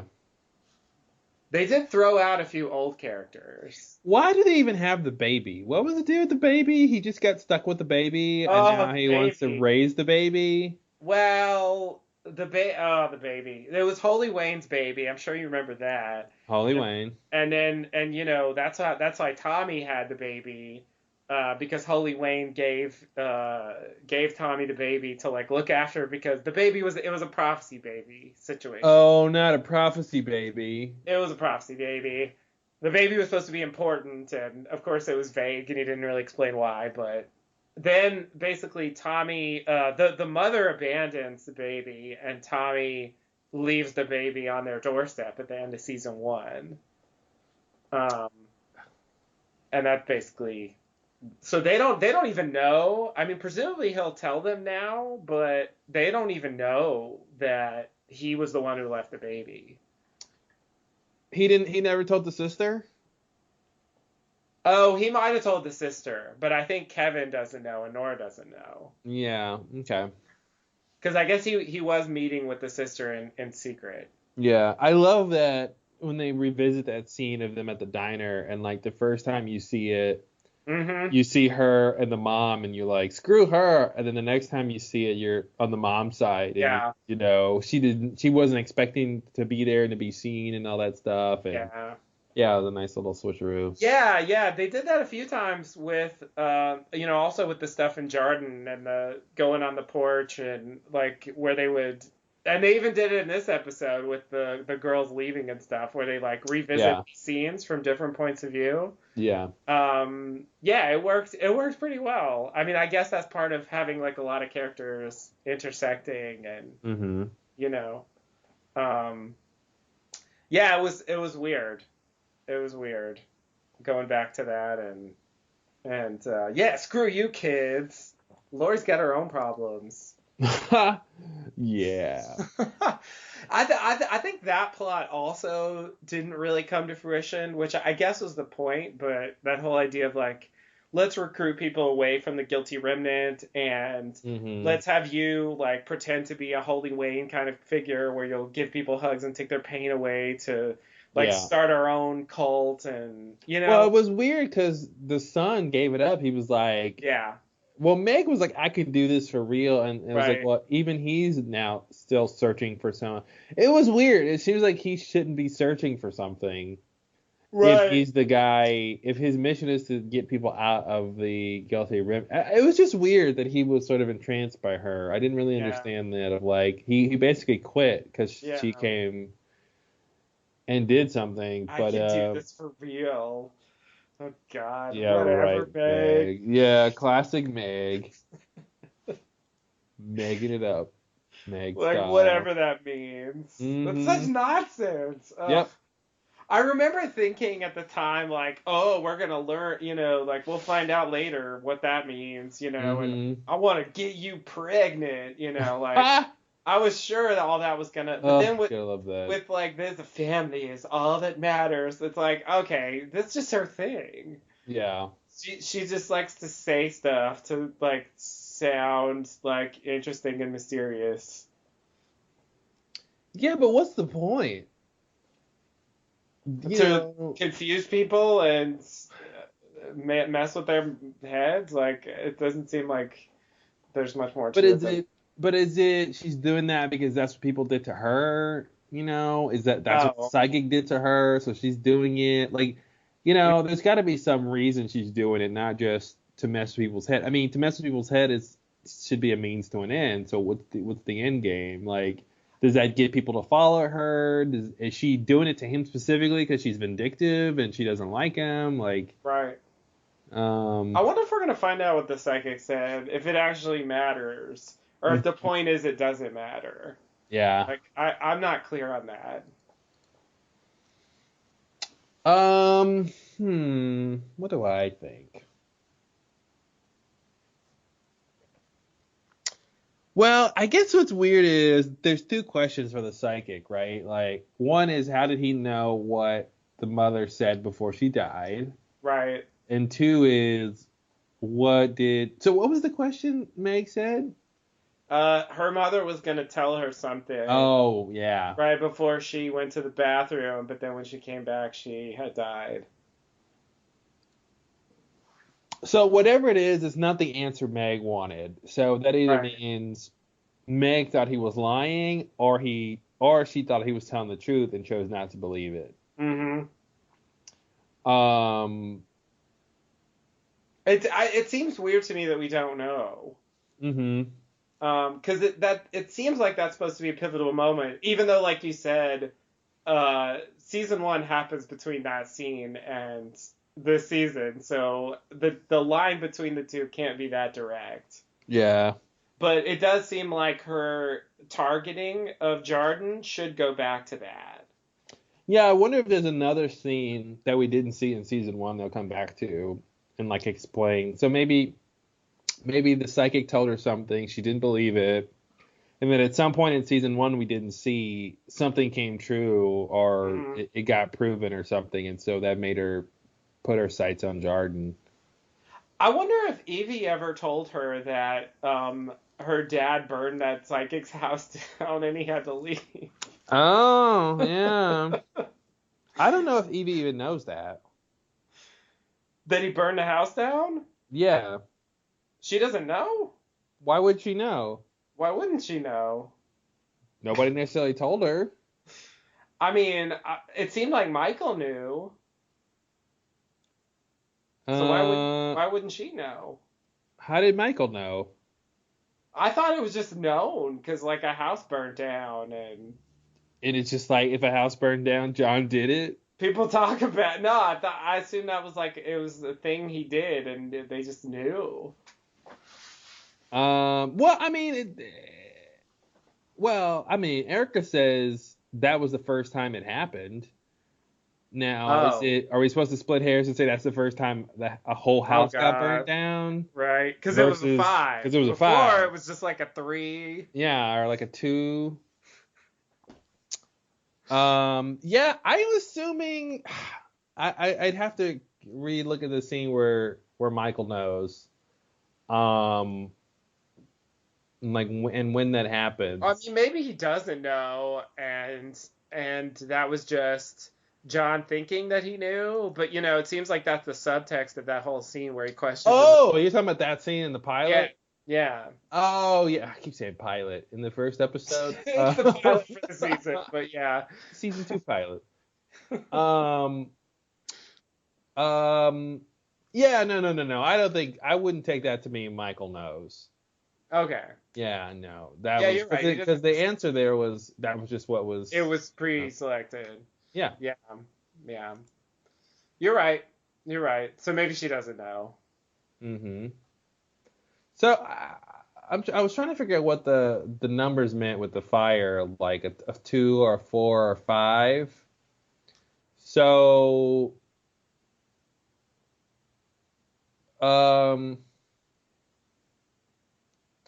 I'm reading Wikipedia here.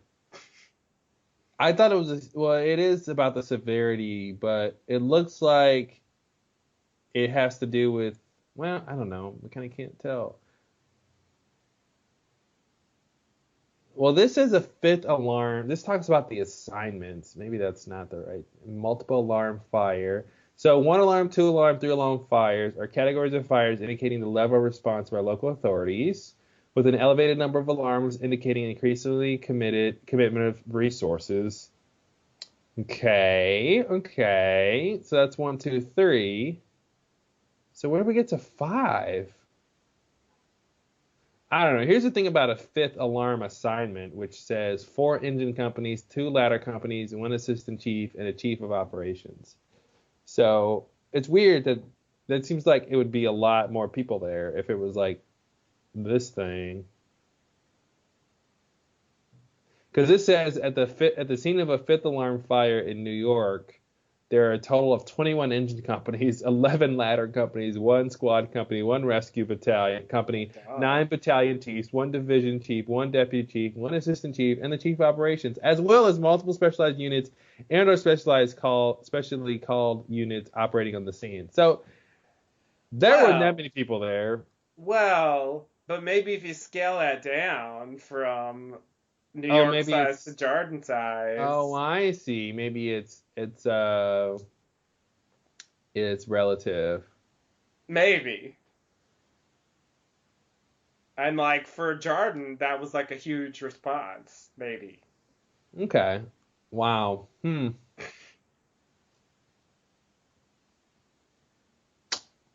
Yeah, I love how many mysteries are on this show. Yeah. I feel like Lost makes more sense. Jeez. Yeah, maybe so. It's weird because I started out thinking like they gave us a lot of answers. Because like there are a lot of questions that get answered, but the more we talk about it, the more it's clear that there's just also a lot of stuff left hanging. Yeah. And even like central plot points are not clear. Mm-hmm. Yeah. And he even said, like, I don't think it's fair for me to explain this. Yeah, it's weird too to not even know character relationships. Yeah. Why the fuck was that? I put that line in because people thought it was, well, that's because you didn't say whose father he was. Like, that's like it wouldn't have been a mystery if you didn't make it one. Mm-hmm. Like it seemed from the quote you read, like he put in the line about him being Erica's father because people thought he was John's father. Yeah. It was like a reaction or something. And he could have easily just avoided that by explaining his relationship clearly at the beginning. Mm-hmm. Like, what harm would that have been? I mean, I feel like the moment we find out he's the kid's grandfather, you can tell us what his relationship is now. Like, what good does it do to be like, okay, is he Erica's dad or is he John's dad? Like, why are we wondering about that?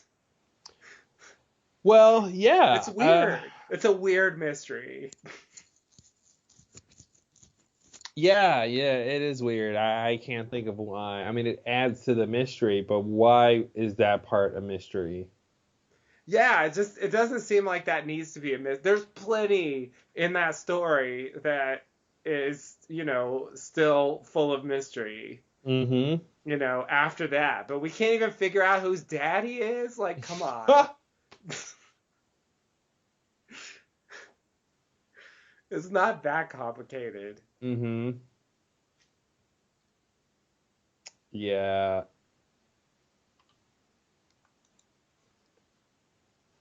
All right. Well, I think we pretty much got as far as we're gonna get with this show. I'm glad there's gonna be another season, so we'll get Yeah. even more craziness. Yeah, I feel like there was more craziness in this season than season one in terms of Oh yeah. the mysteries. In terms of like being able to follow what's going on. Yeah, yeah, by far. By far. Yeah, I think season one it didn't really have that many mysteries.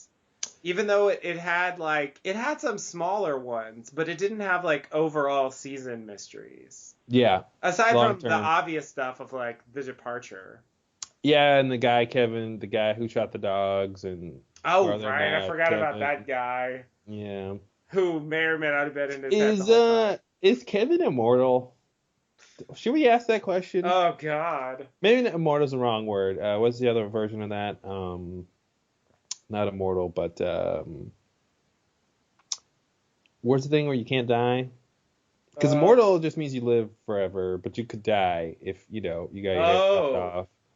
Uh, I forgot the other is word. there a word for that? Yeah. Maybe impervious or what's the Invincible? invincible? I think maybe that's what I'm thinking about. Invincible. Was he invincible? Well, he got shot. Well, but it didn't kill him. That's true. It didn't vent. Invincible in the sense that he It can't didn't. die. It didn't vince him. Right, right. He wasn't vinced. He looked very unvinced. Yeah. Yeah, yeah, words are weird. Uh, I, it's hard for me to believe that. That reminds Is me of, it? yeah, Okay. because that's weird. And I, like, Well, he survived what? death twice. Well, that's weird too. But, there were some specific circumstances. Now, but I was going to get to the second one, which is something that kind of. Actually, he survived death 3 times. I forgot about the drowning. There's a third time? Oh, yeah. Well, but in that case, the water was gone, so it wasn't like. But maybe that's part of his invincibility. Oh God, man, wow. Yeah, it's a good point. He's got a powerful Point. adversary or a Powerful. powerful ally. It really easily could be that. Is he Jesus? But I was gonna get to Second this. coming. This, I hope not. That's the reveal I really don't want in season 3. Hey, they put up that cross. That's true. The cross is weird. I don't get it. But okay, fine. It seems like they're saying religious people are violent. I guess so. One thing from that last episode that kind of didn't work. I don't know if that's the word, but kind of threw me. And we were talking about other stuff, so I didn't have to. But like when he's in the afterlife and he's talking to the Australian guy, and he's like, "Why should you get to go back? Like everybody's got a family they love or whatever, And he's like, "I deserve to." Oh yeah. Like I don't quite get that. Like what? Why? Why does he deserve to? When someone else doesn't? Like what's so special? I mean, like I don't understand why he's so emphatic that he deserves to come back to life. That might be the craziest line he's ever said on the show. Like in terms of just being like surprising. Yeah. I never had a sense that he thought he deserved to live or something, or like that never. As much as he wants to kill himself and he's living on the edge and he's psychotic half the show. I did not expect him to say I deserve to make it a selfish thing about himself versus like, Mm-hmm. or like I need to save my family or they Right. need me to or Yeah. something. Yeah. Yeah. Like, I have earned this somehow. Like, I just, I don't know why he thinks that. Like, what does Uh, he have in mind? and there's the other thing I want to bring up is the call that said there was a cop getting attacked in the Hmm. lobby, and he's like, "You're the only cop I see here." So what's that about? Yeah.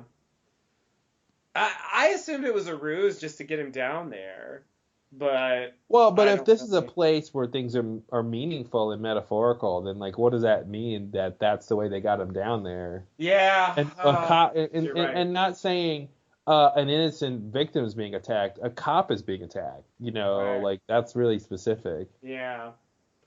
That's a good point. I didn't really think much about it. I think that probably does mean something. Yeah, in what sense is Kevin getting attacked down there? Or is it he would only respond to something selfish, like a cop being attacked? Like maybe Right. that's a hint at his selfishness or Hmm. something. Um, he says, "Why do you want to go back? Because of a family, because I love them." So that's the cliche thing anybody would say. Yeah. And then he's like, "Be original." And then, "Why should you go back?" And the rest of us, "Because I deserve to." Is it he deserved to because he just got killed by this guy and it wasn't his time? Like he didn't deserve to get shot for the reason he got shot Right. for. Right. Oh, maybe that's all he's thinking, because that is true. Hmm. But on the other hand, like a lot of people die who don't deserve it. You Yeah, but know? are they gonna sing a song though? Oh, they get maybe they don't sing the song. God. um. So he says I deserve to.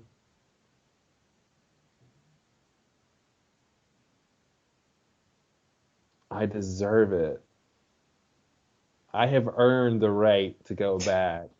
Yeah, it's just like your life is hard. Yeah, I mean, a lot of people have hard lives. Like it just, it seems like you could say the same thing to that he said to the thing about his family.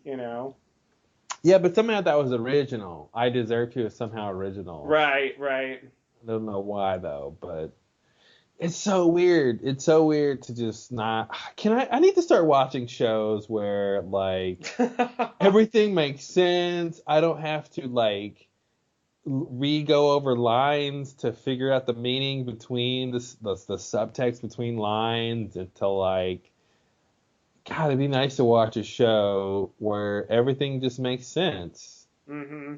and you're not wondering why anything is happening. Hmm. Yeah, yeah. I like on a level, obviously, like, hello, this is a podcast. Um, I enjoy that. I enjoy that kind of speculative process. Um, but I do think there's a balance there. Yeah. And there's sometimes where it's like it's like stuff is a mystery for no reason, Hmm. and that's where it just feels pointless. Like I don't want to have to think about that, like why there's plenty of other stuff to think about. Yeah. Like I'm kind of okay with like what happened between Virgil and John and Evie and all that. Like I'm kind of okay with them not telling us that. But I do feel like just Virgil's relationship to the family should not have been a mystery. Yeah. And the fact that they didn't know it was a mystery until they had to put in a line to clear Yeah. it up is disconcerting. Whereas it seemed to me like before they were deliberately avoiding Yeah. referring to him that way.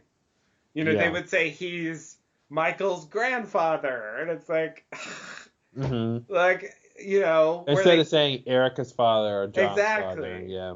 Exactly, where it would have been really easy to just explain that, because that's not specific enough. That doesn't tell us how and it should matter how he's related to the parents, right? I mean, What if Virgil is Erica and John's father? oh my God.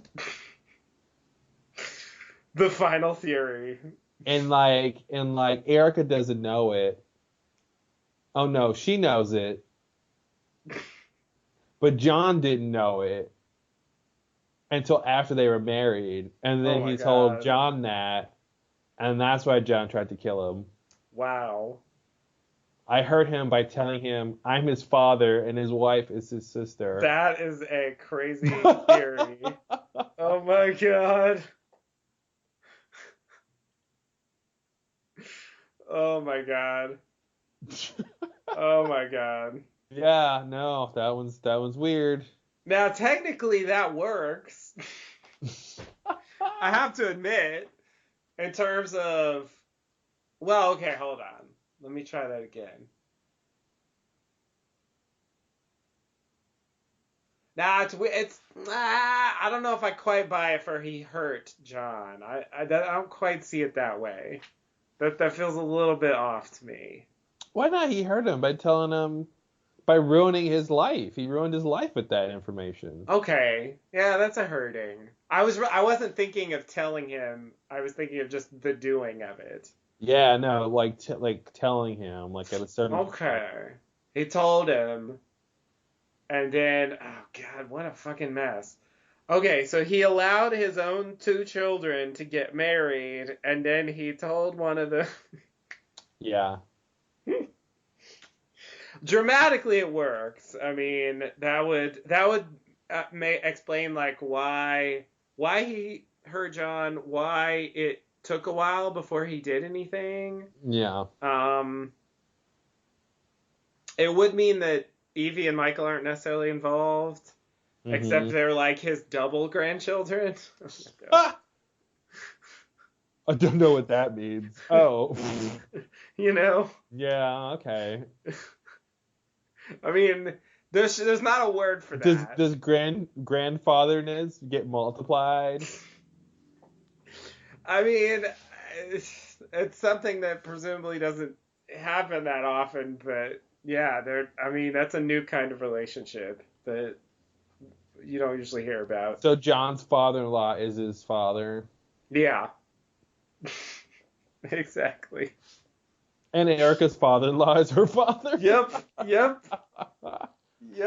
Yikes. What a mess. Yeah. Do they have different mothers, or is it the same mother? I think they have to have different mothers. Okay. They have to have different mothers. That makes it a little bit more tolerable. So they're only half brother and sister. They grew up together and then they forgot. They forgot. The great forgetting. Yeah, that would actually kind of explain, if it needed explaining, why Michael and Evie aren't sort of genetically mutated or something or whatever happens when brothers and sisters have kids. Like they only share half the DNA, so they'd be less likely to have complications. Right. Yeah. Part of me wants to think about the craziest theory and see if that's where they would go, or if they would go with the simplest theory and just draw it out. Yeah. Because everybody's thinking about molestation, and now I'm trying to think of what could it be that's not molestation, and there's a thing there. I think molestation was implied, but yeah. That obviously we all know, if any of us has ever watched a show where Damon's involved, that just because they imply something doesn't mean it has to be that. Especially Patty, she was wrong before. She didn't even imply it; she fucking said it. Yeah. Oh, those girls, they departed, Kelvin. They departed. Oh, Kelvin, they're gone. You ate them, Kelvin. Don't you remember? Which I think leaves an open question about Patty, whether she was lying or just wrong. And if she was wrong, why? And if she was lying, why? And the answer to both still help the guilty remnant? Like, even in the afterlife? She can't give a shit about the guilty remnant. It'd be crazy though. Like, okay, so I mean, we were from the girls' perspective when we saw the girls see Kevin, Mm-hmm. but like Patty wasn't there. It didn't seem like Right. Patty's not always there. That's another question. True. Why? Where She does she goes away go when sometimes. she's not there? Yeah. I mean, I know the hotel has a pool. Is she hanging out at the pool sometimes, and then she comes Yeah, and back? that's another thing I don't understand, which is like her being there but also being in the real world to some extent. Like how does she perceive that, you know? Does she like teleport out of there, Mm-hmm. or is she like always there and then she just manifests, you know what I mean? It's like, is she trapped in the cabin, or is she actually like leaving and going to the real world and coming back?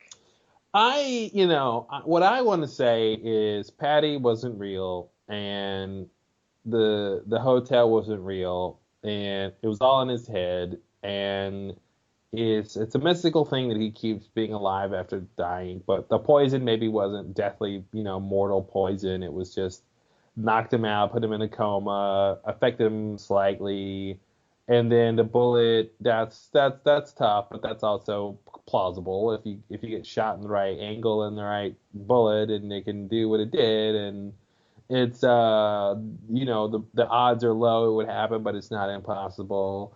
And that Patty wasn't real, and it was a manifestation of his guilt over her death and all the stuff he was going through in season one. And so, this crazy guy put this, Virgil put this notion in his head that he'd have to battle her. And his subconscious, when he goes unconscious, creates this hotel world and this whole thing about identity and choosing the uniform. And, he chooses a spy uniform, which kind of an assassin uniform, which makes sense because you got to kill somebody. Hmm. And all of that was a way to get rid of Patty from his psyche. That's what I want to think happened. I want to think it was just a very cool, interesting way to show that he's crazy, and it was all in his head, and that people who are dead don't just get attached to you for no apparent reason, and you have to battle them. That's weird. See, so that's what I want to think happened, which to me would mean Patty didn't know about the girls because she's not even real, so nothing she Hmm. says has actually any, validity. Right. You know, that is what I want my take. I'm like 90% in that camp, and 10% it is what it appeared to be, which is it was more or less real what happened with the hotel and all that stuff. But I'm 90% like it was all in his head. Um, so that's where I'm gonna be until we find out anything more, about all that stuff. I guess, yeah, I'm going the other way, but you know, realizing that it's a trap and that it Hmm. could easily be wrong. But I bought into it, and so like it all seems like it was real to me, and I know that's the point, but so far it convinced me, even though like yeah, they have plausible explanations for pretty much everything, Hmm. which is the Lindelof way. He doesn't let you Yeah, off the hook. Like he'll show you something crazy and then pull back and say, "Yeah, well, the bullet didn't hit him right, and yeah. who knows what the poison was, and it's totally, earthquakes happen, and you know, And I'll throw in there, even though it could go both ways, but John says I killed you, and Kevin said no. true. So if he's being honest that he didn't kill him, that or maybe he's trying to say like that hotel crap is not real. Like I didn't actually die. I just had Hmm. some sort of vision or whatever. Yeah, it kind of seemed like that's what he was saying by saying like the explanation is the bullet, not like, well, you see, I went to the afterlife and I sung a song Mm-hmm. and it was about coming home, so then I got to come home And I came home because I live here now. because I live here now. Yeah, it's not clear to me if if he remembers that stuff. I mean, when he woke up in the bathtub, he clearly remembered the previous time. Yeah. But when he wakes up in the real world, does he remember that he did all that? Well, before, when he came out battling Patty, somebody asked him if Patty was gone, and he said, yeah. So that should mean he remembered getting rid of her. Okay. Yeah, that's true. That's true. And I think he told Michael that his grandfather was there. He did. You're right. He asked him about his grandfather. And he asked if he helped. Yeah. You're right. So he did remember. He did remember that stuff.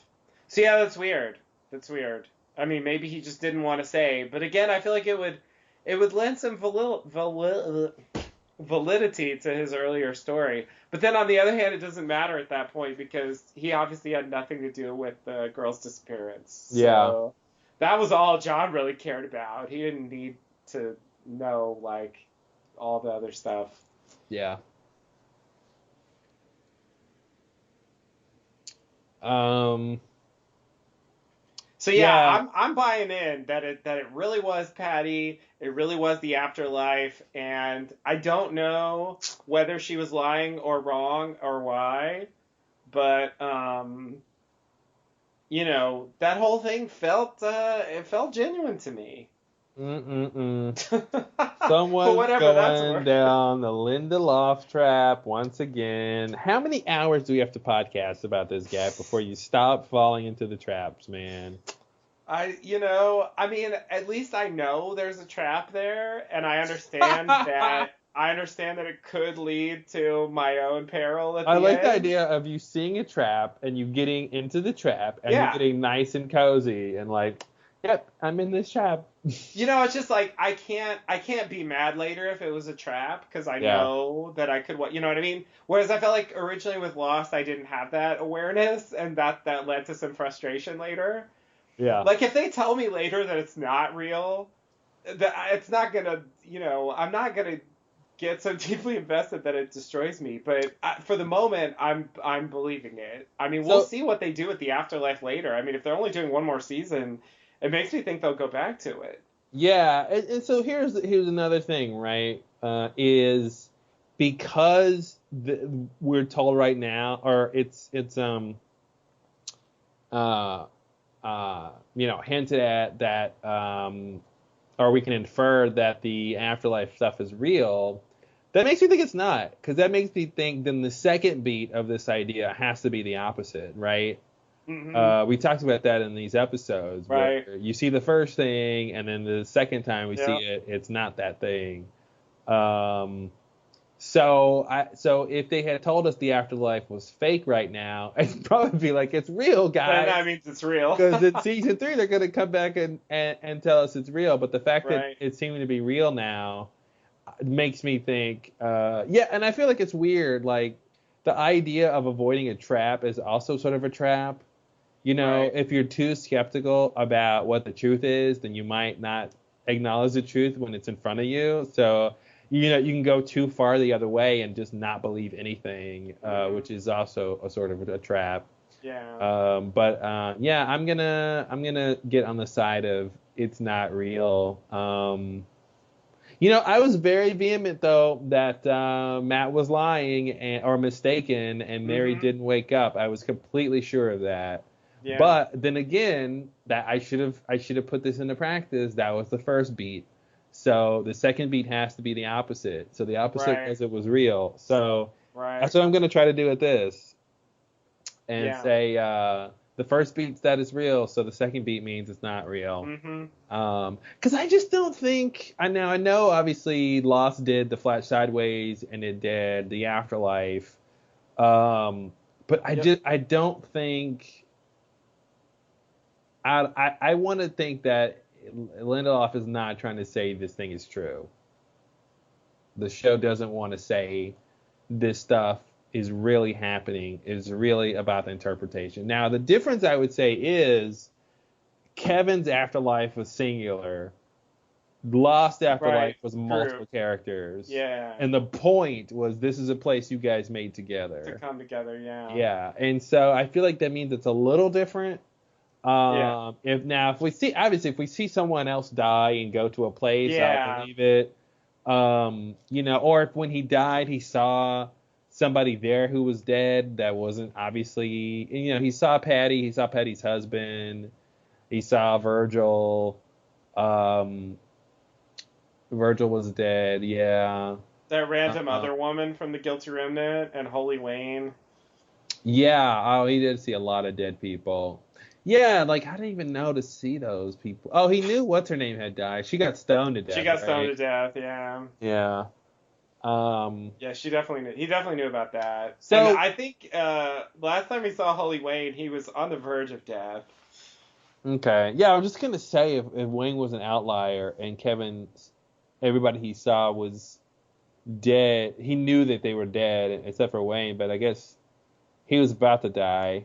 Yeah, he didn't necessarily know Wayne was dead, but it would be logical to think that he died because he saw him in the bathroom and he had been shot, and he was Yeah. like, the way they played the scene, it was like he was giving his dying words. Mm-hmm.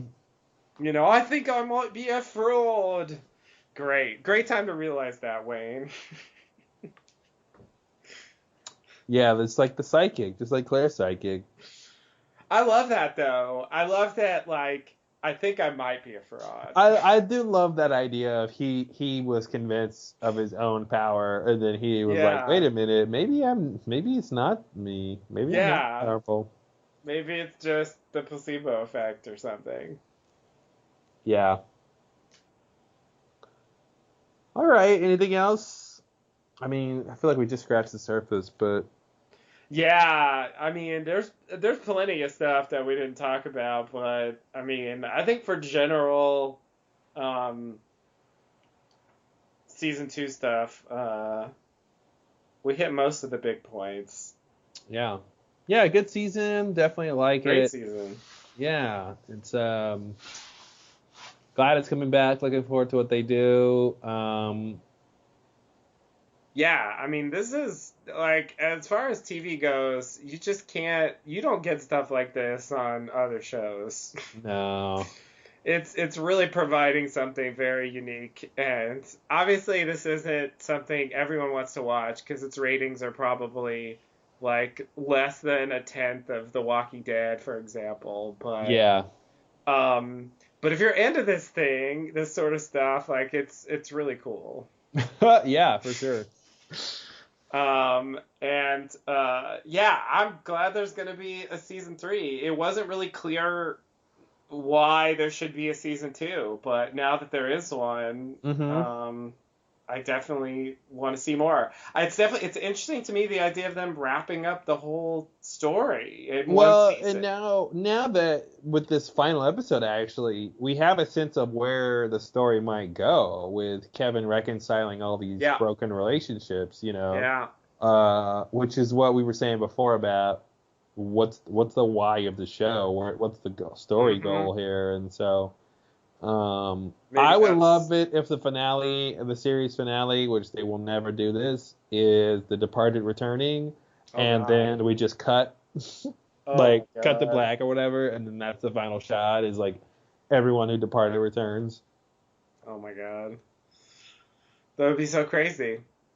Yeah, see, and that's as crazy as the season was. That was something that they pulled back on and said, no, it actually has a really normal, quote unquote, normal explanation. Like the girls didn't depart. There wasn't a second Yeah, departure. You know, like that's not yeah, a thing. yeah. It's not a thing. That's one departure. That's it. Hmm. But them coming back would definitely be. I mean, I feel like they have to. If they're going to end the show, I feel like they have to escalate the story in some way. Yeah. Um, so I feel like something like that would make sense. For a final shot, it would be crazy. Hmm. Um, I could see him doing that, but I really have no idea. The show is hard to predict. Yeah. Like I didn't know what I was going to get week to week. I, for example, thought we would never see what happened to Kevin after he drank the poison. Hmm. I was sure we would just see him wake up, But no, not only did we get a whole episode about that, but they even revisited the place and They go twice. Yeah, like two Yeah. times. What? Yeah. Which to me means there's got to be a third beat of them going back there for something. I think so. I think we're going to see it again Yeah. because it seems too significant to not go back there. And I think we got to have something with his dad come into play. Definitely something with his dad. Yeah, that's a story that is pretty undeveloped.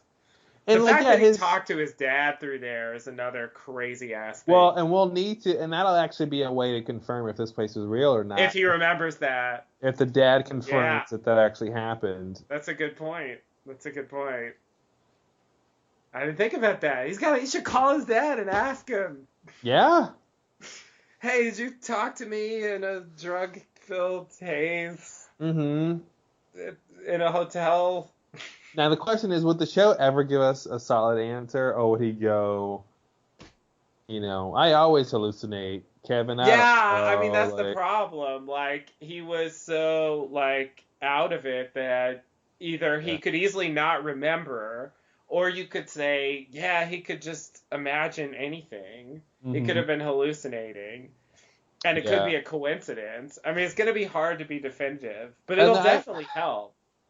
The idea that if you're drugged up enough, your consciousness goes to an afterlife or something, or can communicate with an afterlife is again a similar Lost thing. You're right. I guess instead of electromagnetism, it's whatever he was doing. Yeah. Another question I have is how did he know about the well? I'm take her to the well, why? Where did that come from? Yeah. Because he's the one who does that, who says that, and that Virgil didn't say anything about the well. Well, more answers to come. More answers to come in season 3.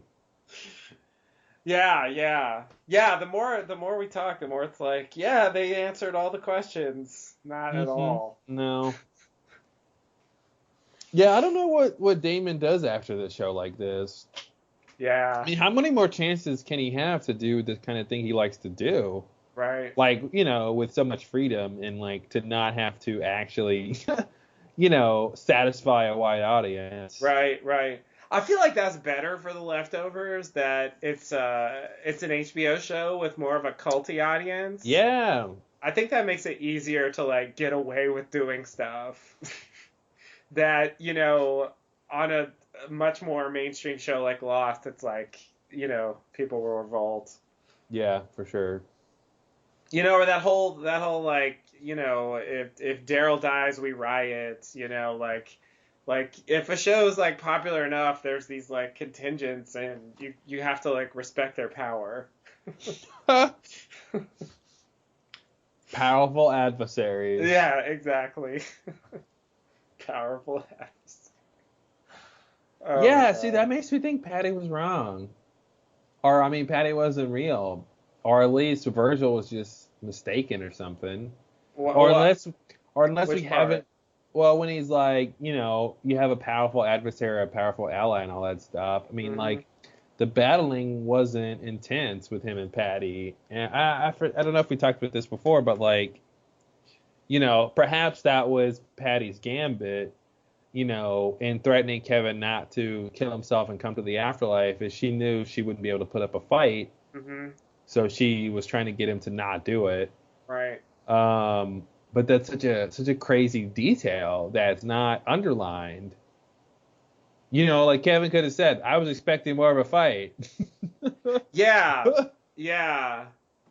She's totally passive the whole time.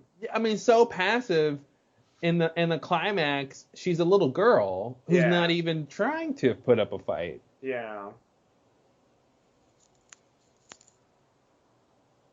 So that makes me wonder if Virgil even knew what he was talking about, Right. And I feel like the guy in the town square in the tower, he should have something to say about Virgil and what he went through, because he supposedly went through the same thing. Yeah, that line too made me think, oh, we're totally gonna like get more with that guy. Mm-hmm. Is that season 3? Is that?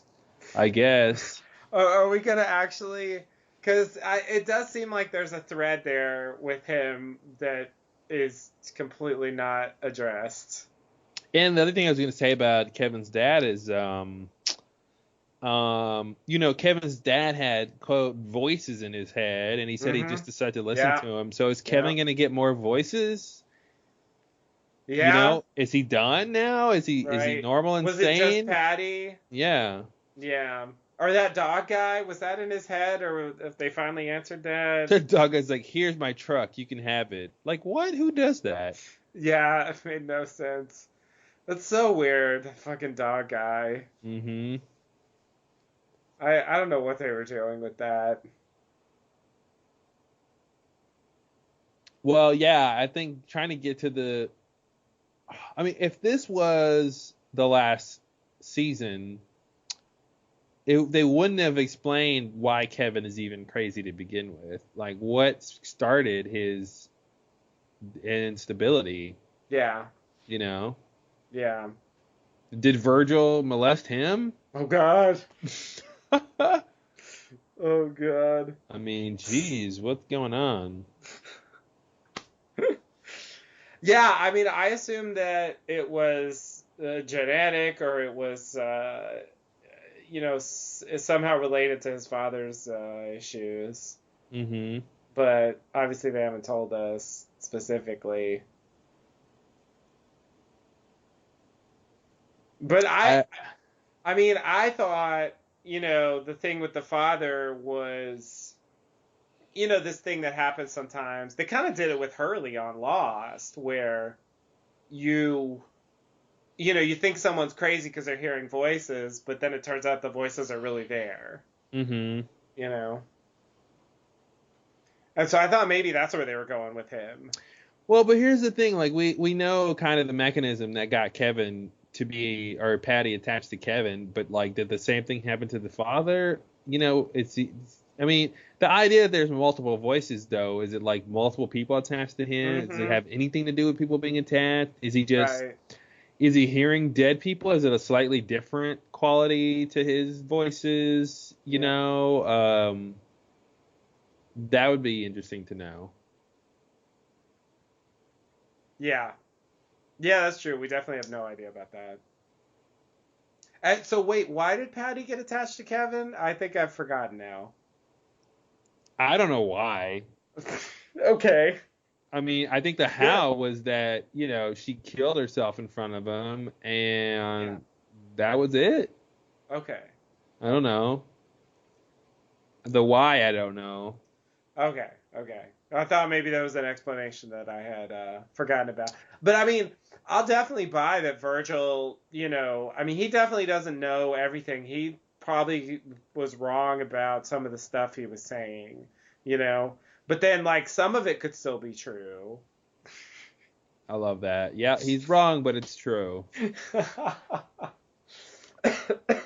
Yeah. I mean, that's what I want to think. I mean, maybe just the way he framed it as doing battle with your adversary was sort of off base. Mm-hmm. Maybe it's more like releasing your companion. Slightly different use of words there, sure.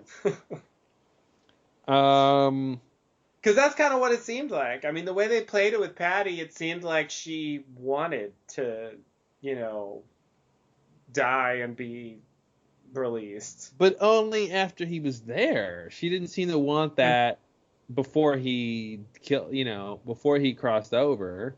Yeah, that's true. So why would she even want to stay, right? It seems like she would want to move on. Yeah. So, it seems like she should have been like, yeah, help me move on, Kevin. Mm-hmm. Kelvin.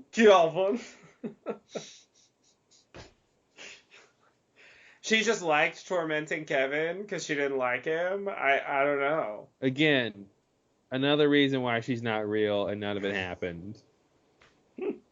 That's my final answer until another better answer comes along. Yeah. It wasn't real. We don't go to hotels when we die. I mean, Yeah. that's ridiculous. A hotel. Hotel. What is this? The Shining? Why not? Hotels are, uh, big, mysterious places with a lot of people in them and strangers, and I don't know. Why not? You just described a train station. Afterlife in a hotel. There you go. Yeah, you could afterlife train station. That would work too. Mm-hmm.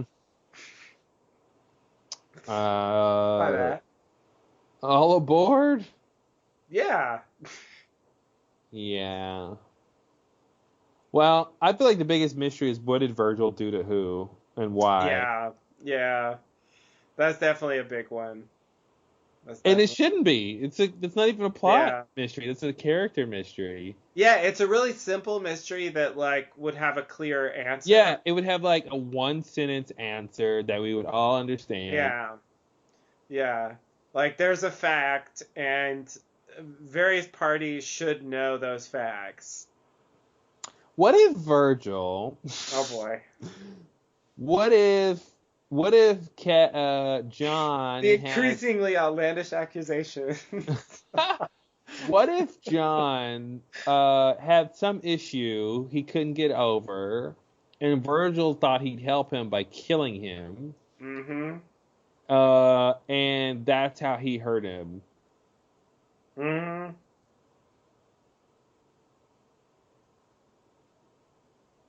But then what Because, happened? well, then he came back to life, and he's like, "Screw you for hurting me, and for killing E- me, I'm gonna Even kill though it you." worked, but Well, presumably it worked. okay. Maybe it didn't work, and that's why. But yeah, because that whole thread of him like not believing in stuff, Yeah. there's no miracles in Miracle, and I'm gonna burn the psychic's house down, and Yeah, exactly. Yeah, I want some reason in his I think past that it's not he explained. now is the only reason he's against magical and supernatural occurrences is because of what Virgil did, and Virgil has a connection to that, or I does was thinking that was a possibility. John have some history with it and it just not working? Mm-hmm. It didn't Could also be work, the case. or it worked but something else happened. So either Virgil tried to get John, Virgil killed John and brought him back, and maybe he doesn't remember what happened. He only remembers Virgil tried to kill him. Mm-hmm. Or maybe in trying to help John, there is some collateral damage. Somebody else got hurt too. Either that or Erica and John are brother and sister. I think those are the only two explanations. Oh my god. Oh my god. Because then it'd be like Evie's Uh, like, okay, why are you doing this? You understand because Dad's your brother.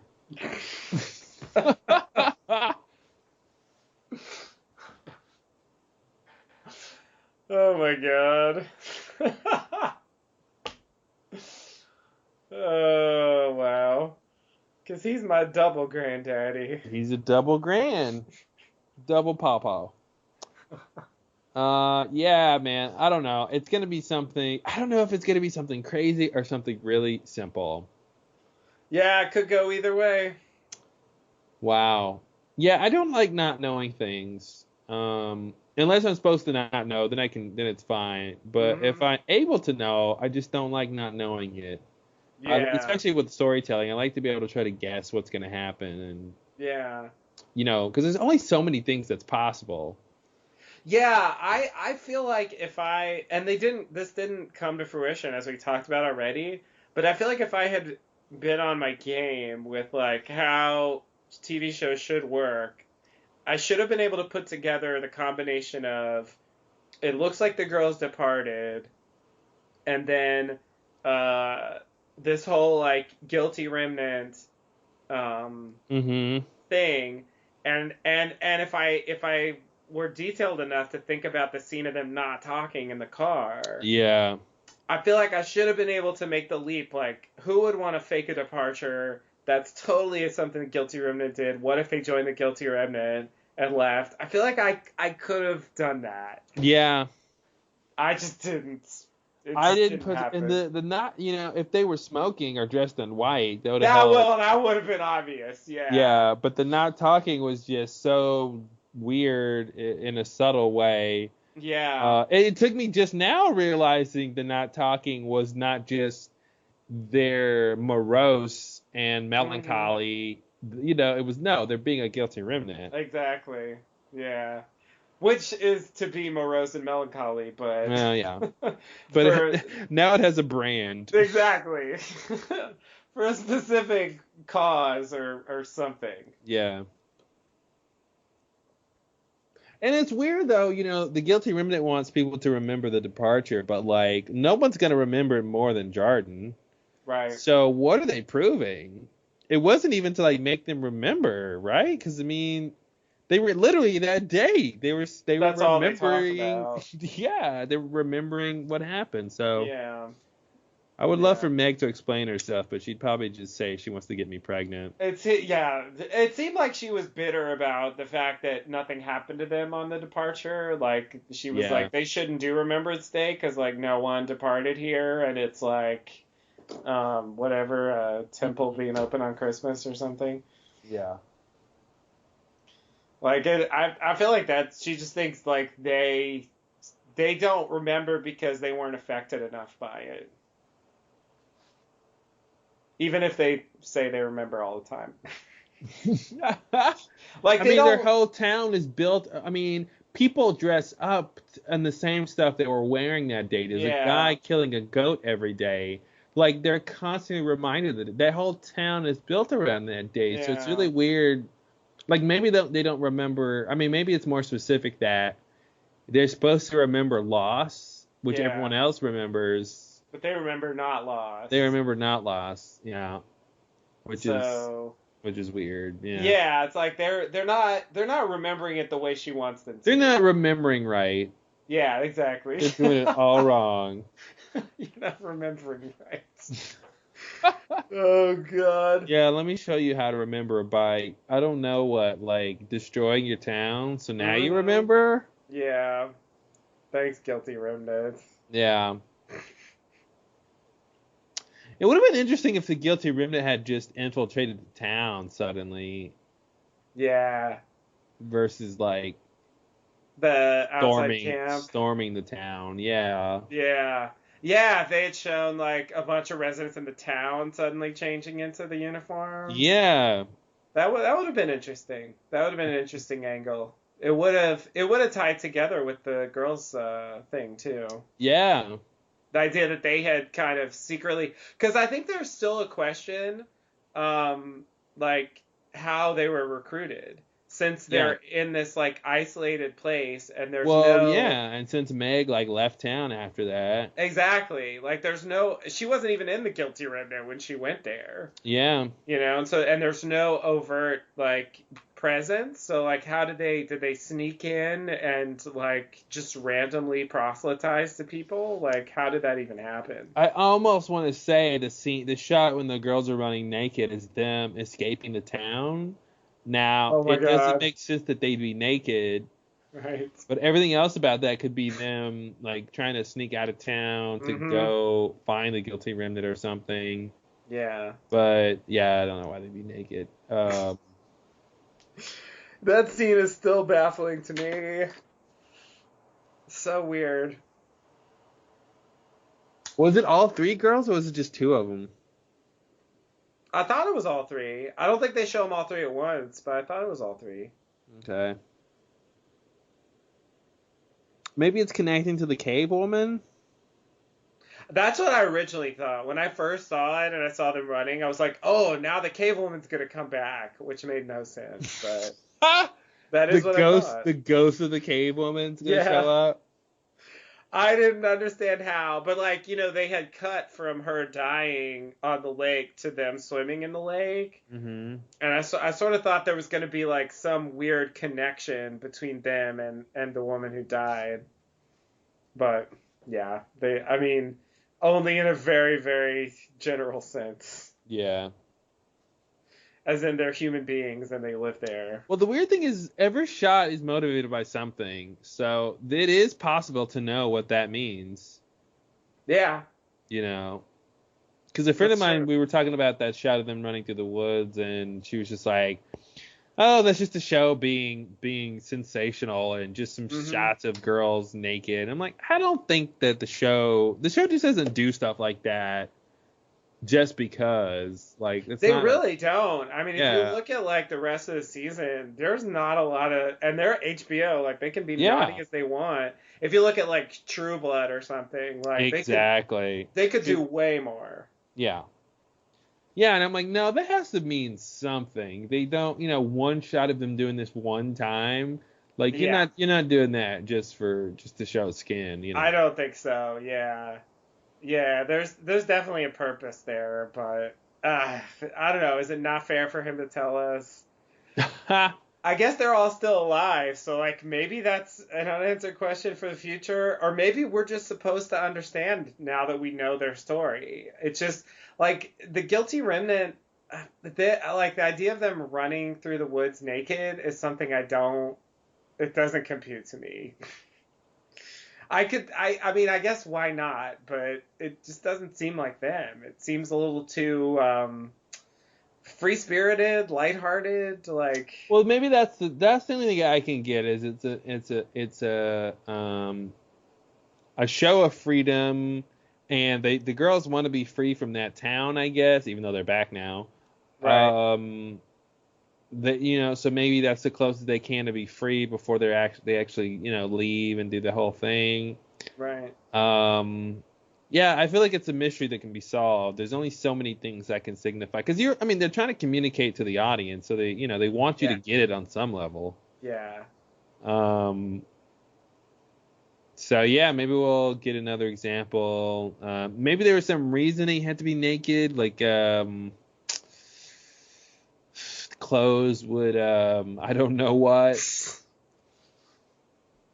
Yeah, I can't really piece it together, but clothes get in the way when you're running through the jungle, running through the woods.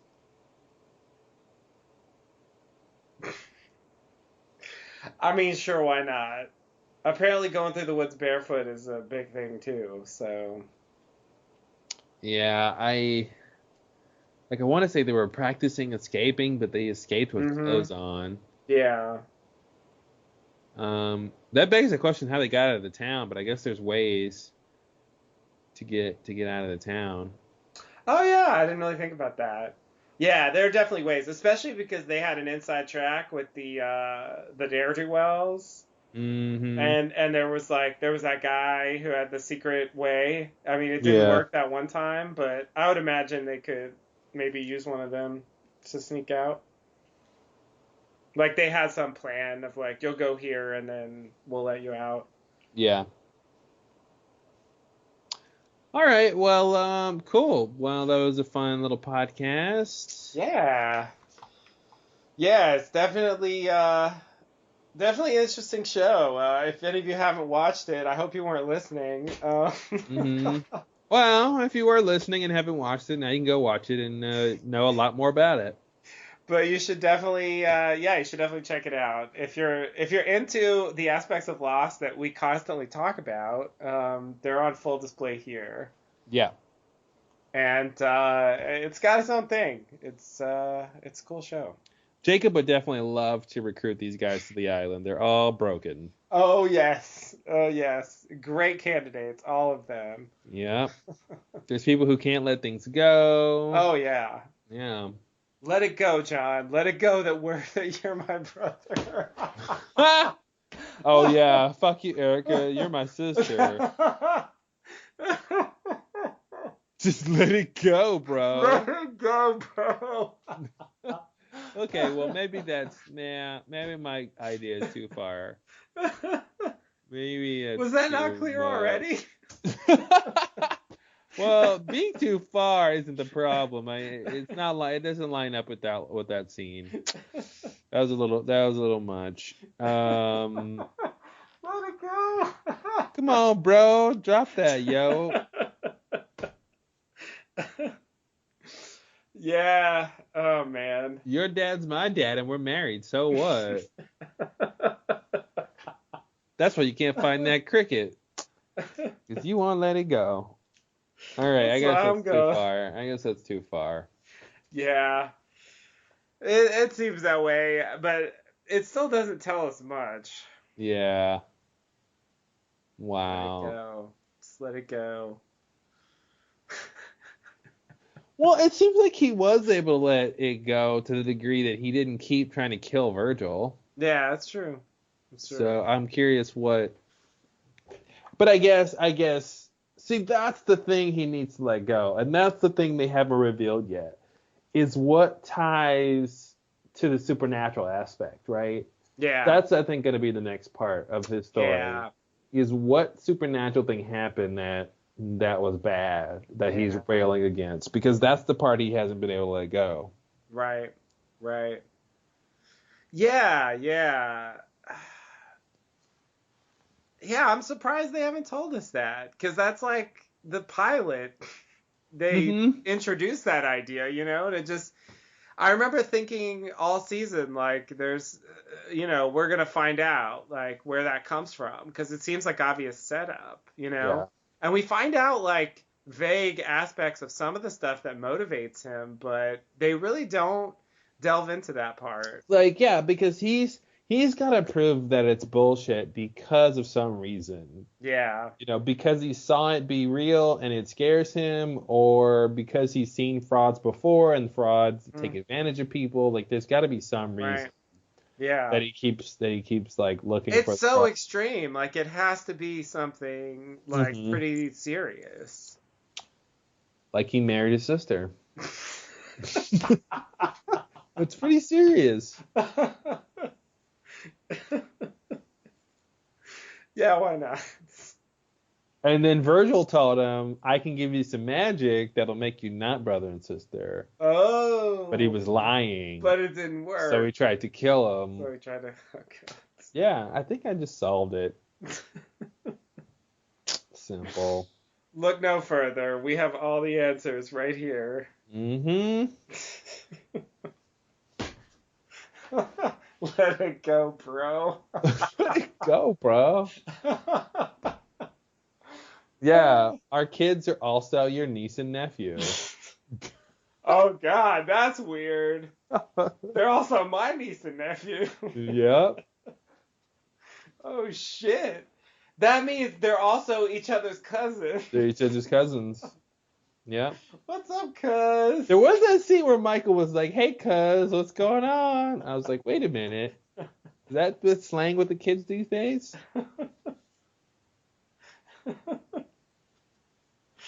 Oh my God, what a family. So weird. Yeah, Y'all got like the Garveys are much. like, you guys win. You're way more dysfunctional than we are. Yeah, no, seriously. We just have like normal tensions over here. Yeah, like there's two moms and a black baby and like a half brother, and it's not even that bad. Yeah, that's it. That's like, we can manage that. Are Nora and Kevin married? They're not married, right? I thought they were married. I guess they're not, though. Are they married? I don't remember. There's that whole thing where it shows them adopting the baby. But I guess you don't have to be married to adopt a baby. Yeah, I don't think so. I don't know. Like, yeah, I feel like I want to say they're not married, but maybe they did get married like quickly during the off season. Here's a question. You think there's gonna be more earthquakes next season? I would think so. Like, how many times can they keep doing that? Like, well, haven't they proved their point? You would think so, but I mean, it's supposed to be something that happens frequently in the town, seemingly. Yeah, yeah. So I mean, it might not matter much, but I would imagine they would reference it.